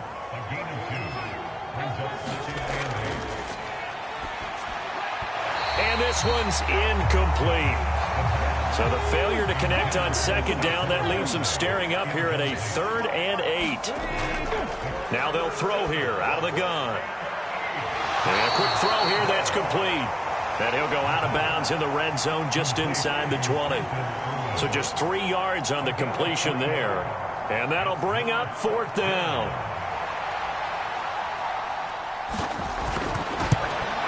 McPherson's kick is good. And that will extend their lead even further.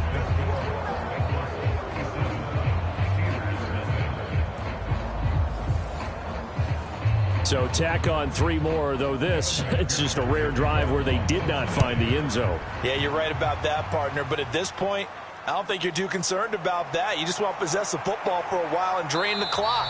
If you can get 3 out of it, that's great, too. And they'll get him down inside the 30 at the 27. The Steelers offense now, they get ready to head back on the field. And here we are almost through 3 quarters of play, and this passing game still has not really found any kind of rhythm. Put it mildly, because they're not even over 100 yards yet. And in today's NFL, where it's a pass-first league, that is quite surprising. Not many teams patient enough to stick with the run. Everybody wants to advance the ball through the air. They've got to get their timing back. So the completion results there in 9 yards. And they'll have a 2nd and 1 forthcoming. Nothing fancy on 1st down, but a very consistent type of a play. Hit that slant. A lot of people call it an extension of the running game, and it can be if that pass is completed, because you hit a guy on the run like that, you often can go for big yardage. Sets him up nicely for 2nd down, staying ahead of schedule. That flag accepted, and it backs the offense up a little bit. A bad false start penalty there. Now 2nd and 6. Back to throw, Pickett. He's got his tight end Freiermuth right side.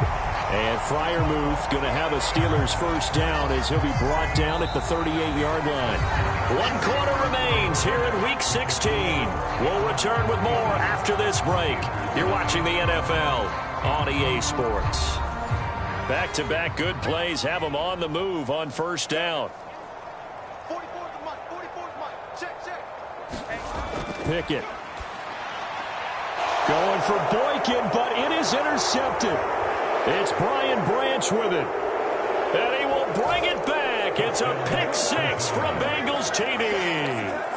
But not only is his defense pitching a shutout, now they're contributing points themselves. I mean, they have really put together what's almost been a perfect effort here in this one. I love how you express that. They've absolutely exceeded expectations in this one, and even better than their play, it's been their effort.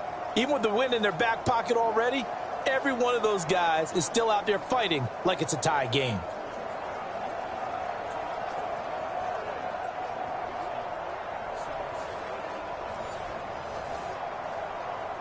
McPherson now for the extra point.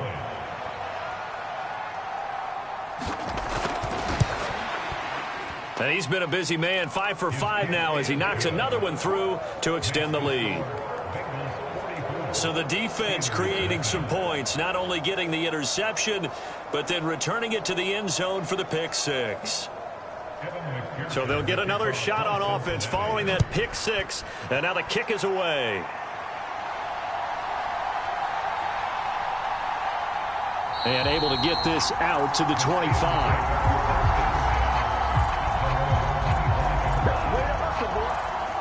Pittsburgh set to take over again on offense.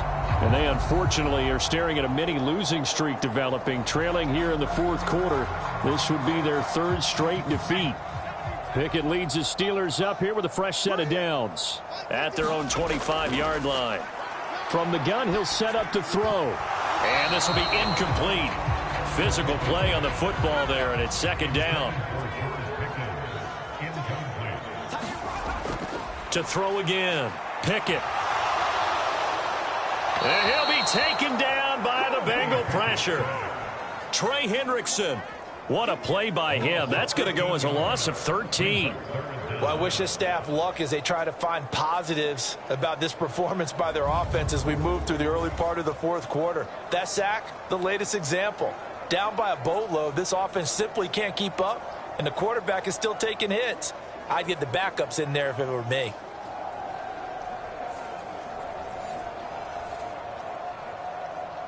Pickett and the Steelers in need of a big play here. 3rd and long after the sack.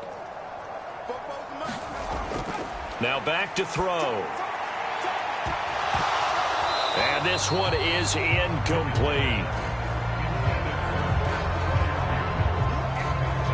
Even with such a big lead late, the effort hasn't lapsed one bit. If the offense wants to score some points in this one, they're going to have to earn it. These guys are not giving up anything.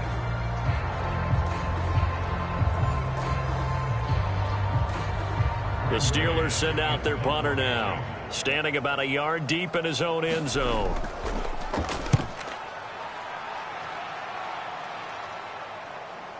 On the return, Johnson.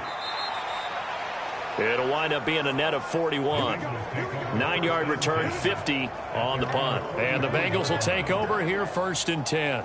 Cincinnati now ready to take the field. And, Charles, we are in the midst of a very one-sided affair. I think this is where you and I have to fill a little bit. You want to regale us with old stories of your childhood in New Paltz, New York? I don't think anyone wants to hear that, but this is a perfect time for us to start listing MVP candidates, right? The best teams we've seen so far this year, the best games that we've called thus far, how we anticipate the season unfolding. We can go in so many different directions because the game certainly not taking us there. Oh, I hear the remotes clicking off right now. 80 yards rushing for him now as he has been tremendous all day long. At carries like that, that's how they're going to continue to salt this thing away here, Charles, in the fourth quarter. Yeah, how about that? A new set of downs. Clock continues to move. No better way to close out a game than to tap those mastodons you have up front and say, guys, keep pounding them. Let's keep the ball, keep their offense on the sidelines, and let's close this one out. They will get 4 yards here on the first down run, and that'll make it 2nd and 6. Brandon, I've got to think this offensive line has got some smiles on its faces. And I know it sounds crazy, but they practiced for this back in training camp. They knew they'd be in situations where there'd be extra defenders in the box coming after them, trying to keep them from locking down a game. Right now, they want to show the world they're up to the challenge. On 3rd down, he'll drop to throw. Work in the middle of the field, and he's got a man complete. And they're going to have themselves another first down as the tackle's made at the Steelers' 31-yard line. 10 yards there on a Bengal first. Well, there's absolutely been no stopping this offense today. They already have the big lead, obviously. Here in the fourth quarter, they could coast to the end, but right now they're not passing up any chances to put up some garbage time yardage. And, partner, why would they? Because who knows the next time you'll be playing as well as you have today. When you're in that zone, you go ahead and take full advantage of it. You don't worry about your opponent. You just worry about what you're doing. Out of the shotgun, they run with Barkley. And he can only manage to get a couple.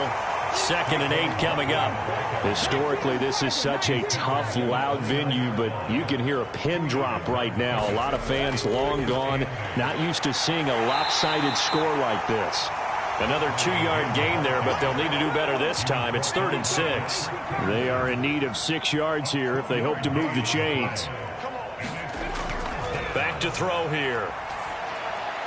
Going underneath, he's got Hawkinson. And he'll go out of bounds inside the 15-yard line. It's a gain of 13, and the Bengals have a first down. Tell you what, partner, the way he's been slinging it in this one, I think he should be ticketed for a baseball cap and a set of headphones for the next drive. He's been absolutely sensational. But one thing we both learned about quarterbacks in this league, they often stay on the field longer than you expect. Here's a 1st and 10 at the 14-yard line. He'll drop to throw. He's taken down at the 7 after a gain of 7. 2nd down and 3, ball on the 7.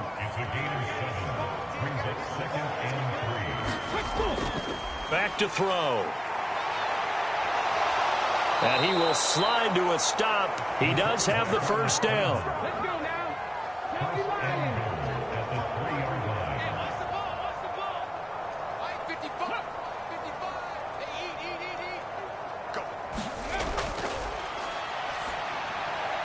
Oh, now meanwhile, the pass incomplete, but penalty flags on the field. There might very well have been early contact there.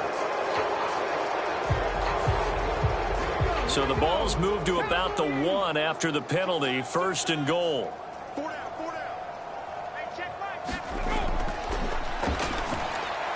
He's got it. Touchdown, Bengals. Devontae Adams from a yard out. And the Bengals add 6 more to their point total, and they're on cruise control right now here in the 4th. He has really settled in throwing the football, and that touchdown here in the 4th quarter gives him a pretty comfortable cushion. He may be a rookie, but he's playing like 4th quarter, and the QBing is easy. How about this guy? Youngster, not worried about anything, just cutting it loose and having fun. Extra point by McPherson, up and good. And this one was over a while ago as they just add on to that big lead.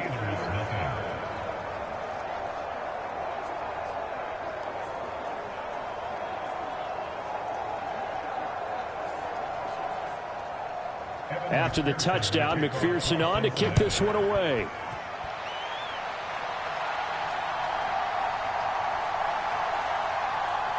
And out a little across the 25 to the 27.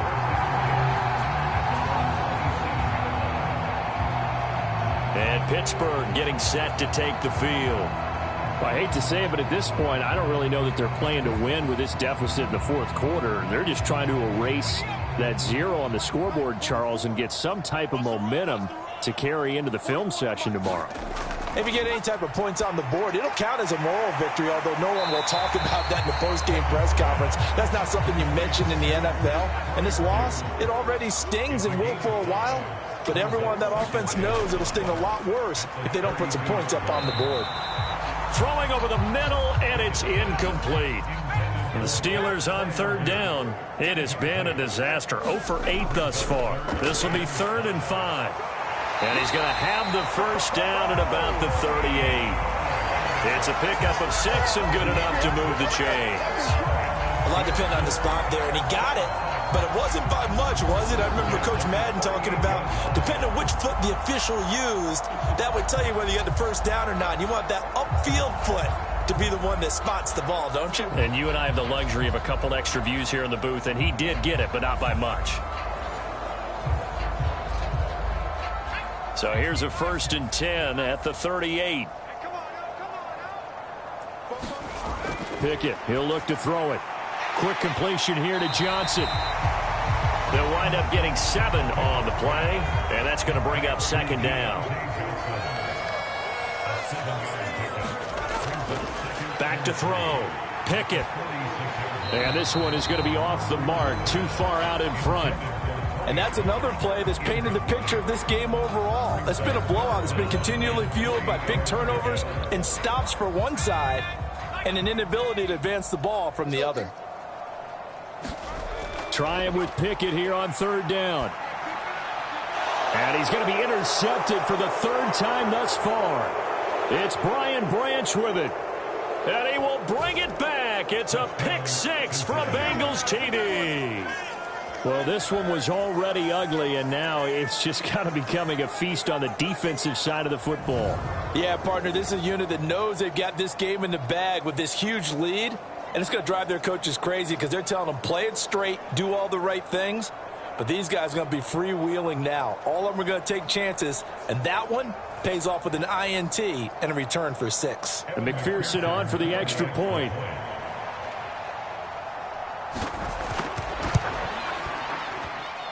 Now, this one was over a while ago as they just add on to their big lead. A heck of a play there defensively, getting the interception, navigating his way into the end zone for the touchdown. So they throw the pick 6. They'll get another shot at it now as this one's in the air.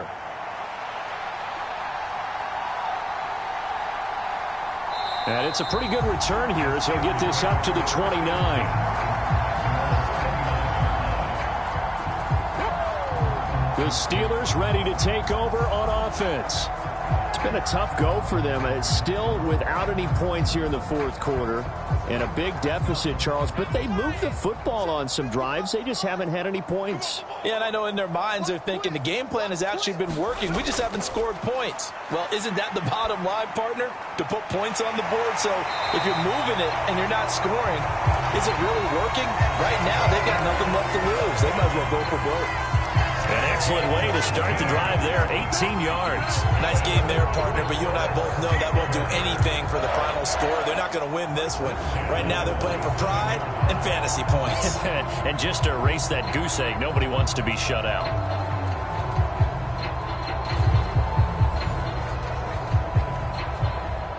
A big hitter to start the drive has him up near midfield here for 1st and 10.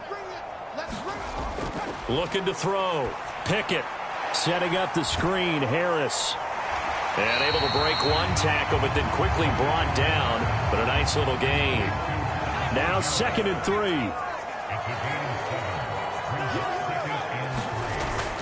Back to throw. Pickett. It's Najee Harris now on back-to-back plays with a catch. And he'll get it down here to the 43. Just 2 minutes remaining here in the 4th quarter of what has been a one-sided affair. They'll get 3 as the drive continues. It's a 1st down.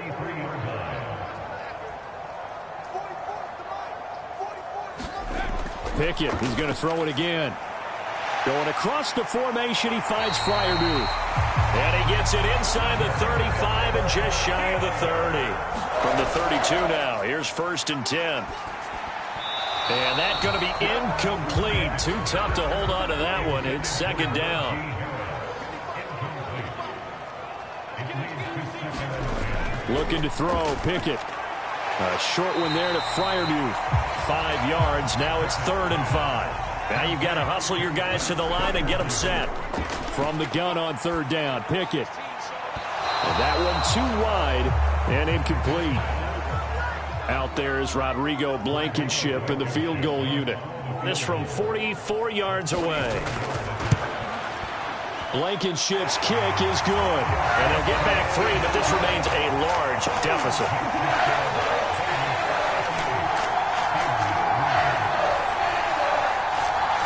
Well, it's a Pyrrhic victory at best, but Charles, no team wants to get shut out, so it's hard to blame them for taking the 3 there. You can't blame them one bit. It hasn't been the best performance, that's for darn sure. But there is something to be said for fighting to avoid the goose egg, and they're at least trying to finish out strong. Now the Cincinnati offense ready to see what they can do here. And they just continue to roll right along, really. This has the looks of yet another victory as they hope to polish it off here in quarter number 4. They'll try and run some clock here with Barkley. And he's going to get a good gain of 9 here up to the 34. Maybe a good spot to take a shot. Here's 2nd and a yard from the 34.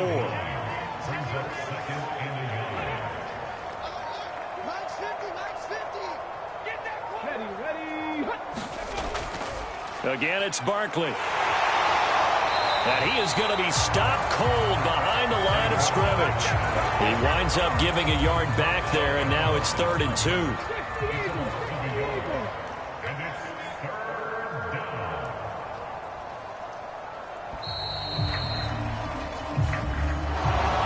Well, fans usually love to see scoring, and there was no shortage of it today. What a dominant showing from an offense that was truly playing at an elite level in this contest. Partner, this game was over a long time ago, and you noticed they did not want to slow down anything. Absolutely a dream scenario for everyone on that offense, and they took advantage of every second. Guaranteed popcorn for everyone in their film session.